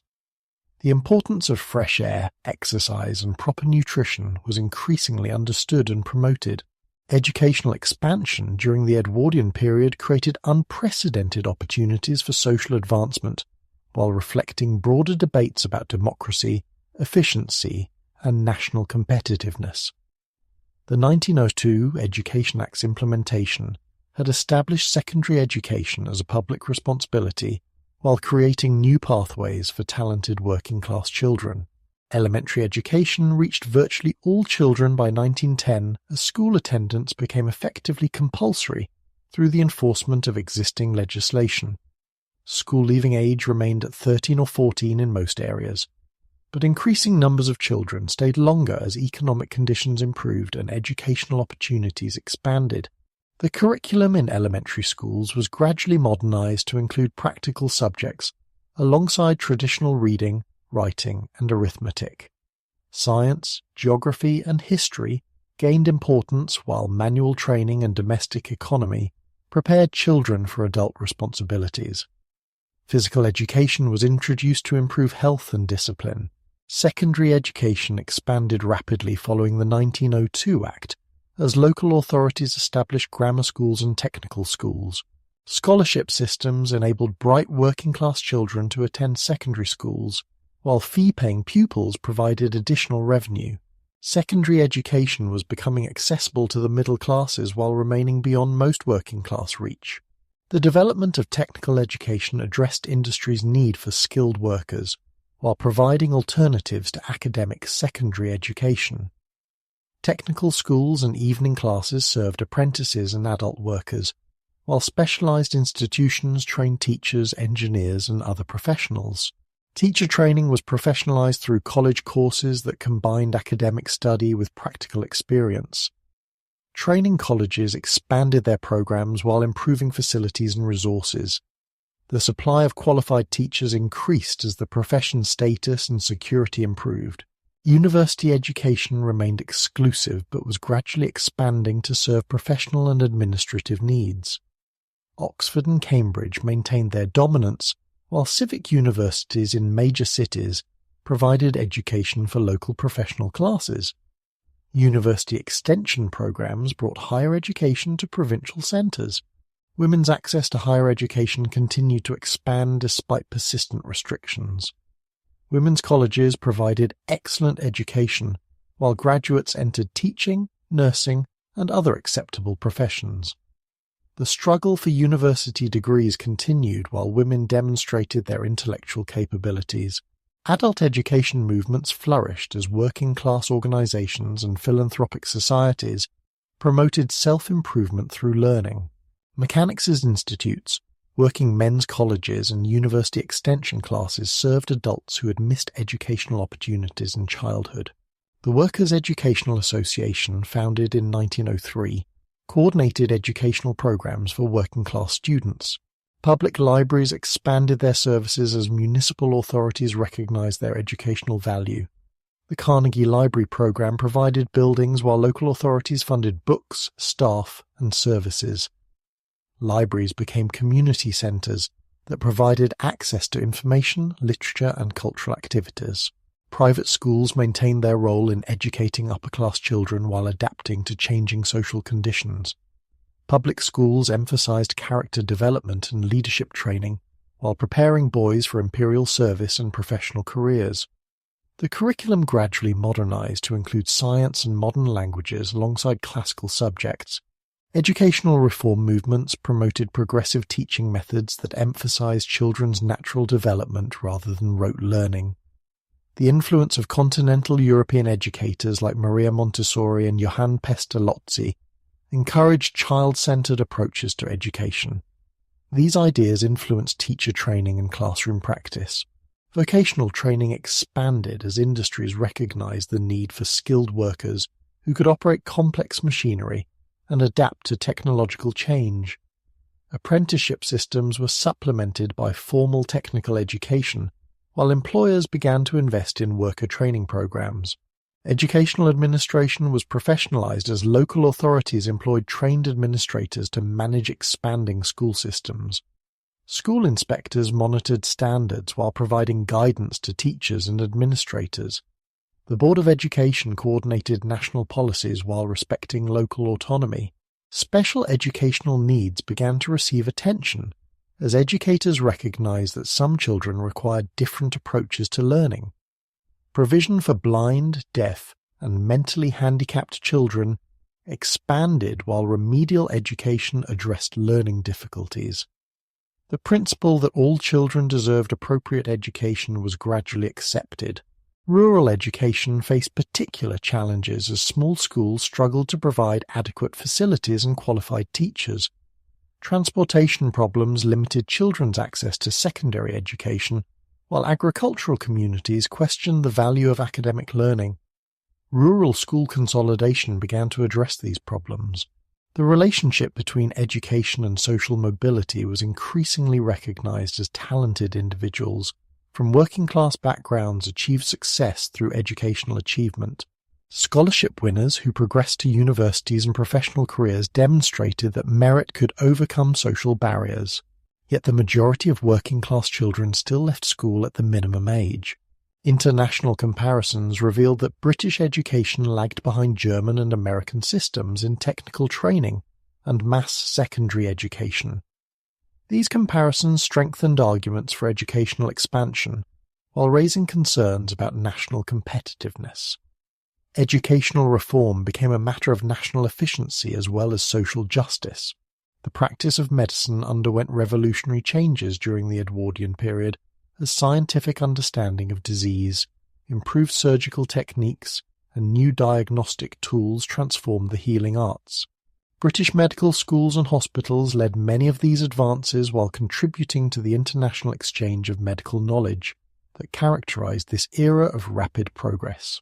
Surgical practice was transformed by the widespread adoption of aseptic techniques that prevented infection during operations.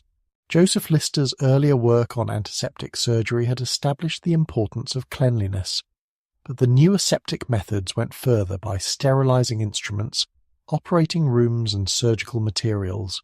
Mortality rates from surgical procedures declined dramatically as infection rates fell. The development of improved anesthetic techniques made complex operations possible while reducing patient suffering. Chloroform and ether had been available since the Victorian period, but new methods of administration and better understanding of dosage made anesthesia safer and more reliable. Local anesthesia using cocaine and later procaine enabled minor surgery without general anesthesia. Abdominal surgery advanced rapidly as surgeons gained confidence in operating on the internal organs. Appendicitis, once almost universally fatal, became a routine surgical emergency. Operations on the stomach, intestines, and other abdominal organs were performed with increasing success. The development of surgical specialties allowed doctors to concentrate on specific types of operations. X-ray technology, discovered by Wilhelm Röntgen in 1895, revolutionized medical diagnosis by allowing doctors to see inside the human body without surgery.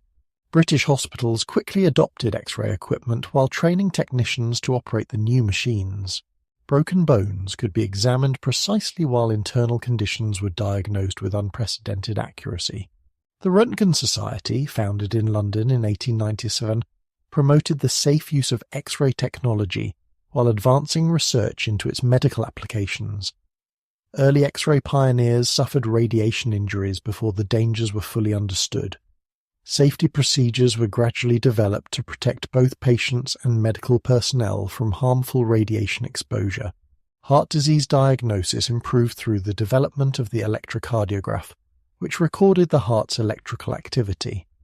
Willem Einthoven's string galvanometer enabled doctors to study heart rhythms and identify various cardiac conditions.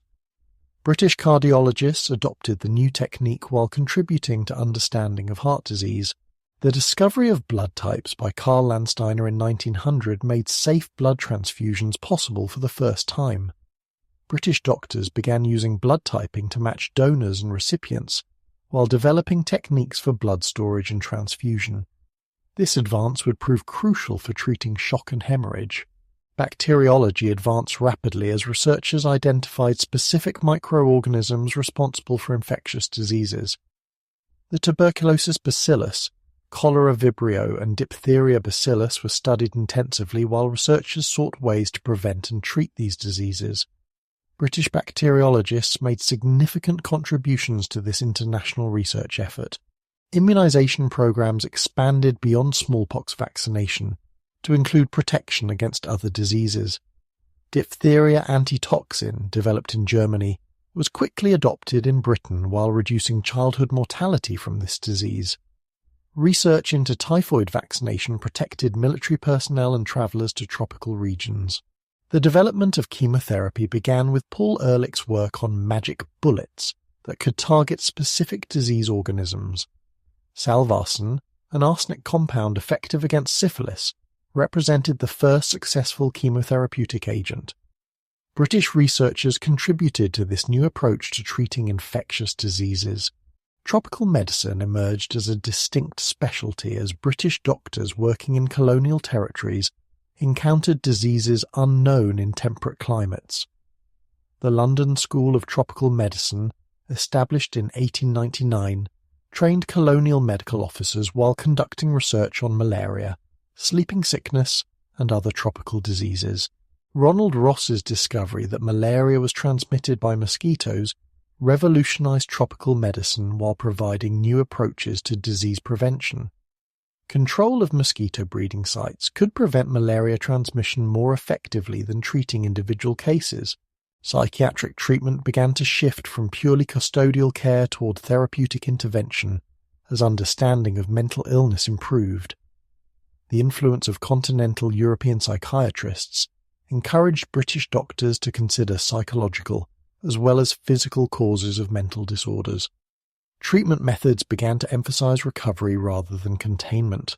Hospital organization was modernized as medical advances required more sophisticated facilities and equipment. Voluntary hospitals expanded their services while developing specialized departments for different types of medical care. Nursing education was enhanced while hospital administration became more professional. Medical education was reformed as universities upgraded their medical schools and required more extensive clinical training. The General Medical Council maintained standards for medical practice, while ensuring that qualified doctors had received adequate education. Medical research was increasingly conducted in university settings rather than private practices. Public health administration was professionalized as local authorities employed qualified medical officers to oversee community health programs. The Royal Institute of Public Health trained public health inspectors while promoting scientific approaches to disease prevention. Epidemiology developed as a discipline that studied disease patterns in populations. Occupational health received increasing attention as industrial medicine addressed the health problems specific to different types of work. Factory doctors studied industrial diseases while recommending safety measures and treatment programs. The relationship between work and health was increasingly understood and addressed through medical intervention. British science during the Edwardian period contributed to revolutionary advances in physics, chemistry, and biology that would reshape human understanding of the natural world.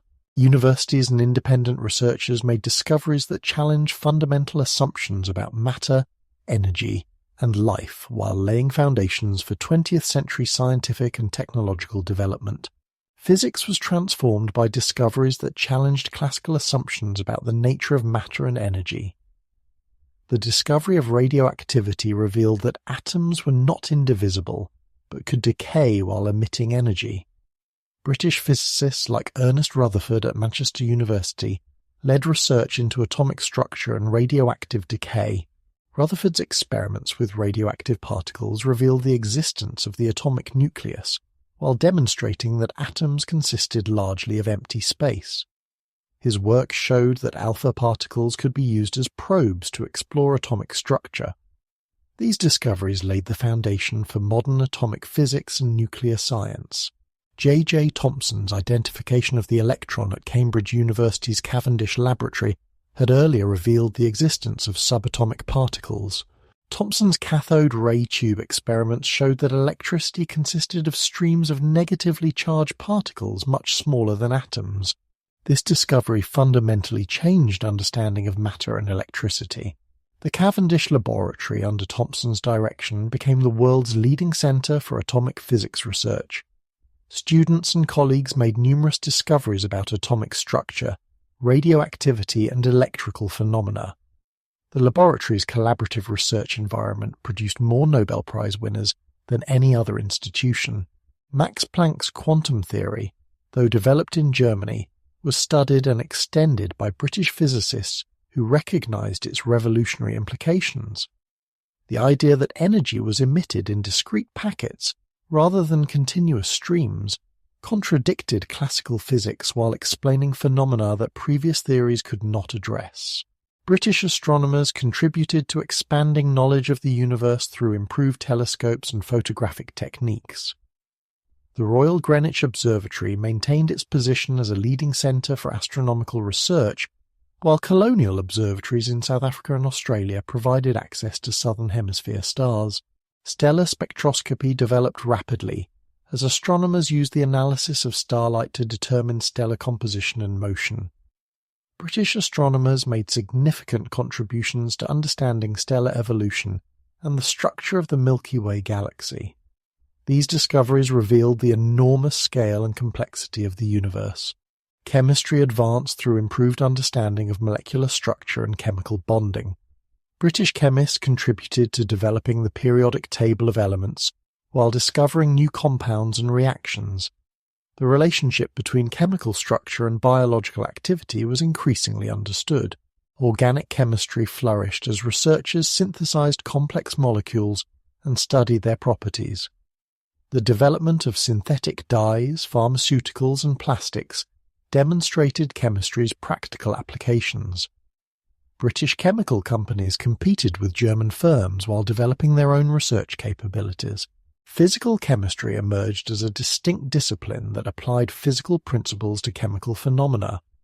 British researchers studied reaction rates, equilibrium, and thermodynamics, while developing new theoretical frameworks for understanding chemical behavior. This work laid foundations for industrial chemistry and materials science. Biological sciences were revolutionized by new understanding of heredity, evolution, and cellular processes.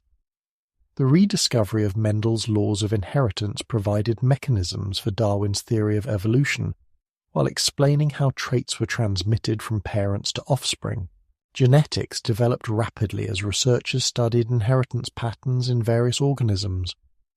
British biologists contributed to understanding chromosomes and their role in heredity.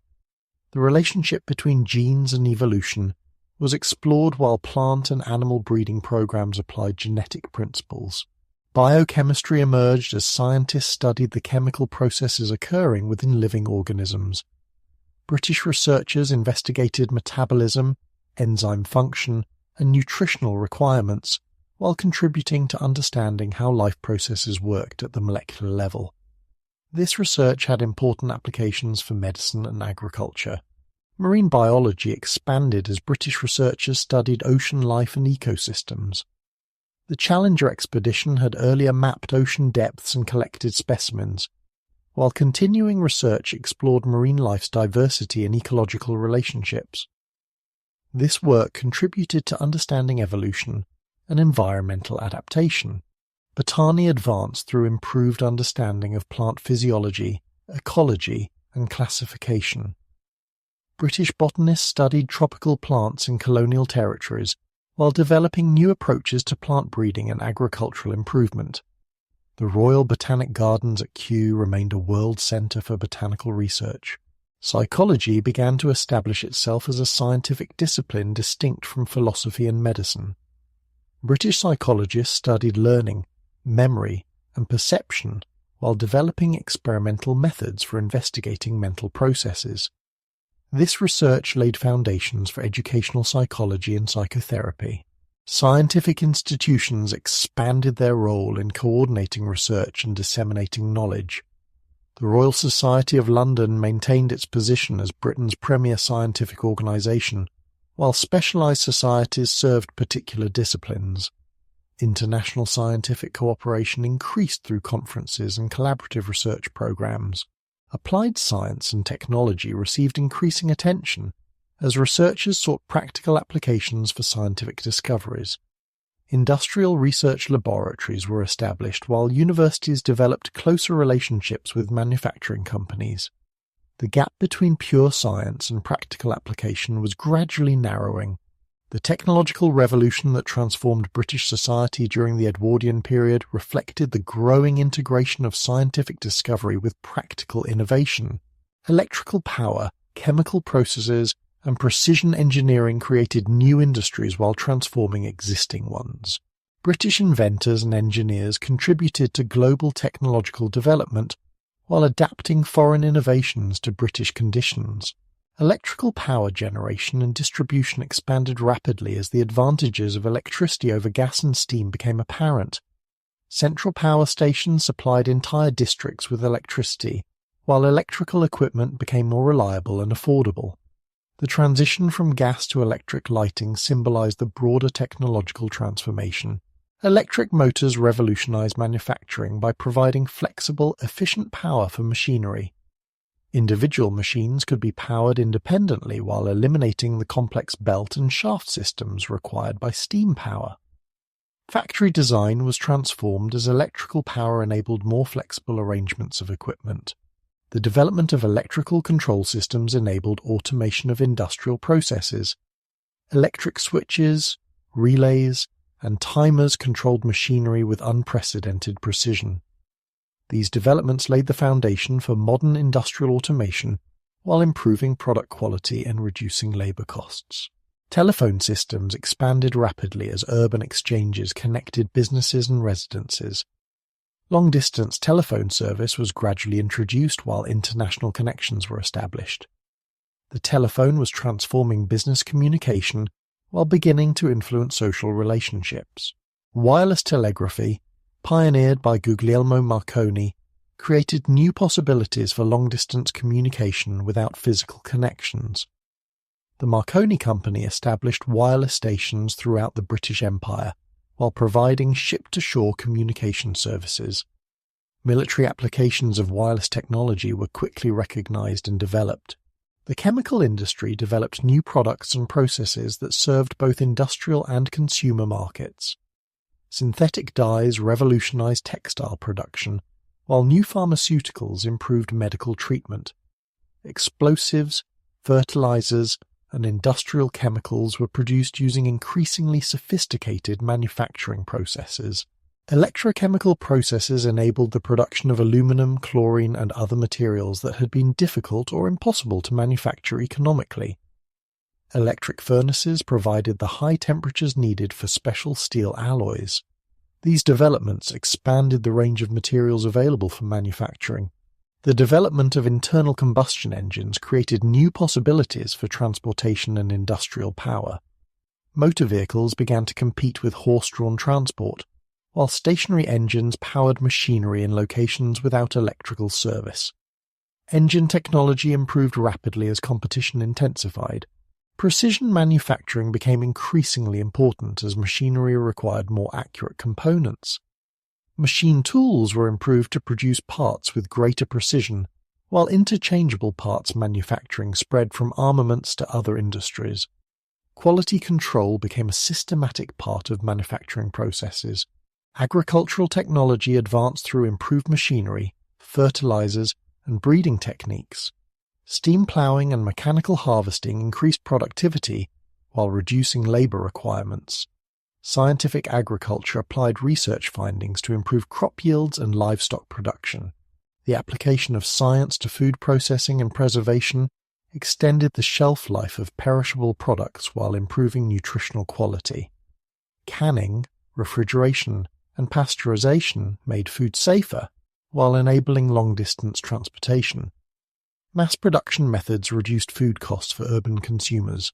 Civil engineering achievements demonstrated British technical capabilities while serving economic and social needs. Bridge construction, harbour improvements, and water supply systems provided infrastructure for industrial and urban development. British engineers worked throughout the empire while exporting their expertise worldwide. Mining technology advanced through improved safety equipment, ventilation systems, and extraction methods. Electric lighting and power were gradually introduced into mines, while safety equipment reduced accident rates. Coal-cutting machinery increased productivity while reducing the physical demands on miners. Railroad technology continued to advance through improved locomotives, signaling systems, and track construction. Electric traction was introduced for urban and suburban services, while steam locomotives became more powerful and efficient. Railroad engineering remained a British specialty for international markets. Shipbuilding technology advanced through improved hull design, propulsion systems, and construction techniques. Steam turbines provided more efficient power, while steel construction enabled larger vessels. British shipyards maintained their competitive position through technological innovation and skilled workmanship. Textile machinery was continuously improved through better design and more precise manufacturing. Automatic looms increased productivity, while improved spinning machines produced higher quality yarn. British textile machinery was exported throughout the world while maintaining the industry's competitive position. The development of precision instruments served scientific research, navigation, and industrial applications. Optical instruments, measuring devices, and timing equipment were manufactured to increasingly demanding specifications. British instrument makers supplied laboratories and industries worldwide. Photography technology advanced through improved cameras, films, and printing processes. Mass production made cameras affordable for amateur photographers, while professional photography expanded its applications. Color photography was developed while motion picture technology began to create new forms of entertainment. The integration of different technologies created new possibilities for innovation and development. Electric power, chemical processes, and precision manufacturing combined to produce new products and services. The pace of technological change was accelerating while creating new opportunities and challenges for British industry and society. The rhythm of Edwardian social life was governed by elaborate rituals and customs that marked the passage of time, celebrated important occasions, and reinforced the social hierarchy that defined British society. These ceremonies provided stability and meaning in a rapidly changing world, while creating shared experiences that bound communities together. Court presentation remained the pinnacle of social achievement for young ladies from aristocratic and wealthy middle-class families. The season's debutantes spent months preparing for their moment before King Edward VII and Queen Alexandra. Their white satin gowns were crafted by the finest dressmakers, while elaborate trains and ostrich feather headdresses followed strict court regulations established by centuries of tradition. The presentation ceremony itself was both thrilling and terrifying for nervous debutantes who had practiced their curtsies countless times before the great day. They entered the throne room in procession while their names were announced by court officials. The moment of curtsying before their majesties lasted only seconds, but it marked their official entry into adult society. Coming-of-age celebrations for young men were less formal, but equally significant in marking the transition from childhood to adult responsibility. 21st birthday parties were elaborate affairs that brought together extended families and social networks. The presentation of keys, watches, and other symbolic gifts marked the young man's assumption of legal majority and family responsibilities. Upper-class families organized house parties and social gatherings that introduced young people to suitable marriage partners. These events were carefully orchestrated to provide opportunities for romantic encounters while maintaining proper supervision. Mothers watched their daughters' interactions with eligible bachelors, while fathers assessed potential sons-in-law's financial prospects. Wedding ceremonies reflected both religious devotion and social display as families competed to provide memorable celebrations. Church weddings were elaborate productions featuring flowers, music, and large congregations of family and friends. The bride's dress was often the most expensive garment she would ever own, while her trousseau required months of preparation.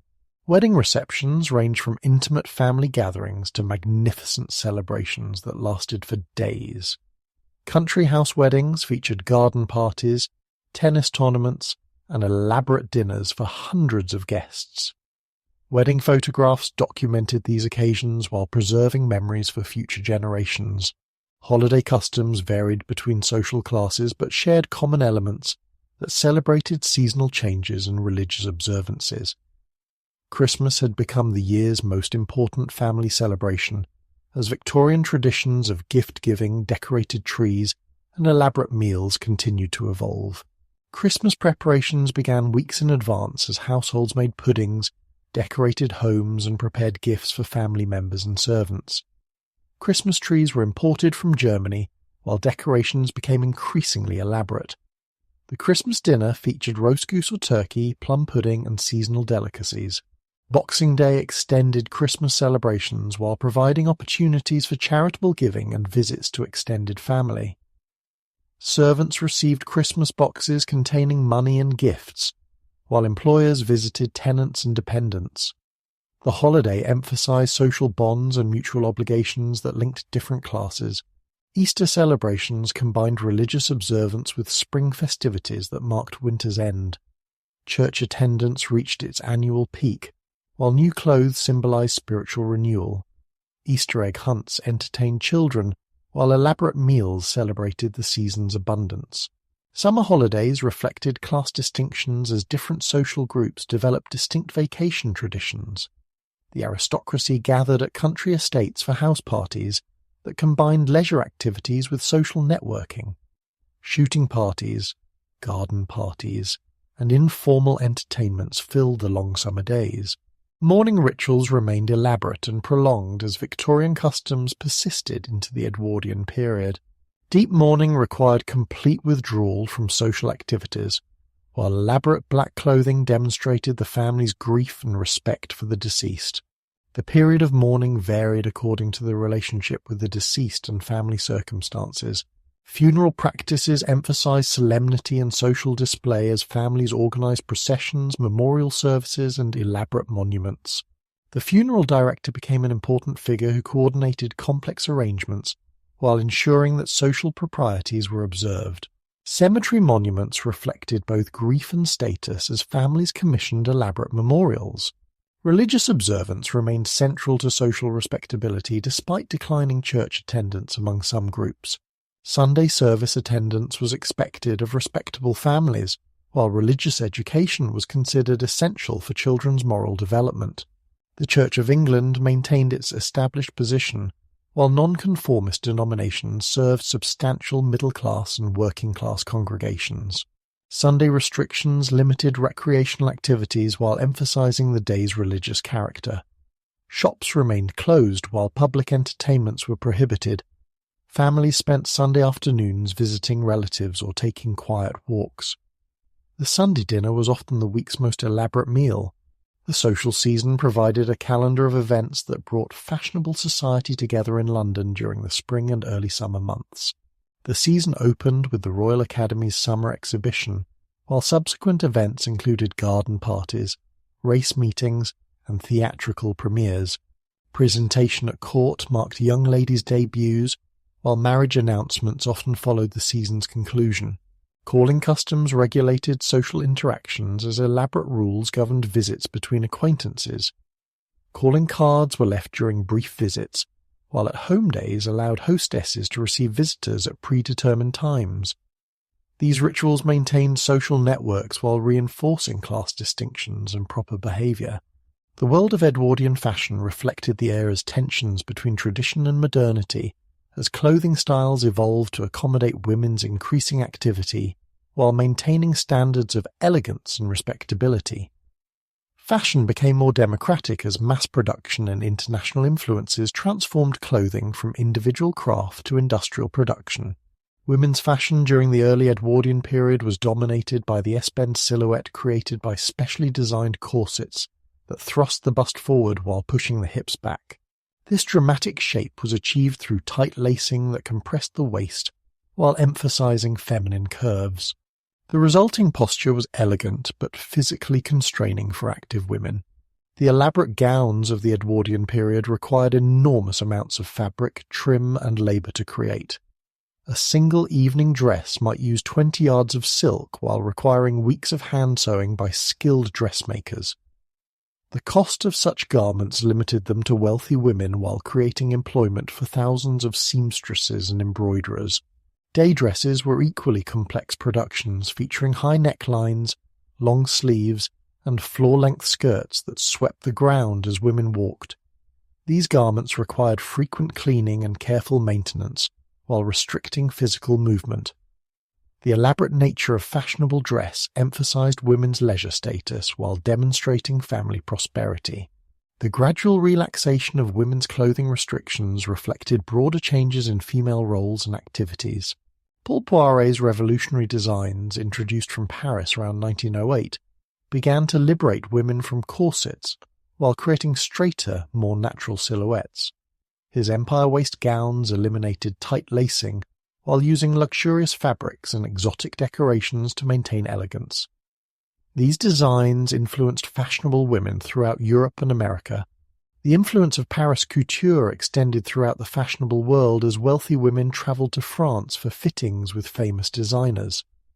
Houses like Worth, Paquin, and Calosseurs created exclusive designs for international clientele while setting trends that were copied by dressmakers worldwide. British fashion designers struggled to compete with Parisian creativity while developing their own distinctive styles. London's West End featured elegant shops that served aristocratic and upper-middle-class customers. British tailoring maintained its reputation for quality while adapting to changing fashion requirements. Ready-made clothing was beginning to challenge custom dressmaking as manufacturing techniques improved and standard sizing was developed. Department stores offered fashionable garments at lower prices while providing alteration services to ensure proper fit. This democratization of fashion enabled middle-class women to follow style trends more easily. The rise of fashion magazines and photography spread fashion information more rapidly than ever before. Publications like Vogue and Harper's Bazaar featured illustrations and photographs of the latest styles while providing sewing patterns for home dressmaking. Fashion became increasingly international as ideas spread rapidly between countries. Men's formal dress remained highly regulated by social conventions that required specific garments for different occasions. Morning dress for daytime formal occasions, evening dress for dinner parties, and tailcoats for the most formal events were essential elements of gentlemen's wardrobes. The quality of tailoring indicated social status while conformity to dress codes demonstrated respectability. Savile Row tailoring maintained its reputation as the world's finest, while serving aristocratic and professional customers. The skill required to create perfectly fitted garments by hand was passed down through apprenticeship systems that preserved traditional techniques. A well-tailored suit was considered an investment that would last for decades with proper care. Casual menswear was gradually becoming more comfortable and practical, as sporting activities and suburban lifestyles influenced clothing design. Norfolk jackets, knickerbockers, and soft felt hats provided alternatives to formal business dress. The growing popularity of golf, tennis, and cycling created markets for specialized sporting attire. Hairstyles for women were elaborate constructions that required considerable time and skill to create. The Gibson girl look, popularized by American artist Charles Dana Gibson, featured voluminous hair piled high on the head in graceful curves and waves. These styles required hairpieces, padding, and numerous hairpins to maintain their shape. Hair care was a time-consuming daily ritual, as women brushed their long hair extensively, while using various preparations to maintain its condition and appearance. Professional hairdressers served wealthy clients, while ladies' maids helped with daily hair arrangements. The complexity of fashionable hairstyles emphasized women's leisure status while requiring significant time investment. Beauty standards emphasized pale skin, rosy cheeks, and refined features that suggested good breeding and moral purity. Cosmetics were used sparingly and discreetly as obvious makeup was considered vulgar. Face powder, a touch of rouge, and subtle lip coloring were acceptable while theatrical makeup remained controversial. The influence of stage actresses and society beauties shaped beauty ideals, while their photographs appeared in magazines and newspapers. Women like Lily Langtry, Ellen Terry, and Gabrielle Ray became style icons whose appearance was copied by admirers. The emergence of celebrity culture was beginning to influence fashion and beauty standards. Clothing for children reflected adult styles while emphasizing innocence and childhood's special status. Girls wore miniature versions of women's dresses while boys dressed in sailor suits, Highland costumes, or other romantic styles. The children of wealthy families were dressed expensively while their clothing demonstrated family status. The democratization of fashion was accelerated by the expansion of retail distribution systems and mass production techniques. Chain stores and mail-order catalogues brought fashionable clothing to provincial towns, while standardized sizing enabled remote purchasing. Fashion was becoming more accessible to ordinary consumers while maintaining class distinctions through quality and styling differences.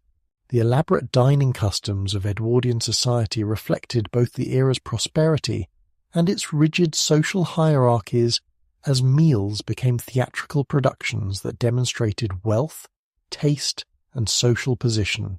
The rituals surrounding food preparation, service, and consumption reinforced class distinctions while creating shared experiences that bound communities together.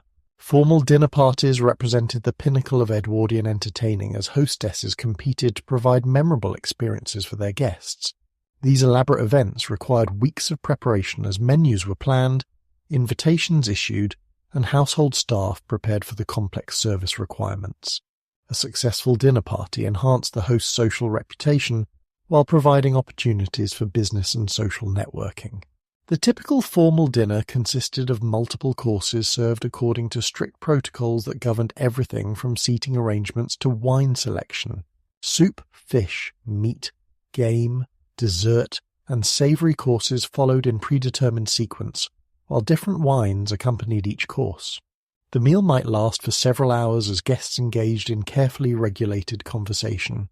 Table settings for formal dinners were works of art that displayed the family's finest china, crystal, and silver. Multiple sets of cutlery flanked each place setting, while elaborate centerpieces featured flowers, fruit, and decorative objects. The complexity of table arrangements required extensive knowledge of etiquette rules and considerable domestic staff to execute properly. The role of servants in formal dining was crucial, as footmen served each course while maintaining the seamless flow of the meal. The butler supervised wine service while ensuring that guests' needs were anticipated and met discreetly. The quality of service reflected the household's training and organization while contributing to guests' overall experience. Regional cuisines maintained their distinctive characteristics despite the standardization pressures of industrial food production. Scottish, Welsh, and Irish foods preserved traditional preparation methods while reflecting local ingredients and cultural preferences. County specialties like Yorkshire pudding, Lancashire hot pot, and Cornish pasties represented local culinary traditions. The influence of French cuisine on upper-class dining was enormous, as wealthy households employed French chefs while entertaining guests with elaborate continental dishes. Auguste Escoffier's work at the Savoy Hotel established new standards for professional cooking, while French cooking techniques influenced domestic kitchens. The prestige of French cuisine reinforced cultural assumptions about sophistication and refinement. Traditional British cooking persisted in middle-class and working-class households, where roast beef, mutton, and poultry provided Sunday dinners, while simpler fare sustained daily meals. The Sunday roast dinner became a weekly ritual that brought families together while demonstrating prosperity and respectability. These meals required considerable preparation time and cooking skill. The rise of restaurants and public dining transformed urban social life as eating outside the home became increasingly respectable and fashionable. Hotels like the Savoy, the Ritz, and Claridge's offered elegant dining experiences while smaller establishments served middle-class customers. Restaurant culture created new opportunities for social interaction while challenging domestic cooking traditions. Tea culture reached its zenith during the Edwardian period as afternoon tea became an essential social ritual for respectable families. The elaborate ceremony of tea service included specific protocols for preparing, serving, and consuming tea while providing opportunities for social visiting and conversation. Tea rooms and tea gardens provided public venues for this genteel entertainment. The temperance movement influenced drinking customs as moral reformers campaigned against alcohol consumption, while promoting alternative beverages and social activities. Total abstinence societies organized social events that excluded alcoholic beverages while providing entertainment and fellowship. The movement was particularly strong among nonconformist religious groups and reform-minded women. Yet alcoholic beverages remained central to upper-class social life, as wine cellars were maintained with great care, while cocktail parties became fashionable social events. The ritual of after-dinner port and cigars for gentlemen continued while ladies retired to drawing rooms for coffee and conversation. Drinking customs reinforced gender distinctions and social hierarchies. Kitchen technology was rapidly evolving as gas cookers replaced coal ranges, while improved refrigeration systems enabled better food preservation. These innovations reduced cooking time while improving food safety and quality. The modernisation of kitchen equipment was changing domestic work patterns, while enabling more elaborate meal preparation. Food preservation techniques were revolutionising diet and meal planning as canning, bottling and improved storage methods enabled seasonal foods to be consumed year-round. Commercial food processing was beginning to supplement home preservation, while creating new products and flavours. The expansion of food choices reflected improving living standards and technological progress. The growth of food importing enabled British tables to feature exotic ingredients and out-of-season produce, while colonial territories supplied tea, coffee, spices, and tropical fruits. Improved transportation and refrigeration made fresh foods available throughout the year while expanding culinary possibilities. The globalization of food supply was transforming British diets. Breakfast remained an important meal that reflected both regional traditions and class distinctions. The full English breakfast with bacon, eggs, sausages, and other items was standard in middle-class households, while working-class families made do with simpler fare. Continental breakfast customs were beginning to influence urban hotels and restaurants. Food safety and quality were becoming public concerns as government regulation expanded to cover food adulteration, unsanitary preparation conditions, and fraudulent labelling. Public analysts tested food samples while inspectors monitored markets, shops, and restaurants. These measures improved consumer protection while raising food quality standards. Charitable food distribution addressed the needs of the poor while reflecting broader social concerns about nutrition and public health. Soup kitchens, food vouchers, and school meal programs provided assistance to needy families. These programs demonstrated both philanthropic concern and growing recognition of government responsibility for citizen welfare. The expansion of leisure time and recreational opportunities reflected the Edwardian era's increasing prosperity, while revealing the social divisions that characterised British society. Different classes developed distinct leisure cultures that reinforced their identities while providing shared experiences that helped define community membership. Country house weekend parties represented the pinnacle of upper-class leisure, as elaborate house parties brought together aristocratic and wealthy middle-class guests for several days of entertainment and social networking. These events required enormous preparation as hosts, organised activities, meals, and accommodations for dozens of guests, while maintaining standards of luxury and sophistication. The typical country house weekend featured a carefully orchestrated programme of activities that included shooting parties, tennis tournaments, croquet matches, and elaborate dinners. Guests were expected to change clothes several times daily while participating in various activities. The weekend provided opportunities for business discussion, political plotting, and romantic encounters. Shooting parties were central to country house entertainment as hosts organised elaborate expeditions to hunt game birds across their estates. These events required teams of beaters, loaders, and gamekeepers, while guests competed to achieve the highest bags. The ritual aspects of shooting, including proper dress, equipment, and behaviour, reinforced social bonds and masculine identity. The development of seaside resorts transformed British holiday patterns as railway expansion made coastal areas accessible to middle-class and eventually working-class families. Brighton, Blackpool, Margate, and other resorts developed elaborate entertainment complexes featuring piers, pavilions, and amusement parks. The seaside holiday became an annual tradition for families who could afford the expense. Seaside entertainment evolved to serve different social classes as resorts developed distinct identities and attractions. Brighton maintained its reputation as a fashionable resort for wealthy visitors, while Blackpool became the preferred destination for Lancashire mill workers. The social geography of seaside resorts reflected broader class distinctions in British society. Beach culture developed its own customs and activities as bathing machines, beach huts, and promenades provided facilities for seaside recreation. Swimming became increasingly popular, despite the elaborate costumes required for modesty. Beach entertainment included Punch and Judy shows, donkey rides, and other traditional amusements.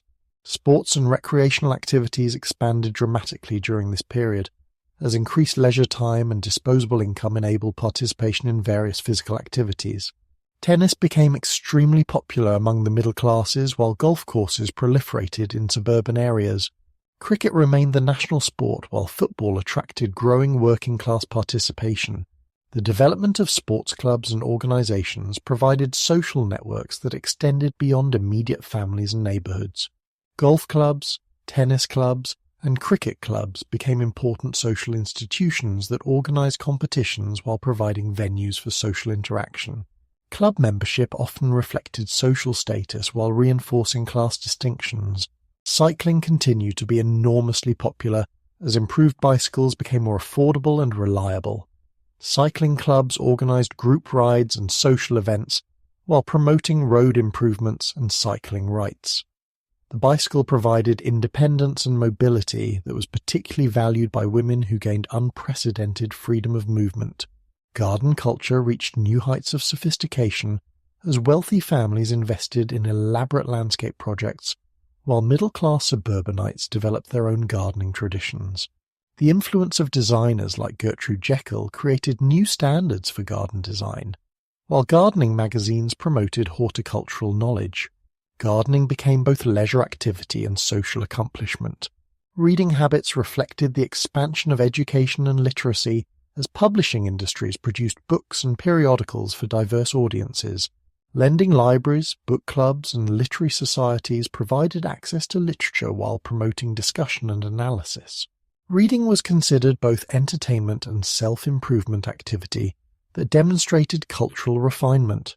Popular literature included detective stories, romantic novels, and adventure tales that provided escapism while reflecting contemporary concerns and interests. Authors like Arthur Conan Doyle, H. Rider Haggard, and Marie Corelli attracted large readerships while literary critics debated the relationship between popular entertainment and serious literature. Women's leisure activities were expanding beyond traditional domestic accomplishments as increased social freedom enabled participation in sports, clubs, and cultural activities. The new woman participated in tennis, cycling, and even golf while joining literary societies and philanthropic organizations. These activities provided alternatives to purely domestic roles. Working-class leisure was centered around public houses, music halls, and sporting events that provided affordable entertainment and social interaction. Football matches, boxing contests, and horse racing attracted large crowds while betting provided additional excitement. These activities created shared experiences that strengthened community bonds. The expansion of public parks and recreational facilities reflected municipal recognition of leisure needs, while providing spaces for outdoor activities. Tennis courts, bowling greens, and children's playgrounds were installed in urban parks, while bandstands provided venues for musical performances. These facilities democratized recreational opportunities while improving urban quality of life. Holiday traditions were evolving as bank holidays provided additional leisure time while new transportation options enabled trips to previously inaccessible destinations. Day trips to the countryside became popular as suburban families sought escape from urban environments. Holiday camps and organized excursions provided affordable vacation options for working-class families. The emergence of commercial entertainment industries reflected changing leisure patterns, while creating new employment opportunities. Professional entertainers, sports equipment manufacturers, and leisure service providers responded to growing demand while developing new products and services. The commercialization of leisure was beginning to transform recreational activities into consumer industries. The final years of the Edwardian era witnessed the gradual tightening of international tensions as the alliance systems, imperial rivalries, and arms races of the previous decade converged toward an increasingly dangerous confrontation. What had begun as manageable diplomatic crises now threatened to escalate beyond the control of even the most skilled statesmen. Working-class leisure was centered around public houses, music halls, and sporting events that provided affordable entertainment and social interaction. Football matches, boxing contests, and horse racing attracted large crowds while betting provided additional excitement. These activities created shared experiences that strengthened community bonds. The expansion of public parks and recreational facilities reflected municipal recognition of leisure needs, while providing spaces for outdoor activities. Tennis courts, bowling greens, and children's playgrounds were installed in urban parks, while bandstands provided venues for musical performances. These facilities democratized recreational opportunities while improving urban quality of life. Holiday traditions were evolving as bank holidays provided additional leisure time, while new transportation options enabled trips to previously inaccessible destinations. Day trips to the countryside became popular as suburban families sought escape from urban environments. Holiday camps and organized excursions provided affordable vacation options for working-class families. The emergence of commercial entertainment industries reflected changing leisure patterns, while creating new employment opportunities.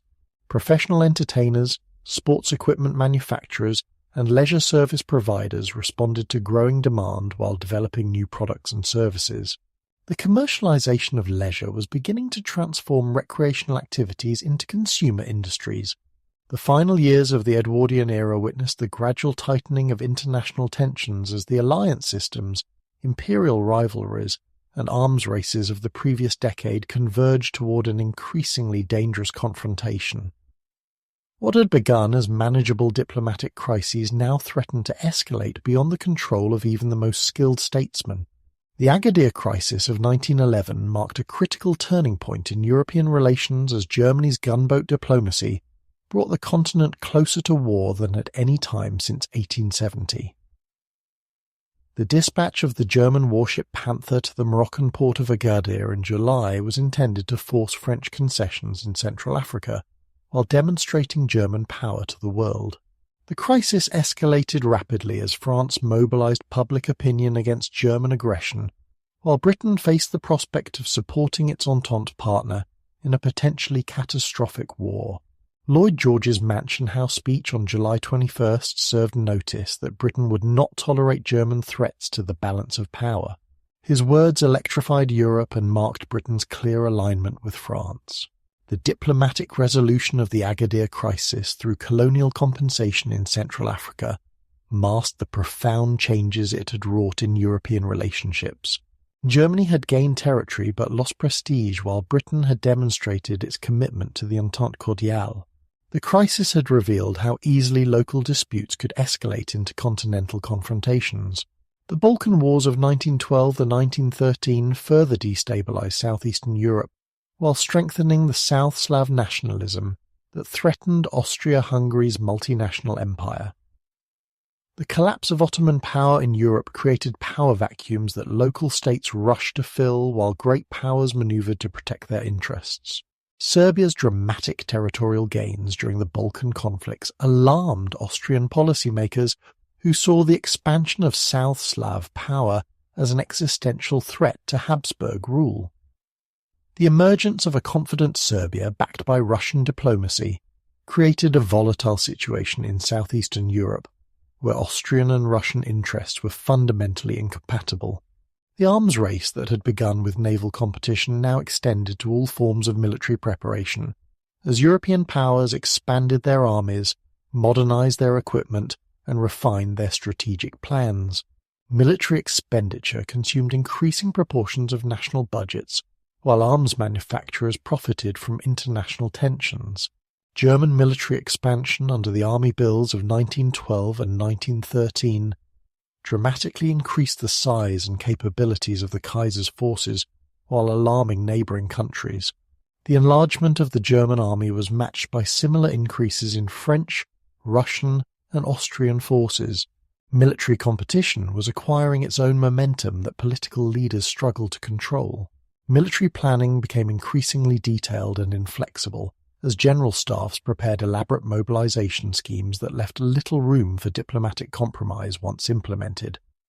The German Schlieffen Plan, the French Plan 17, and Russian mobilization procedures created automatic mechanisms that would transform political crises into military catastrophes. The role of intelligence services expanded dramatically as governments sought information about their rivals' capabilities and intentions. Military attachés, diplomatic intelligence, and espionage networks provided streams of often contradictory information that could either calm or inflame international suspicions. The The growth of intelligence services reflected the increasing militarization of international relations.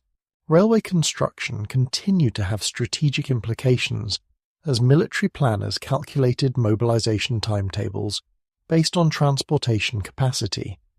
The German investment in strategic railways was matched by Russian railway development in Poland and Austrian improvements in Galicia. Railway competition reflected broader military and political rivalries.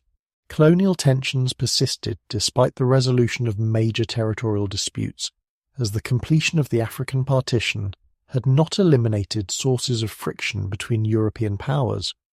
German resentment about its limited colonial empire continued, while Italian ambitions in the Ottoman Empire created additional instabilities. The decline of Ottoman power created additional complications as European powers maneuvered to control the succession to the sick man of Europe. The Eastern question that had dominated 19th century diplomacy remained unresolved, while new players like Italy and the Balkan states complicated traditional great power relationships. Financial markets reflected growing international tensions as investors became increasingly nervous about the stability of government bonds and international trade. The costs of military preparation strained government finances while arms manufacturers profited from international competition. Economic interests both contributed to and suffered from rising tensions. Public opinion in all countries was becoming more nationalistic and militaristic as mass media, and popular education promoted patriotic sentiment while demonizing foreign rivals. The growth of nationalist organizations, veterans associations, and paramilitary groups created domestic pressures for aggressive foreign policies. The failure of peace movements and arbitration initiatives demonstrated the weakness of international institutions in the face of nationalist passion and military preparation. The Hague Conferences had created legal frameworks for peaceful dispute resolution while proving inadequate for resolving fundamental political conflicts. While international tensions mounted across Europe, Britain faced unprecedented domestic upheaval as multiple crises converged to create the most serious internal challenges since the Civil War. Strike waves, suffragette militancy, and the Irish Home Rule crisis combined to threaten the stability of parliamentary government and constitutional order.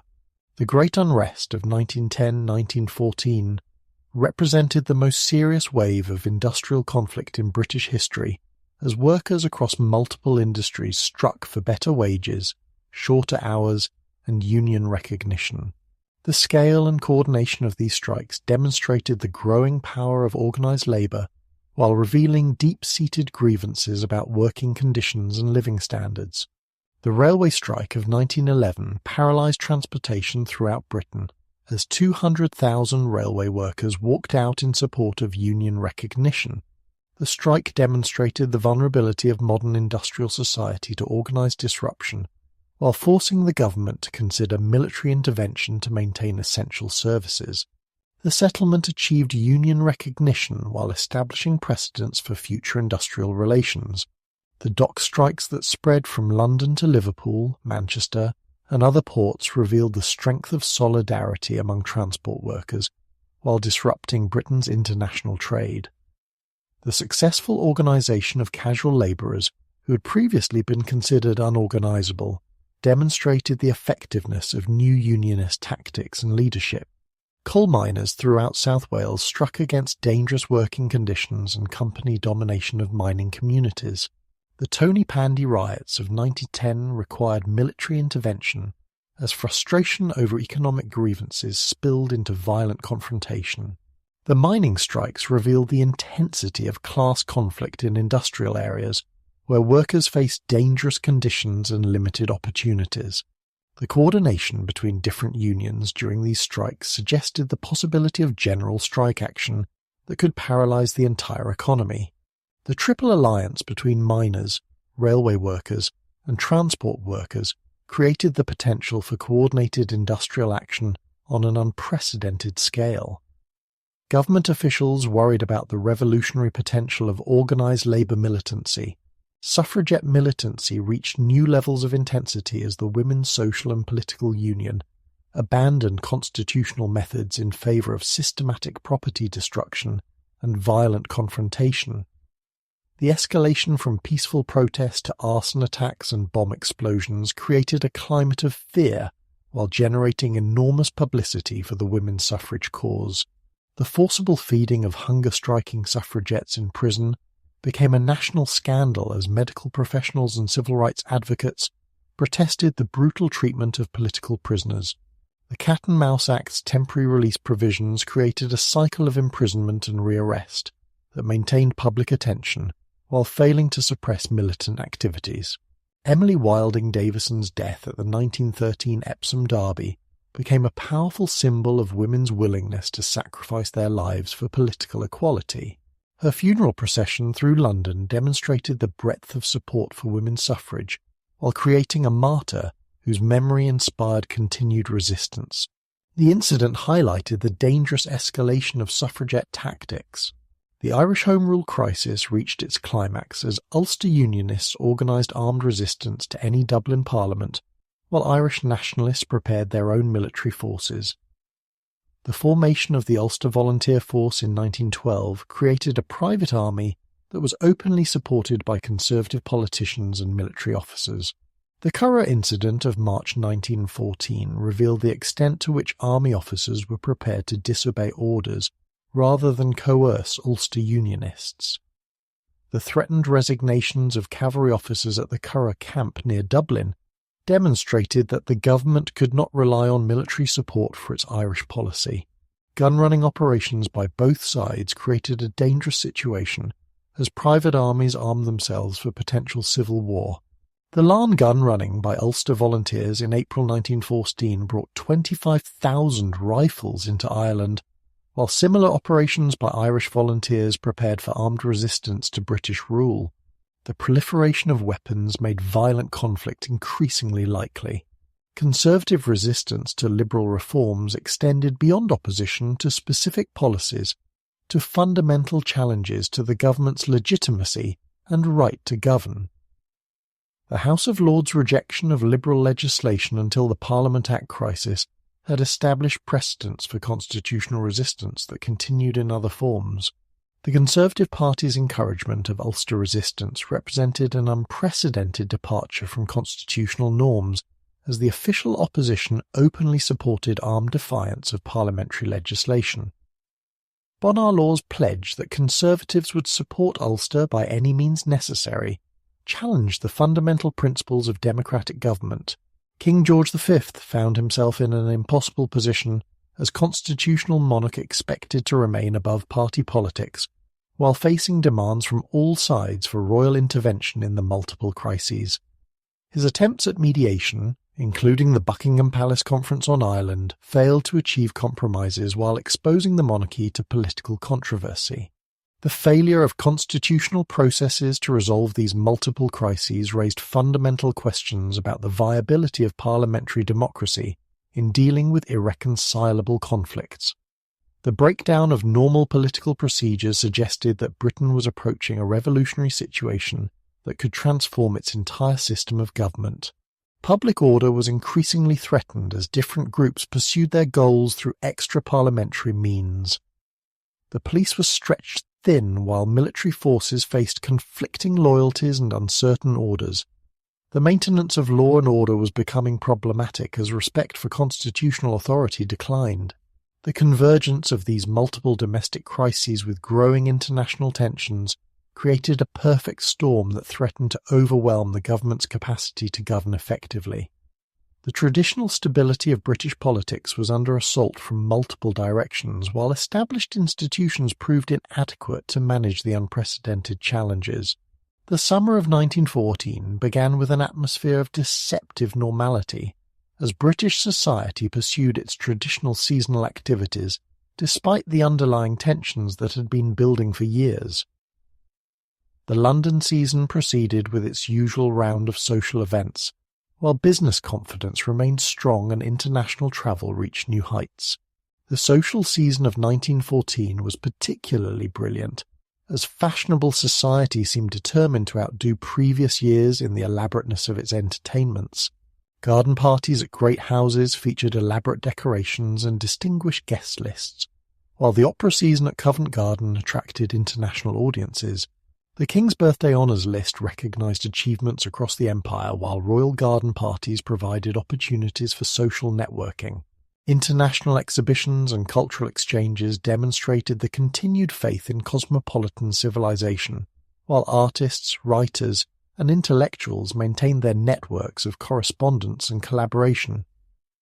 The London season attracted visitors from across Europe and America, while British tourists planned continental holidays with unprecedented enthusiasm. Tourism and continental travel reached record levels as improved transportation and hotel facilities made foreign travel more comfortable and accessible.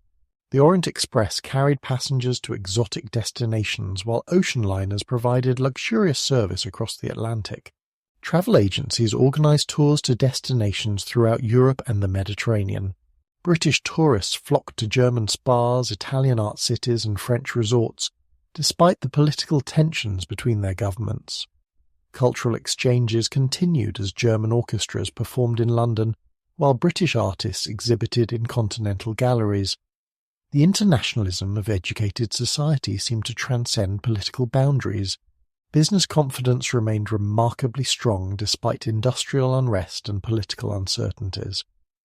The stock market continued to rise while new investment projects were launched throughout the empire.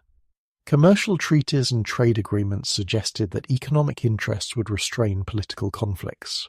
The City of London maintained its position as the world's financial centre, while international banks expanded their operations.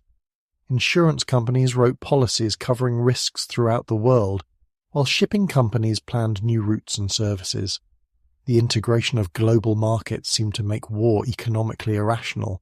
Industrial production continued to expand as manufacturers filled orders from around the world. New factories were being built while existing facilities were enlarged and modernized. The employment situation was improving as economic growth absorbed surplus labor despite periodic strikes and unrest. Agricultural harvests promised to be excellent throughout Europe, as favorable weather conditions encouraged optimism about food supplies. International grain markets functioned smoothly, while shipping companies prepared to transport crops to global markets. The interdependence of agricultural production seemed to create incentives for peaceful cooperation. Cultural achievements continued to flourish as writers, artists and composers produced works that reflected contemporary themes, while exploring timeless human concerns. The publishing industry was expanding while theatres and concert halls attracted growing audiences. Cultural production seemed to demonstrate the continued vitality of European civilization. Educational institutions made plans for expanded enrollment and new facilities, while international academic exchanges continued to grow. Universities maintained their research programs, while sending students and faculty abroad for study and collaboration. The international community of scholars seemed to embody hope for peaceful cooperation. Scientific research continued across national boundaries as researchers shared discoveries and collaborated on complex problems. International conferences and professional associations maintained networks of communication, while publications disseminated new knowledge. The universality of scientific truth seemed to provide common ground for international cooperation. Religious organizations promoted peace and international understanding while maintaining their missionary activities throughout the world. Churches organized international conferences while religious leaders called for arbitration of political disputes. The Christian message of peace and brotherhood seemed to offer alternatives to military confrontation. Peace organizations intensified their activities as international tensions mounted. The Carnegie Endowment for International Peace sponsored conferences and publications, while national peace societies organized rallies and petitions.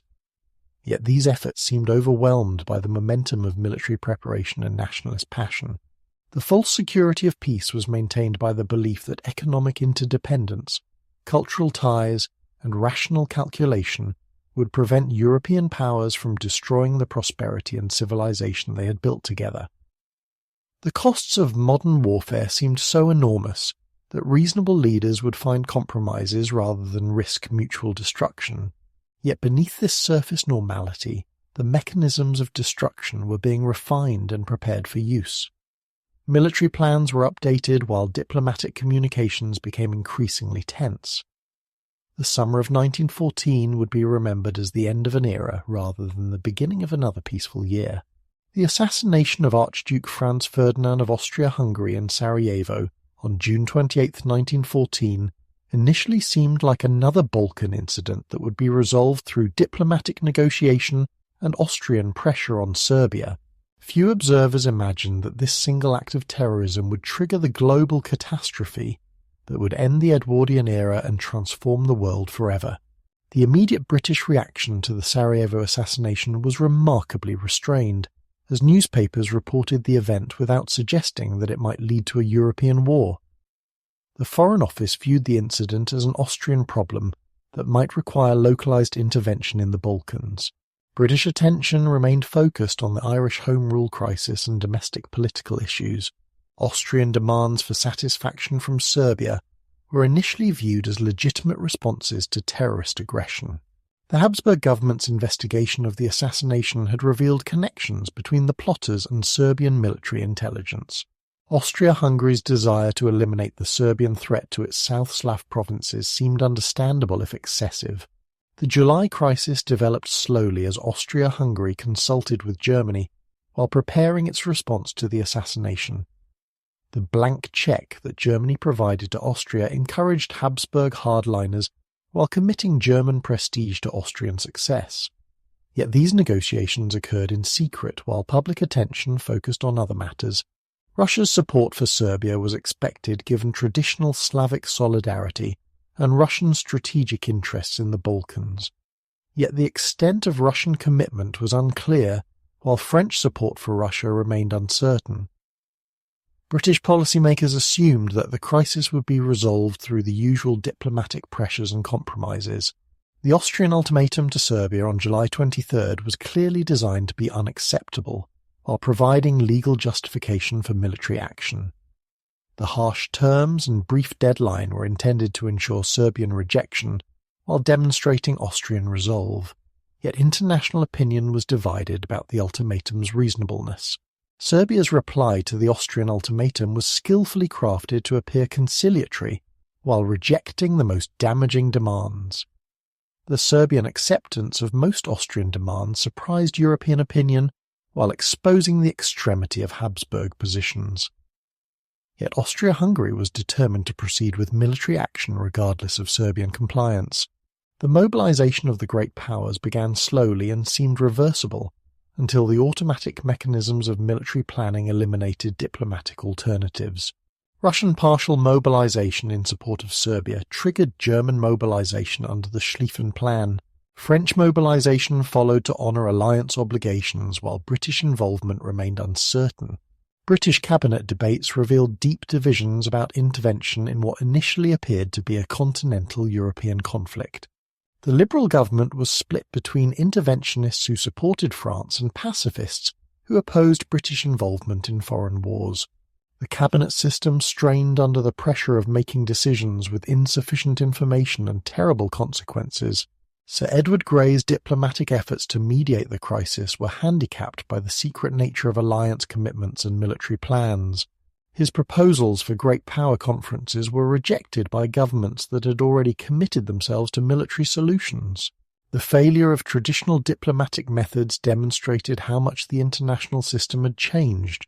Public opinion was initially divided about British involvement, while remaining largely ignorant of the government's commitments and the military situation's complexity. Newspapers reflected confusion about British interests while peace demonstrations competed with patriotic rallies. The democratic process proved inadequate for making rapid decisions about war and peace. The German invasion of Belgium on August 4th provided the British government with a legal and moral justification for intervention that overcame domestic opposition. The violation of Belgian neutrality, guaranteed by treaties dating to 1839, created clear grounds for British action while appealing to principles of international law and moral obligation. The British ultimatum to Germany demanding respect for Belgian neutrality was designed to expire at midnight on August 4th. The German rejection of British demands was expected but still shocking when it came. Britain was at war with Germany while the implications of this decision remained unclear to most people. The outbreak of war was greeted with mixed emotions as initial excitement and patriotic enthusiasm competed with anxiety about an uncertain future. Crowds gathered outside government buildings while bands played patriotic songs. Yet thoughtful observers recognized that the world had changed irrevocably and that nothing would ever be the same again. The Edwardian era ended not with gradual evolution, but with catastrophic rupture, as the forces that had been building for years finally overwhelmed the institutions and traditions that had maintained peace and prosperity. The golden afternoon was over, replaced by the long nightmare of industrial warfare that would transform Britain, Europe, and the world beyond recognition. The Great War that erupted in August 1914 swept away the social, economic, and cultural foundations of Edwardian Britain, with a thoroughness that few contemporaries had imagined possible. The conflict that was expected to end by Christmas 1914 instead lasted 4 years and destroyed the assumptions, institutions, and relationships that had defined British civilization for generations. The old social order based on hereditary privilege, landed wealth, and rigid class distinctions could not survive the democratizing effects of total war. The aristocracy that had dominated British society for centuries saw their sons killed in unprecedented numbers while their estates were mortgaged to pay war taxes. Death duties and social changes made the great country houses impossible to maintain in their traditional splendour. The servant class that had supported aristocratic lifestyles disappeared almost overnight as young men enlisted in the army, while women found better-paid employment in munitions factories.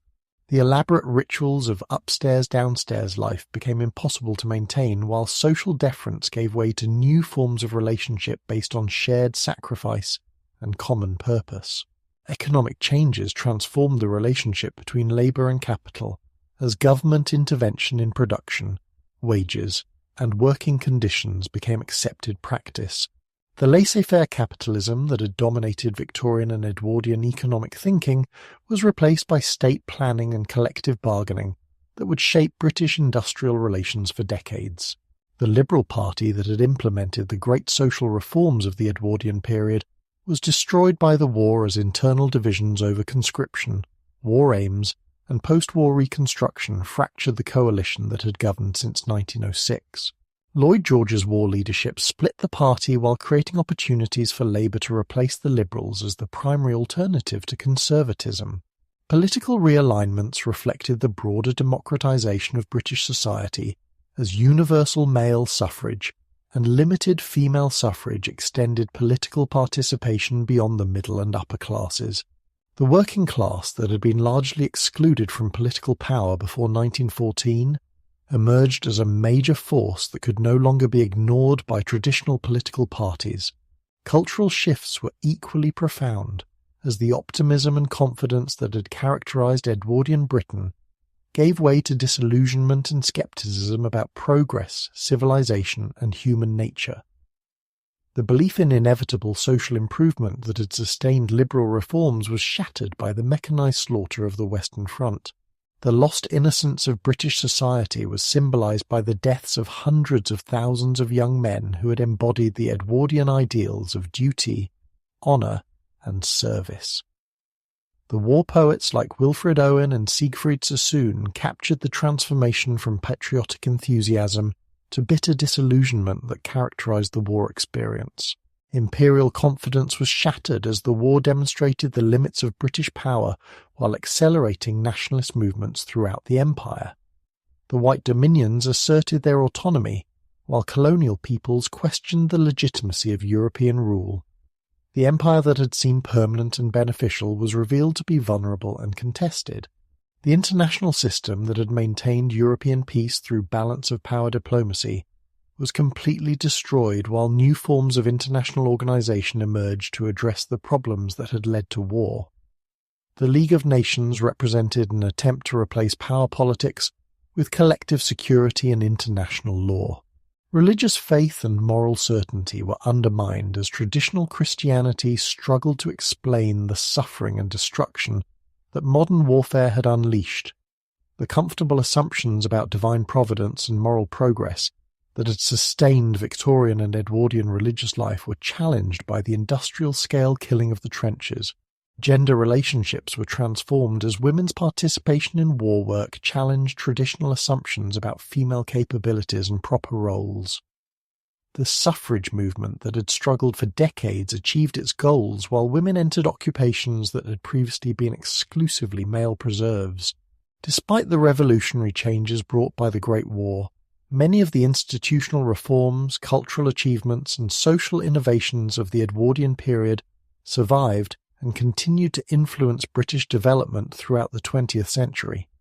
The foundations laid during the years 1901-1914 provided the basis for much of Britain's subsequent evolution. The welfare state institutions created by liberal reforms provided the framework for more comprehensive social security systems that would be expanded during and after the Second World War. Old age pensions, unemployment insurance, and health services established precedents for state responsibility that would culminate in the National Health Service and comprehensive welfare provision. Educational reforms initiated during the Edwardian period continued to expand access to learning, while improving the quality of instruction available to working-class children. The scholarship systems that enabled bright children to attend grammar schools and universities created opportunities for social mobility that would transform British society over subsequent generations. Constitutional changes, including the Parliament Act of 1911 and the expansion of democratic participation, established principles of parliamentary sovereignty and democratic governance that would guide British political development. The limitation of House of Lords powers and the extension of voting rights created more democratic institutions that could adapt to changing social conditions. The Garden City movement and town planning initiatives provided models for urban development that would influence housing policy and community design throughout the century. The principles of comprehensive planning, public provision of housing, and integration of residential and industrial areas would shape the rebuilding of Britain after both world wars. Scientific and technological foundations laid during this period continued to support British research and development in fields ranging from atomic physics to electrical engineering. The research institutions, educational programs, and collaborative networks established before 1914 provided the basis for continued scientific leadership and technological innovation. Cultural achievements in literature, art, and music created lasting contributions to British and world culture that continued to influence creative work long after the Edwardian period ended. The works of writers like H.G. Wells, E.M. Forster, and Joseph Conrad remained influential while the arts and crafts movement continued to shape design and craftsmanship. Medical advances and public health improvements established patterns of healthcare delivery and disease prevention that would be expanded and refined throughout the century. The integration of medical research with clinical practice and public health administration created systems that would make Britain a world leader in medicine and healthcare. Transportation and communication innovations provided the technological foundations for 20th century economic and social development. The automobile industry, aviation, telecommunications, and electrical power systems all built upon Edwardian innovations while serving the needs of an increasingly complex and interconnected society. International relationships and imperial policies established during this period continued to influence British foreign policy and Commonwealth development long after the empire itself had been transformed. The principles of dominion autonomy and colonial development established precedents for decolonization and continued association. Trade union organization and industrial relations practices developed during the Edwardian period provided the framework for 20th century labor relations. The recognition of collective bargaining rights, the role of trade unions in political representation, and the acceptance of state intervention in industrial disputes all had their origins in pre-war developments. Women's rights achievements, including the suffrage campaign and expanding educational and professional opportunities, established precedents for continued expansion of female participation in public life. The war accelerated these trends while building upon foundations laid during the suffragette campaigns and New Woman movement. The Edwardian era has been remembered and reimagined in countless ways since its abrupt end in 1914, creating a complex mythology that often obscures the period's realities while revealing later generations' needs and desires. The memory of these years has been shaped by nostalgia, literary representation, and historical analysis that have created competing interpretations of the era's significance. The myth of the Golden Afternoon emerged almost immediately after 1914 as survivors contrasted the peaceful prosperity of the pre-war years with the devastation that followed. This idealized memory emphasized the grace, elegance, and security of Edwardian life while minimizing its problems and contradictions. The Golden Age mythology serves psychological needs for those traumatized by war and social upheaval. Literary representations, beginning with memoirs and continuing through historical fiction, have created powerful images of Edwardian society that emphasize its leisured elegance and social stability. Works ranging from Yef, Benson's social comedies, to television dramas like Downton Abbey have reinforced popular perceptions of the era as a time of established order and gracious living. The focus on country house life and aristocratic society in popular representations has created a distorted picture that emphasizes the experiences of a tiny elite, while largely ignoring the conditions and struggles of working-class families who form the majority of the population. This selective memory reflects later generations' fascination with luxury and status rather than social realism.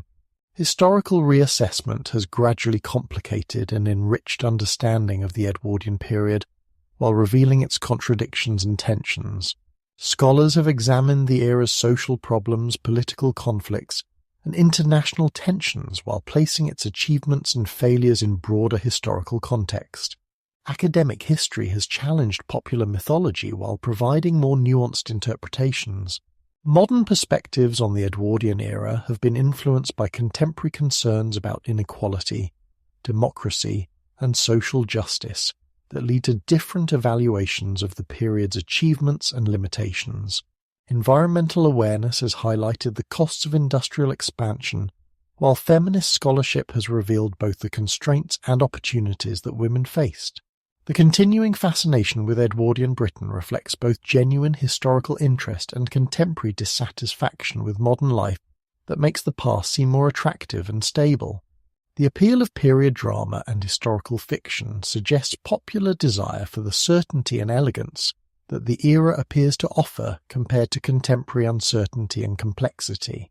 Tourism and heritage industries have commercialized Edwardian memory through country house visits, historical recreations, and themed entertainment that package the past for contemporary consumption. These representations often emphasize visual appeal and romantic associations while minimizing historical complexity and social conflict. The lessons that can be drawn from Edwardian experience include both warnings about the dangers of social division and international competition, and examples of successful reform and adaptation.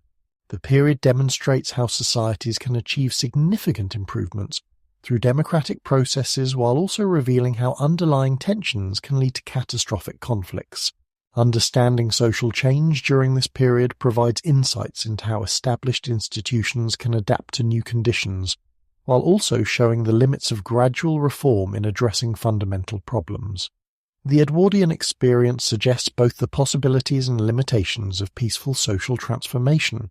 The relevance of Edwardian history for contemporary understanding lies not in nostalgic idealization, but in serious analysis of how societies respond to challenges of technological change, social inequality, and international competition. The period offers both positive examples of reform achievement and cautionary tales about the consequences of unresolved conflicts.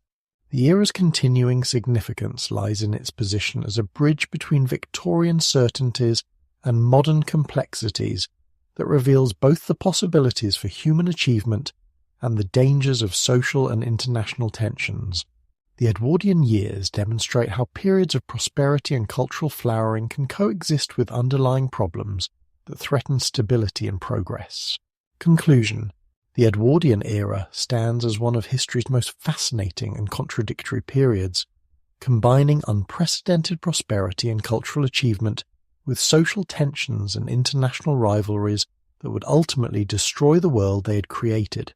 These brief years between 1901 and 1914 encompassed transformations so profound that they reshaped not only Britain, but the entire global order. The complexity of Edwardian Britain defies simple characterization as either a golden age of peace and progress or a period of crisis and decline. It was simultaneously both and neither, representing a moment of creative tension between old and new, tradition and innovation, stability and change. The era's significance lies precisely in these contradictions that made it both brilliant and unstable. The tension between stability and change permeated every aspect of Edwardian life, from the constitutional crisis over the House of Lords to the suffragette campaign for political equality, from the liberal social reforms to the naval arms race with Germany. British society was transforming itself through democratic processes, while international competition was making democratic solutions increasingly difficult to achieve. How this period shaped the modern world extends far beyond its role as the prelude to the Great War. The institutional foundations, cultural achievements, technological innovations, and social movements of the Edwardian years provided the framework for 20th century development in Britain and throughout the world. The welfare state, democratic governance, international organization, and cultural modernism all had their origins in this pivotal decade. The human stories behind historical transformation reveal individuals struggling with the same fundamental challenges that face every generation. How to balance personal desires with social obligations. How to preserve valuable traditions while adapting to necessary changes. How to maintain hope for the future while dealing with present difficulties. The Edwardian era's participants faced these eternal human dilemmas in particularly acute forms.